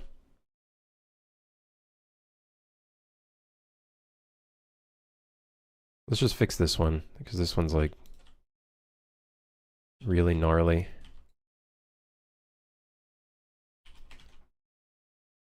I think it would be good if this was a different color, actually. Maybe black. Yes! Black is the way to go. Let's make that door painted metal trim dark. A different color, like glass. No, not glass, because I don't... because then we'd have to make it so you could see... Listen, the whole point is... Hazard stripe door? That could be cool. I like that idea. Hey, is this a game dev stream? I can't tell from the title. You mean this title being game dev does game dev? Game makes a game and game... I forgot what the title was. What was the title? I already forgot what the title was on YouTube. What is it? YouTube stream. Yes. It is game dev does game dev in brackets game dev. We're kind of doing something like that, I guess. Why am I neglecting YouTube? If I was neglecting YouTube, I wouldn't be reading YouTube chat, but here I am reading YouTube chat. So take that. Take that. Take that. YouTube stream chat isn't on stream like 80% of the time. Listen, man, I don't know what to tell you. It's like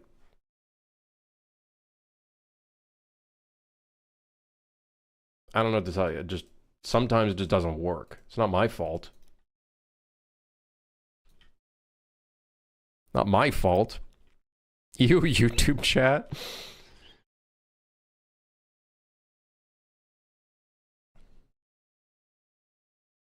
Okay, so the tube door. We need to make the tube door close when we use this. Do we have any local events where this occurs?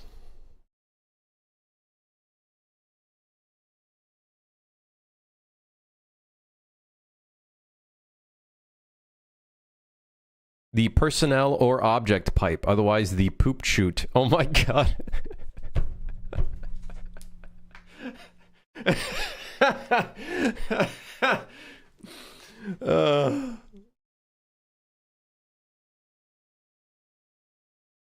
The poop chute. I like the poop chute. Oh my god, the poop chute. Do we have any text on this thing? Like that like shows what it says? No, we don't. That'd be great. The poop chute. I'm gonna put that on the back.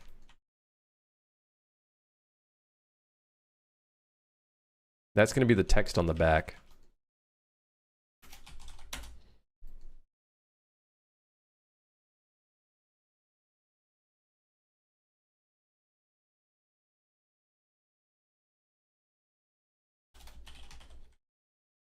How do you spell personnel again?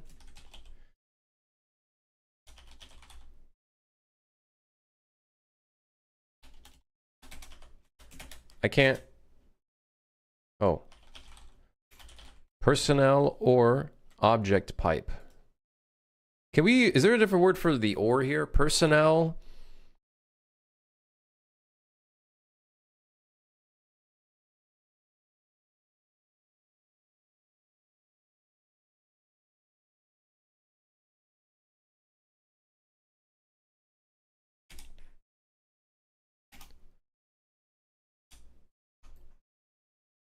Personnel or object pipe. Hold on, we center this.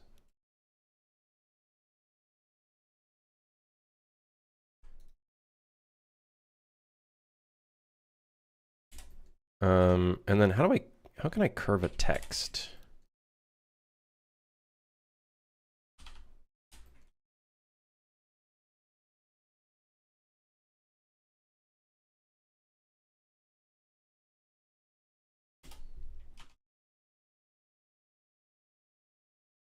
What's a way that we can curve the text?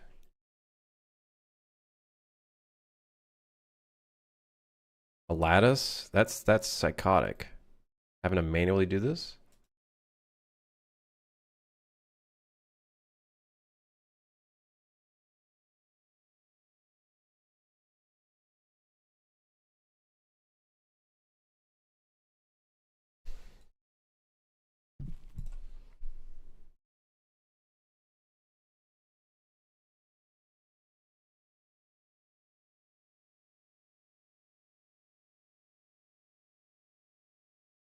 I got it.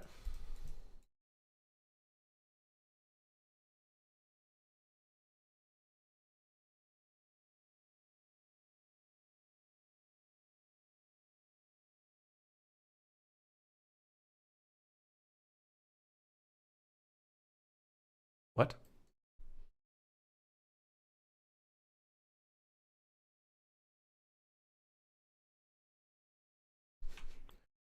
Hmm.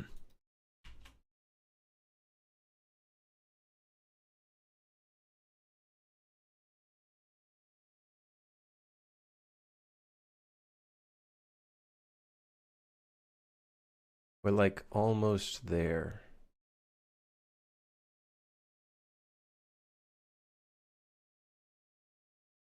I also can't set the origin. I might have to like apply the object. Put negative 44.9? Oh. But because I keep moving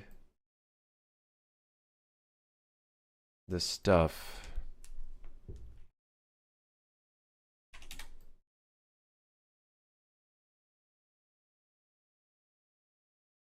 Can you not set the origin of this thing? You can't. Might have to apply the text. Might have to apply the text.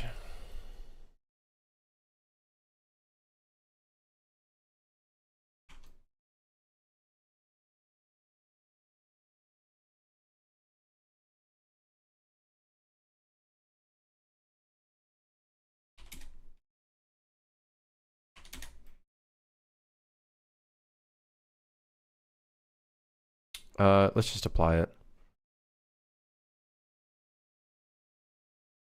Makes my life a lot easier.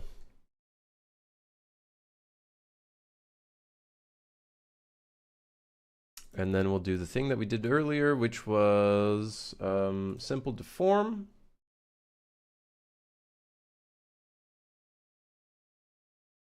And then I think it was bend on the z-axis.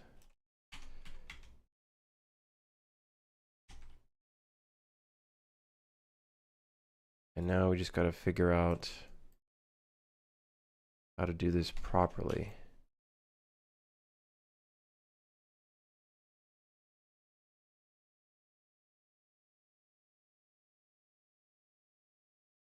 Knuckle light ain't working great. Don't worry.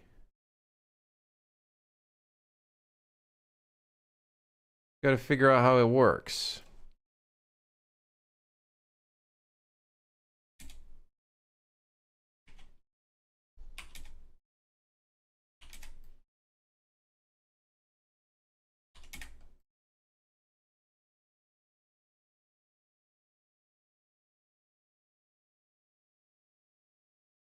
Don't tell me I gotta apply the damn thing.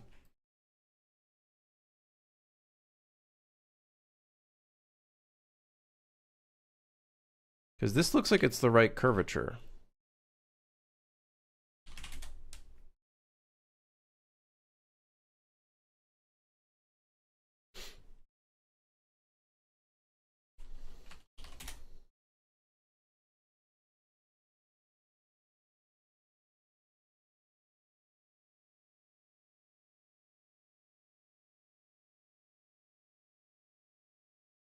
Whoa, that is messing with some of the text because it's not. It's looking a little little rough. Whoa. Okay, text. What the fuck is that?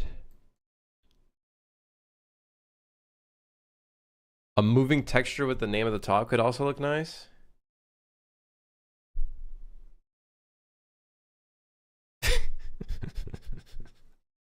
That would look ridiculous, but it would look good. It would be a lot more like in your face.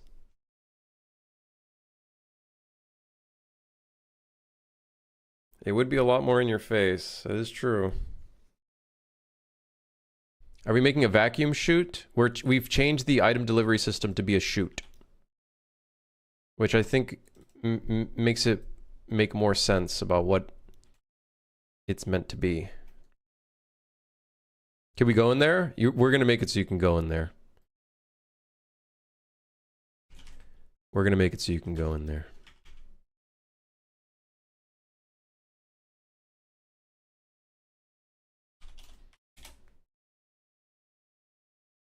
Whatever. Fuck it. Apply. Whatever, man.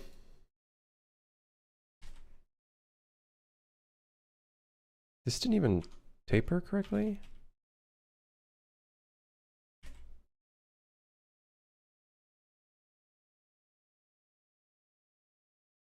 Hold on, I'm trying to find the position.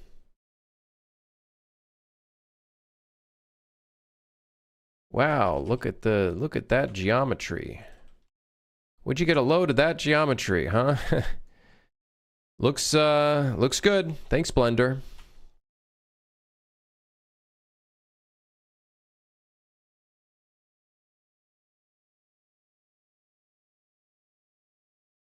Here's the idea. What if we just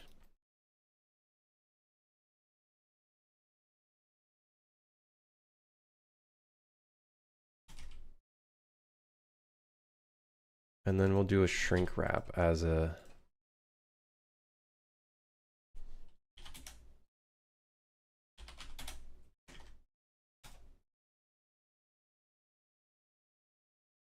Goodness gracious, what happened to you? I think this might be good as a texture.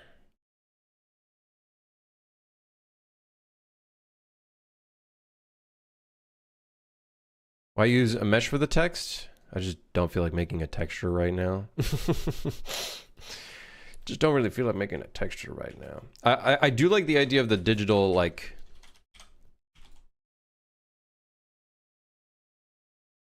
I do like the idea of like a digital screen going across, because then it's like a lot more in your face.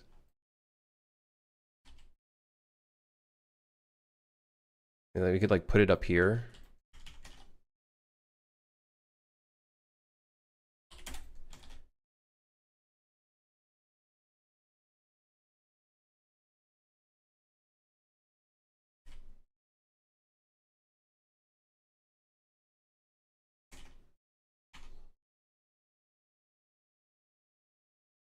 So maybe we do that. It'll just circle around the thing infinitely. That we'd have to make a texture for, unfortunately. Yeah.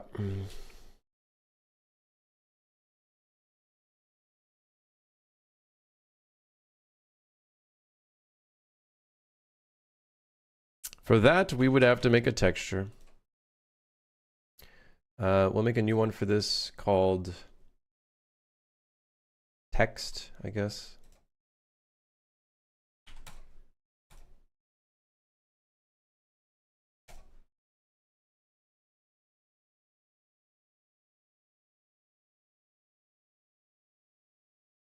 I would have gone for a small extruded display just on top of the entrance. I like making it a stupid, like, panning text, because it's, like, gonna be really in your face kind of thing. And then hopefully the players use it more. Hopefully that's what makes them use it more. I do need to make this, like, metal, though, because I feel like it doesn't look enough like a platform.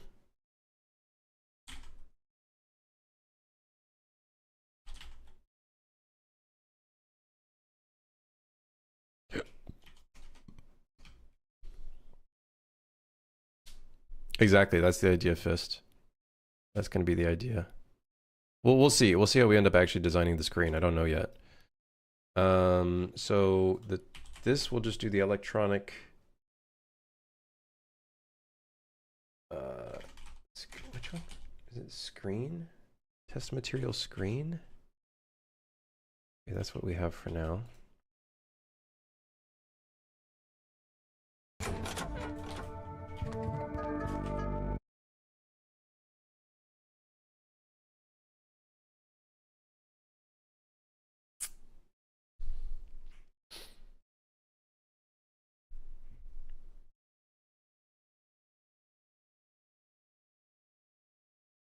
Hold on.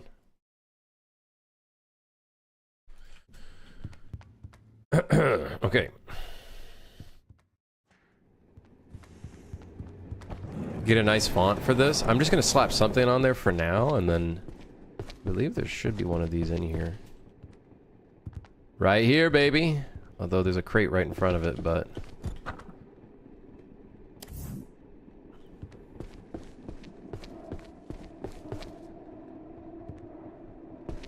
Why did it clear that material, huh? Huh? Uh-huh.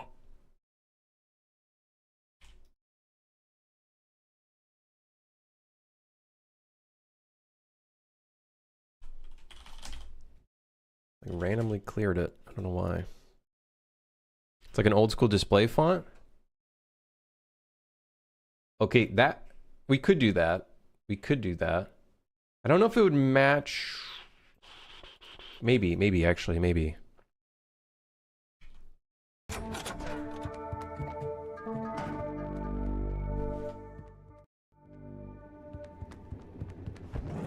Could do that.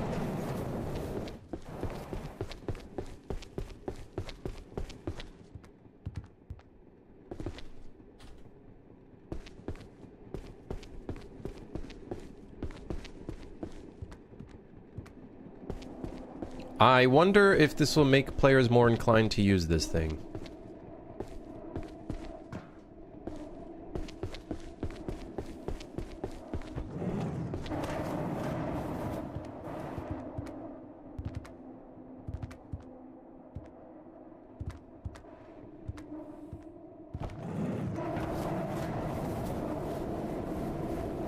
Someone remind me to turn that off. I mean this. And turn this off. Delete this. The rock has collision? Let's see. The rock has collision. Wait, I need to see if the... I don't think the light turns off if we do this.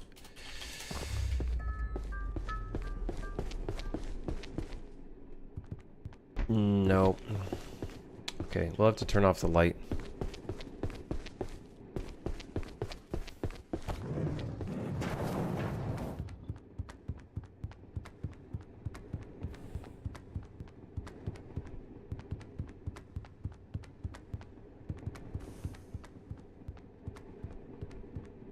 Where's the werewolf?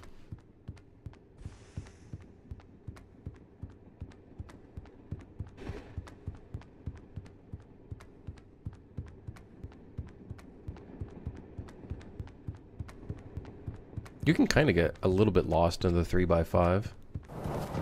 If you're high enough, I think you can be permanently lost.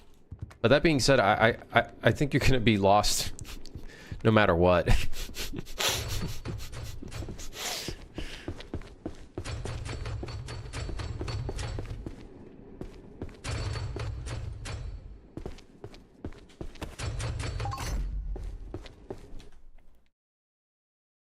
It looks like one of those, it's funny because it looks like one of those public toilets that comes out of the floor at night.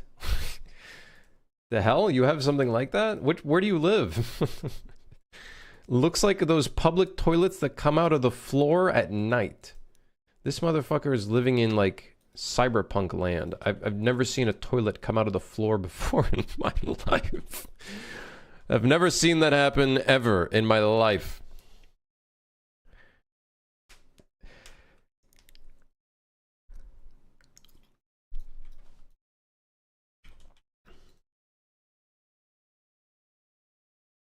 They're fairly common here. I've never seen them before. I've never seen a public toilet come out of the floor at night. Hell, not even at daytime have I ever seen that.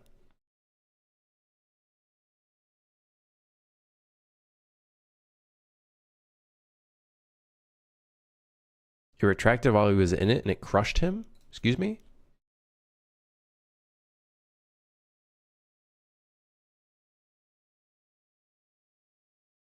Excuse me?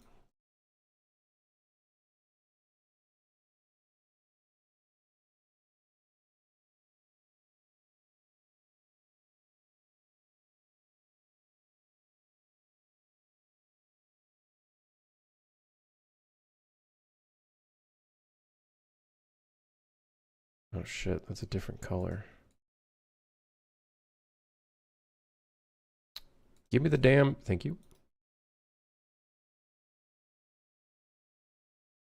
It's because of partygoers at night and to prevent pissing against walls. Yeah, we need some of that in Toronto. Can we also have one where it like prevents them from shitting on the streets? That'd be cool too.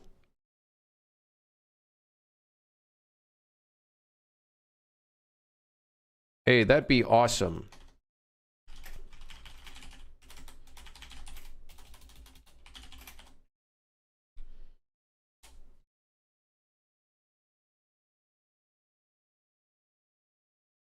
Parameter name, emissive.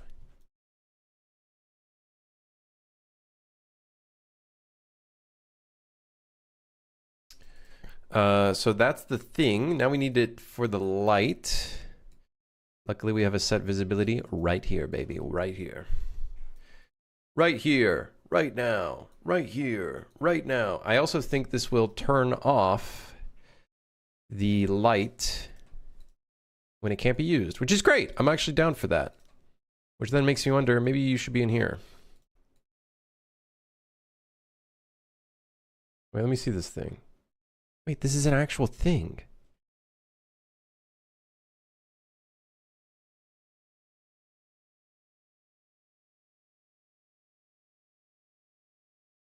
Why does it have to retract?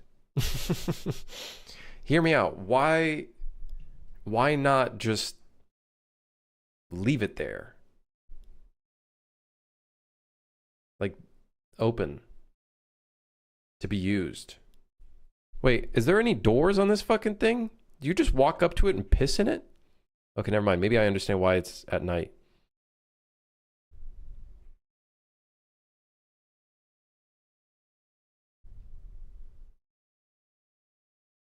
Okay, I'm understanding. I thought there was a door. It was like a porta potty, but no.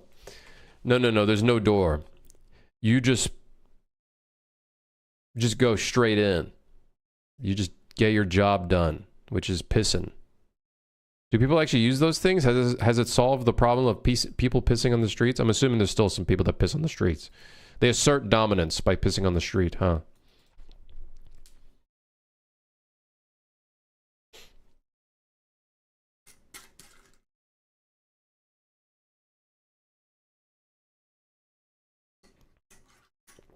They have the proper toilet type in the UK with the door, but it just killed an engineer. Oh, that's the one. Yes, actually, it did help. That's incredible. Pissing with your homies on the streets at 3 a.m. Drunk as shit.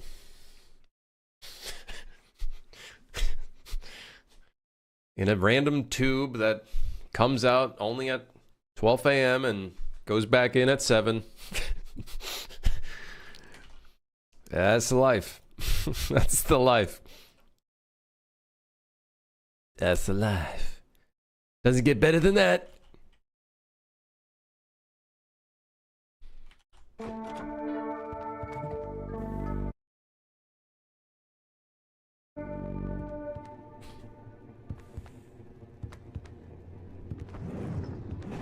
We also have these in a few places, but far less common. Oh, so this is the one with the door. Is this the one you guys are saying is in London? Why is he so perturbed by it? Bro, it's just a door with a toilet, man. What you gonna do? How would this crush you? Because it's one full thing. Unless, like, while it was low... Did he not realize it was lowering and then, like, got his head... Oh, I don't want to think about it. Never mind, I'm sorry. That's really dark. That's really dark. Poor lad. Paid to do the shittiest job. Not paid enough.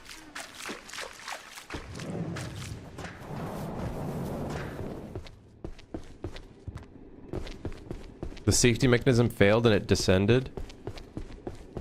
Oh, it must have descended quick. Oh, quick!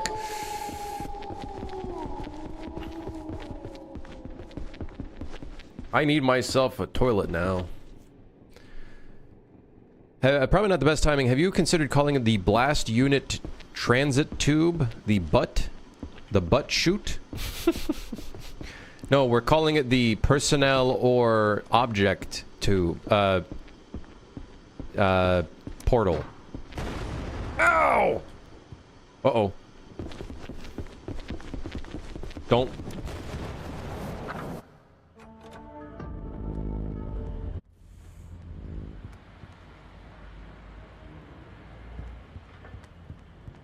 Yeah, whatever.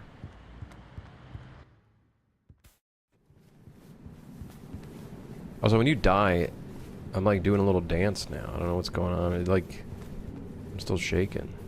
What's going on? What the? Weird.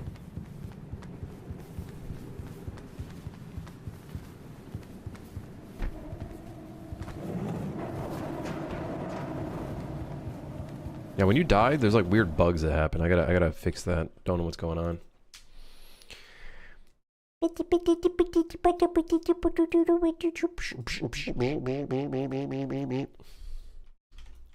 Are you so bad? Oh yeah? Well, let's see you pick up the controller, asshole.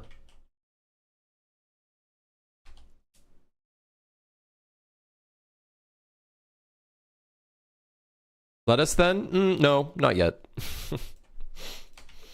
No, I don't think we're there yet. Anyways, good stream. 4 hours and a half. See you guys tomorrow. Friday, tomorrow, stream Friday. Friday, stream tomorrow. Streaming tomorrow on a Friday. I'm hungry. So hungry. I'm so hungry. I'm so hungry. Sure 4 came online, huh? I see how it is. What? What do you mean? I didn't even see the... I don't have notifications of streams when streams go live. Thanks for dropping by. Thanks for lurking, chatting, and sticking around. I appreciate it. And thank you to all of the subs for today. Yeah, thank you. Yeah, thanks. I'll see you guys on